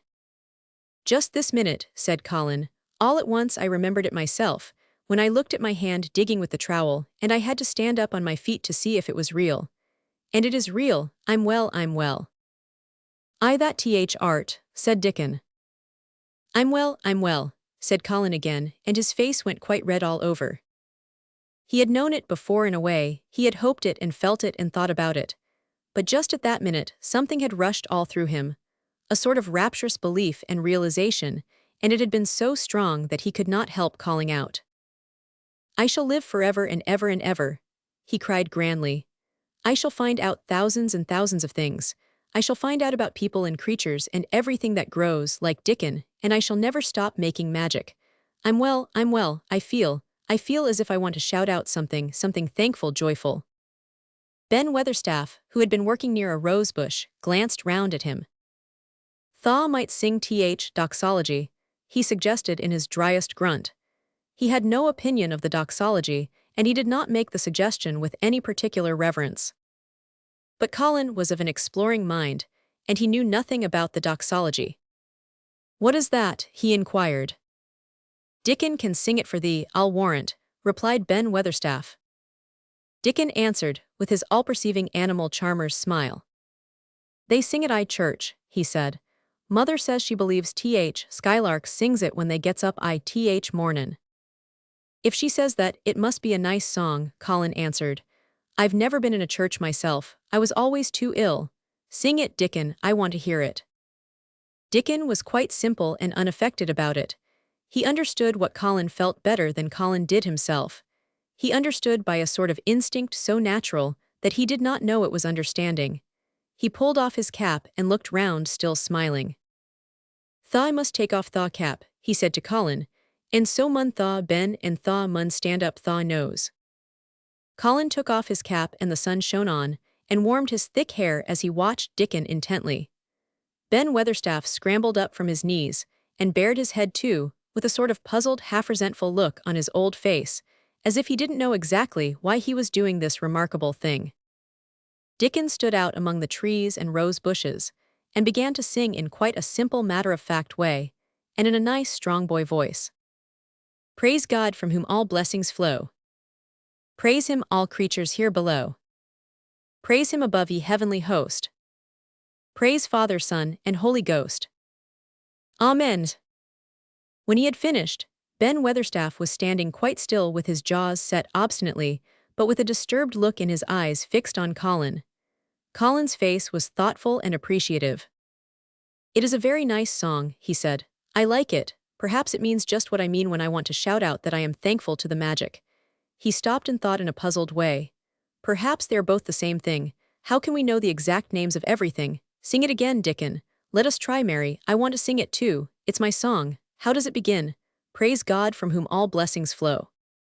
And they sang it again, and Mary and Colin lifted their voices as musically as they could, and Dickon's swelled quite loud and beautiful. And at the second line, Ben Weatherstaff raspingly cleared his throat, and at the third line he joined in with such vigor that it seemed almost savage, and when the Amen came to an end, Mary observed that the very same thing had happened to him, which had happened when he found out that Colin was not a cripple. His chin was twitching, and he was staring and winking, and his leathery old cheeks were wet. "I never seed no sense in doxology afore," he said hoarsely, "but I may change my mind time. I should say tha'd gone up £5 this week, Mester Colin, 5 on 'em." Colin was looking across the garden, at something attracting his attention, and his expression had become a startled one. "Who is coming in here?" he said quickly. "Who is it?" The door in the ivied wall had been pushed gently open, and a woman had entered. She had come in with the last line of their song, and she had stood still listening and looking at them, with the ivy behind her, the sunlight drifting through the trees and dappling her long blue cloak, and her nice fresh face smiling across the greenery. She was rather like a softly colored illustration in one of Colin's books. She had wonderful affectionate eyes which seemed to take everything in, all of them, even Ben Weatherstaff and the creatures, and every flower that was in bloom. Unexpectedly as she had appeared, not one of them felt that she was an intruder at all. Dickon's eyes lighted like lamps. "It's Mother, that's who it is," he cried and went across the grass at a run. Colin began to move toward her too, and Mary went with him. They both felt their pulses beat faster. "It's Mother," Dickon said again when they met halfway. "I knowed Thaw wanted to see her and I told her where door was hid." Colin held out his hand with a sort of flushed royal shyness, but his eyes quite devoured her face. Even when I was ill I wanted to see you, he said. You and Dickon and the secret garden. I'd never wanted to see anyone or anything before. The sight of his uplifted face brought about a sudden change in her own. She flushed, and the corners of her mouth shook, and a mist seemed to sweep over her eyes. Dear lad," she broke out tremulously. Dear lad," as if she had not known she were going to say it. She did not say, Mr. Colin, but just dear lad quite suddenly. She might have said it to Dickon in the same way if she had seen something in his face which touched her. Colin liked it. Are you surprised because I am so well? He asked. She put her hand on his shoulder, and smiled the mist out of her eyes. Aye, that I am, she said, but that so like thy mother thaw made my heart jump. Do you think, said Colin a little awkwardly, that will make my father like me? Aye for sure, dear lad, she answered, and she gave his shoulder a soft quick pat. He mun come home, he mun come home. Susan Sowerby, said Ben Weatherstaff, getting close to her. Look at lad's legs wilt thaw. They was like drumsticks I stockin 2 month ago, and I heard folk tell as they was bandy and knock-kneed both at same time. Look at 'em now. Susan Sowerby laughed a comfortable laugh. They're goin' to be fine strong lad's legs in a bit, she said. Let him go on playin' and workin' in the garden and eatin' hearty and drinkin' plenty o' good sweet milk, and there'll not be a finer pair I Yorkshire, thank God for it. She put both hands on Mistress Mary's shoulders, and looked her little face over in a motherly fashion. And thee too, she said. Tha'et grown near as hearty as our Lisabeth Ellen. I'll warrant tha'et like thy mother too. Our Martha told me as Mrs. Medlock heard she was a pretty woman. Thou'lt be like a blush rose when tha grows up, my little lass, bless thee. She did not mention that when Martha came home on her day out, and described the plain sallow child, she had said that she had no confidence whatever in what Mrs. Medlock had heard. It doesn't stand to reason that a pretty woman could be mother o' such a foo little lass, she had added obstinately. Mary had not had time to pay much attention to her changing face. She had only known that she looked different, and seemed to have a great deal more hair, and that it was growing very fast. But remembering her pleasure in looking at the Mem Sahib in the past, she was glad to hear that she might some day look like her. Susan Sowerby went round their garden with them, and was told the whole story of it, and shown every bush and tree which had come alive. Colin walked on one side of her and Mary on the other.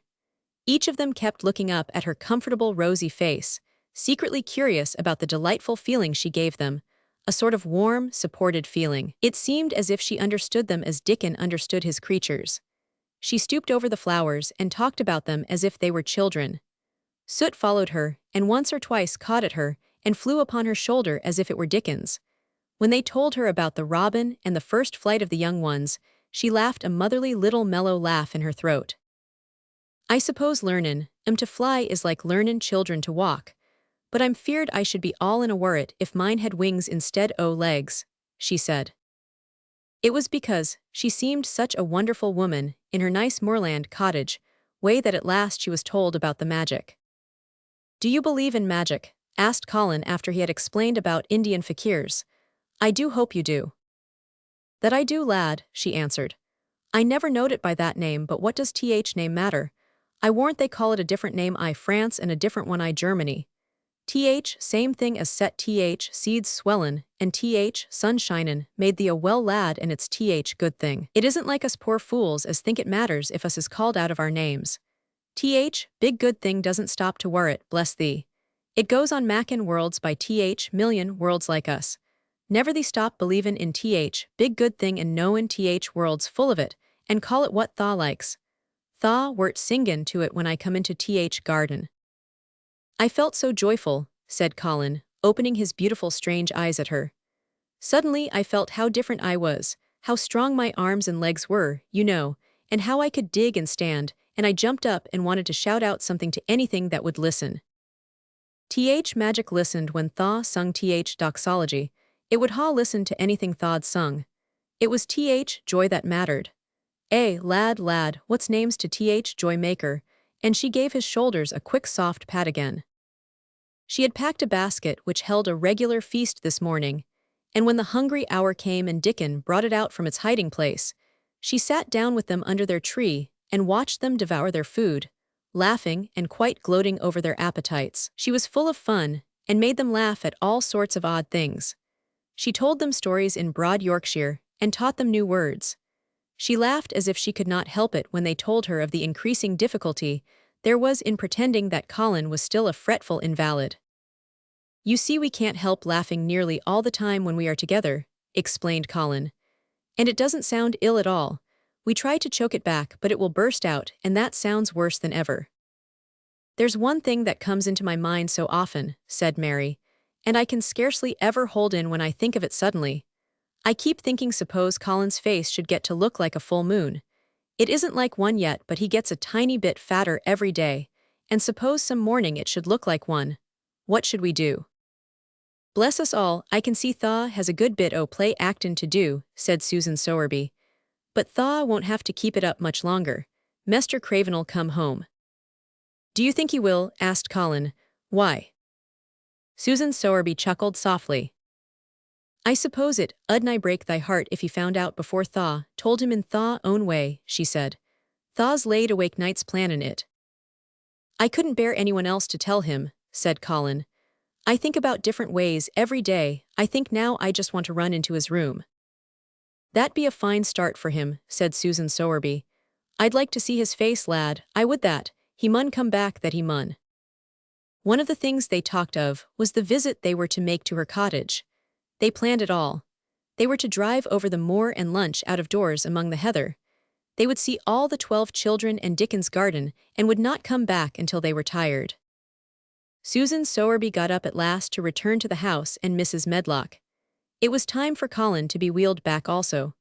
But before he got into his chair, he stood quite close to Susan and fixed his eyes on her with a kind of bewildered adoration, and he suddenly caught hold of the fold of her blue cloak and held it fast. "You are just what I wanted," he said. "I wish you were my mother as well as Dickon's." All at once Susan Sowerby bent down and drew him with her warm arms close against the bosom under the blue cloak, as if he had been Dickon's brother. The quick mist swept over her eyes. Dear lad," she said, "thy own mother is in this ere very garden, I do believe. She couldna keep out of it. Thy father mun come back to thee, he mun." Chapter 27. In the Gardens. In each century since the beginning of the world, wonderful things have been discovered. In the last century, more amazing things were found out than in any century before. In this new century, hundreds of things still more astounding will be brought to light. At first, people refuse to believe that a strange new thing can be done. Then they begin to hope it can be done. Then they see it can be done. Then it is done, and all the world wonders why it was not done centuries ago. One of the new things people began to find out in the last century was that thoughts, just mere thoughts, are as powerful as electric batteries, as good for one as sunlight is, or as bad for one as poison. To let a sad thought or a bad one get into your mind is as dangerous as letting a scarlet fever germ get into your body. If you let it stay there, after it has got in, you may never get over it as long as you live. So long as Mistress Mary's mind was full of disagreeable thoughts about her dislikes and sour opinions of people and her determination not to be pleased by or interested in anything, she was a yellow-faced, sickly, bored, and wretched child. Circumstances, however, were very kind to her, though she was not at all aware of it. They began to push her about for her own good. When her mind gradually filled itself with robins, and moorland cottages crowded with children, with queer-crabbed old gardeners and common little Yorkshire housemaids, with springtime and with secret gardens coming alive day by day, and also with a moor boy and his creatures, there was no room left for the disagreeable thoughts which affected her liver and her digestion and made her yellow and tired.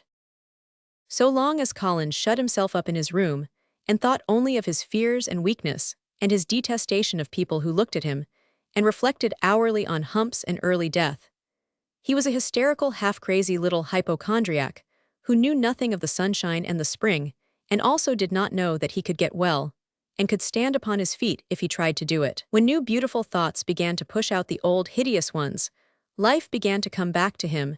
His blood ran healthily through his veins, and strength poured into him like a flood. His scientific experiment was quite practical and simple, and there was nothing weird about it at all.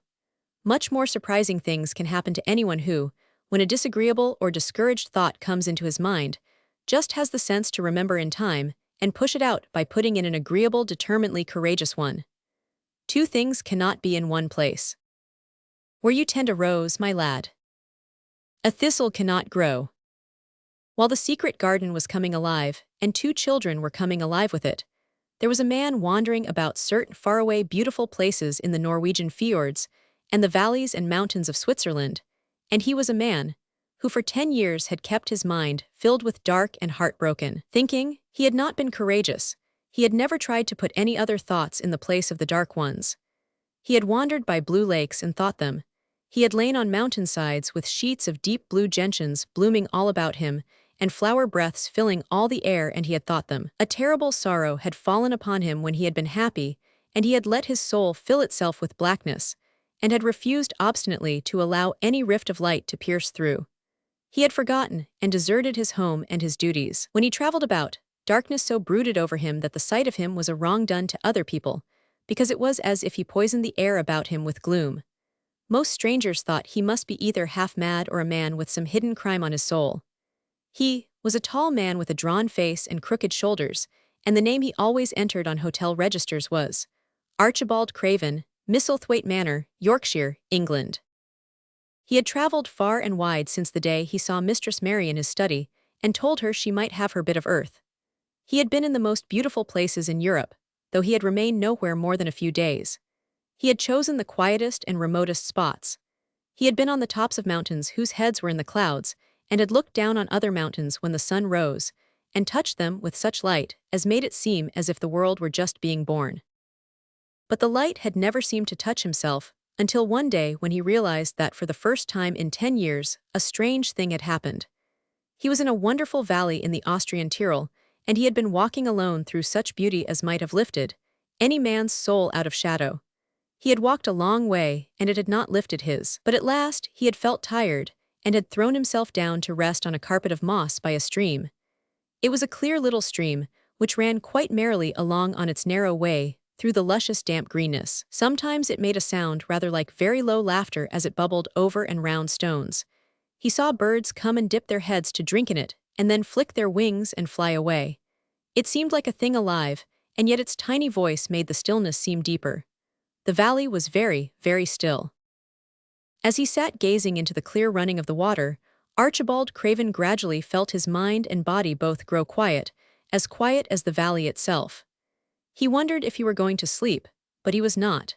He sat and gazed at the sunlit water, and his eyes began to see things growing at its edge. There was one lovely mass of blue forget-me-nots, growing so close to the stream that its leaves were wet, and at these, he found himself looking as he remembered he had looked at such things years ago.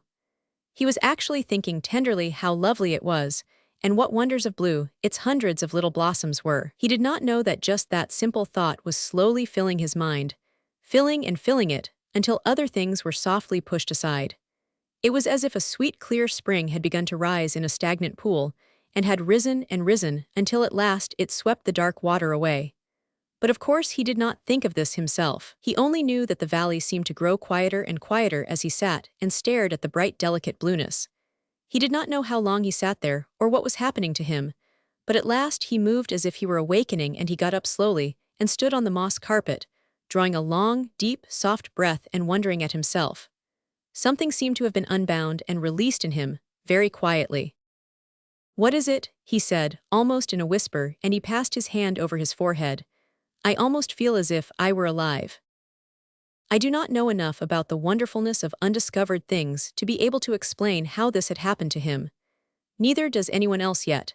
He did not understand it all himself. But he remembered this strange hour months afterward when he was at Misselthwaite again, and he found out quite by accident that on this very day Colin had cried out as he went into the secret garden, "I am going to live forever and ever and ever." The singular calmness remained with him the rest of the evening, and he slept a new reposeful sleep.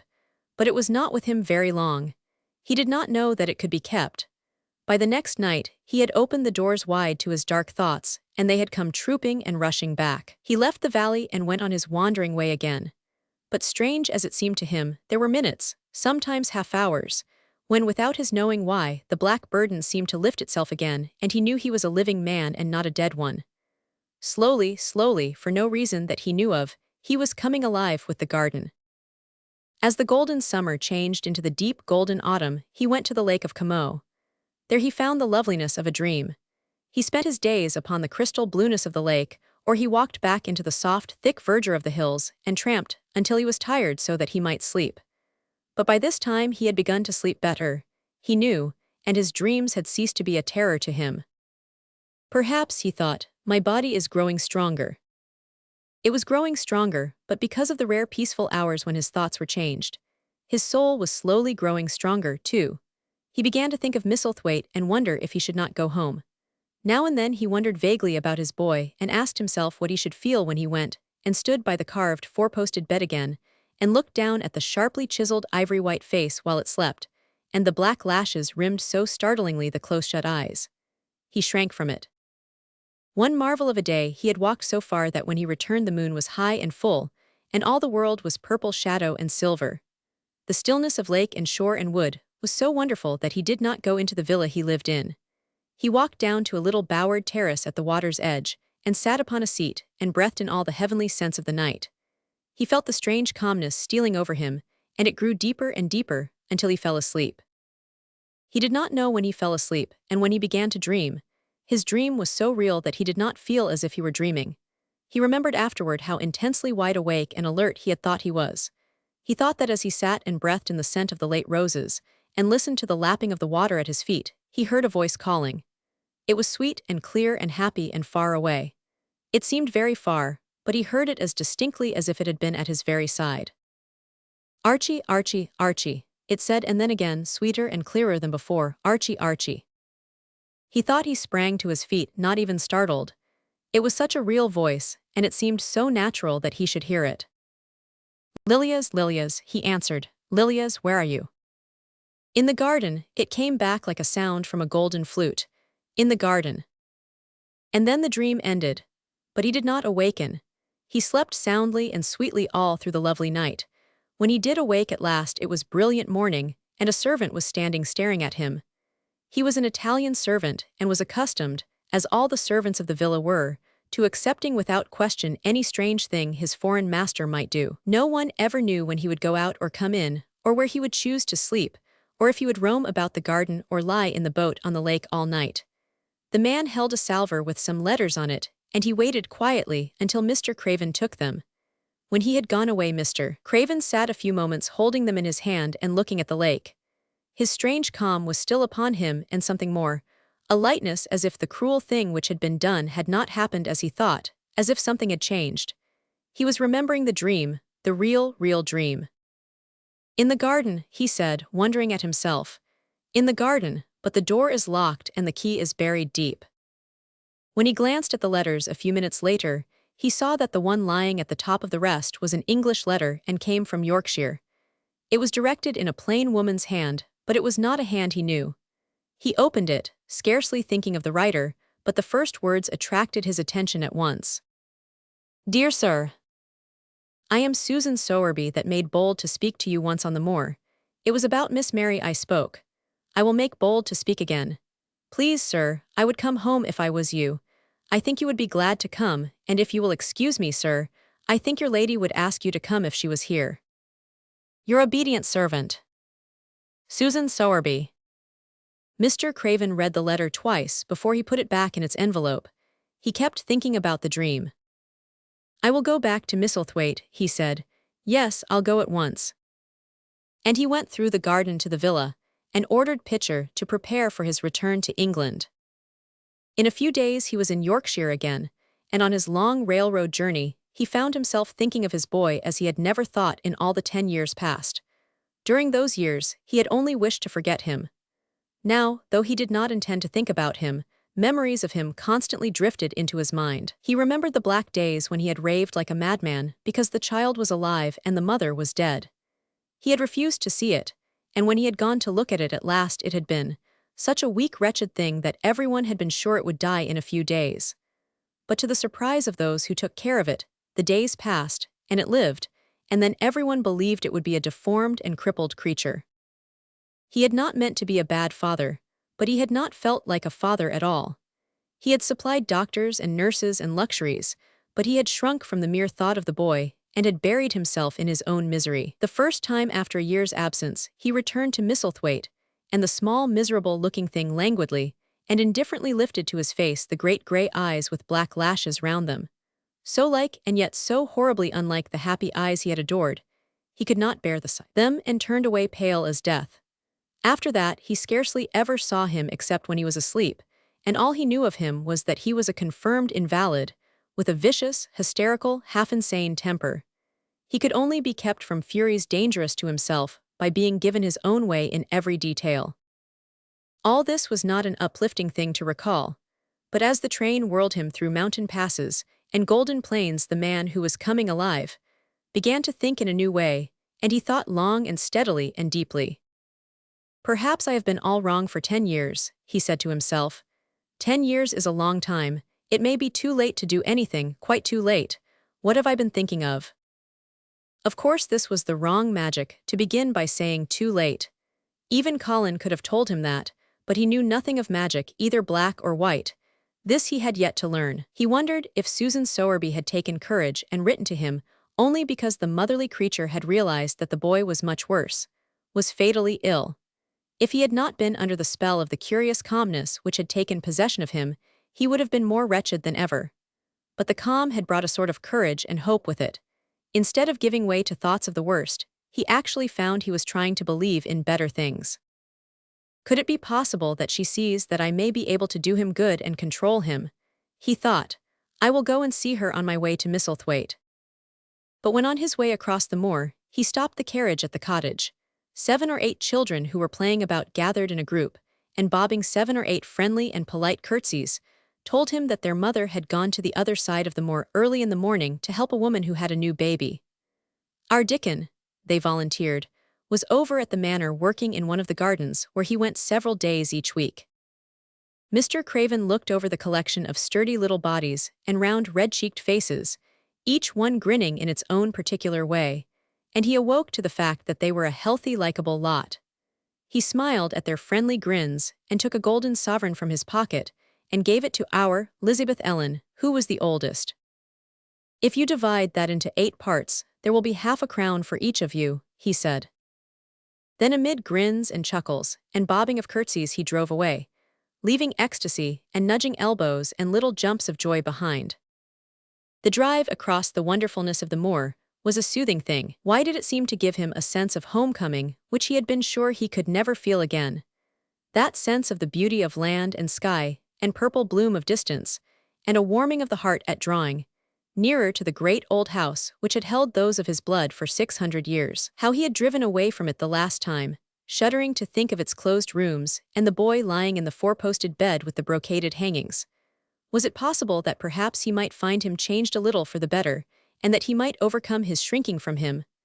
How real that dream had been, how wonderful and clear the voice which called back to him, "In the garden, in the garden." "I will try to find the key," he said.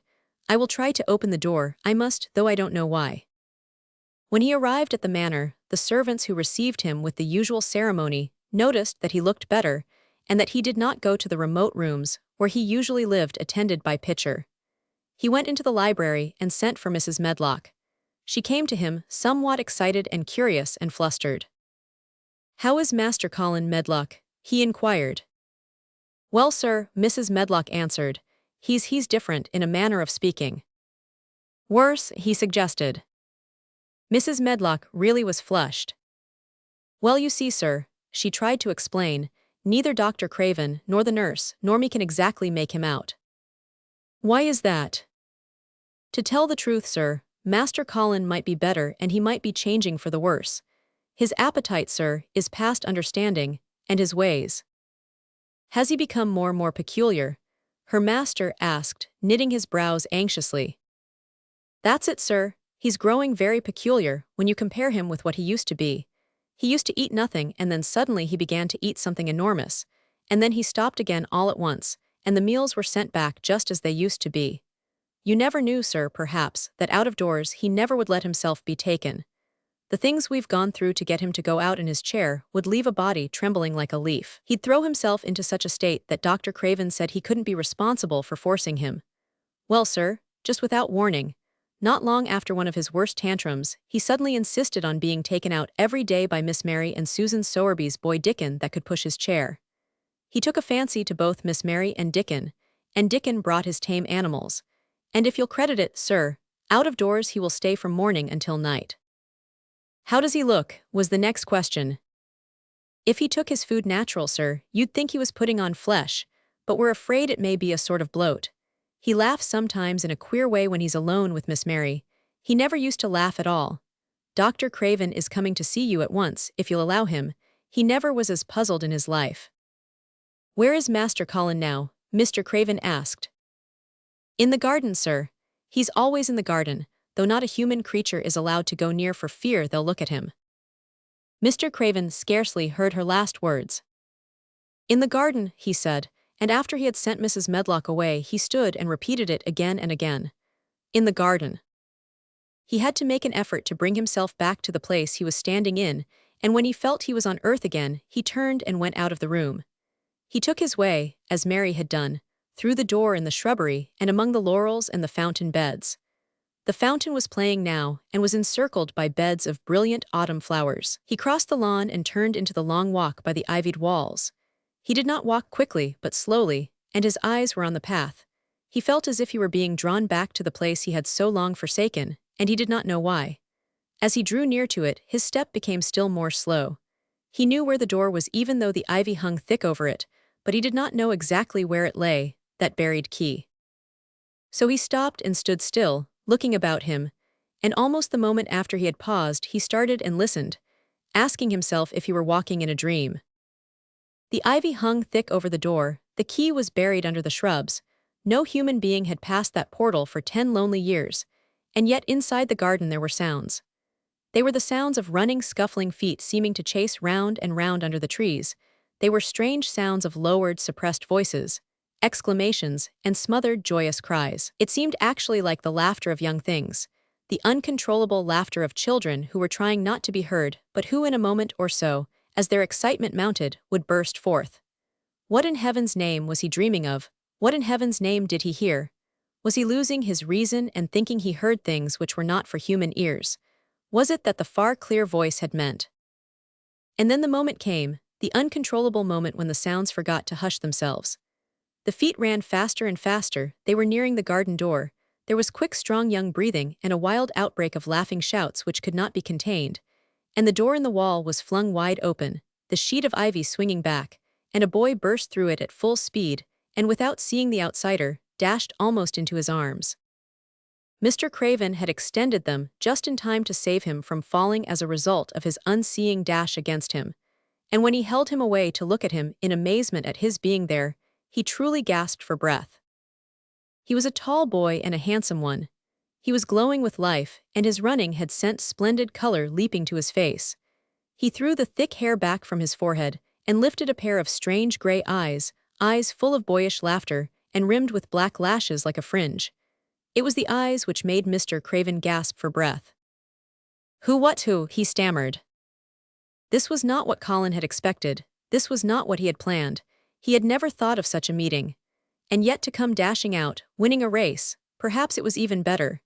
He drew himself up to his very tallest. Mary, who had been running with him and had dashed through the door too, believed that he managed to make himself look taller than he had ever looked before, inches taller. Father, he said, I'm Colin, you can't believe it. I scarcely can myself, I'm Colin. Like Mrs. Medlock, he did not understand what his father meant when he said hurriedly, in the garden, in the garden. Yes, hurried on Colin. It was the garden that did it, and Mary and Dickon and the creatures and the magic. No one knows. We kept it to tell you when you came. I'm well, I can beat Mary in a race. I'm going to be an athlete.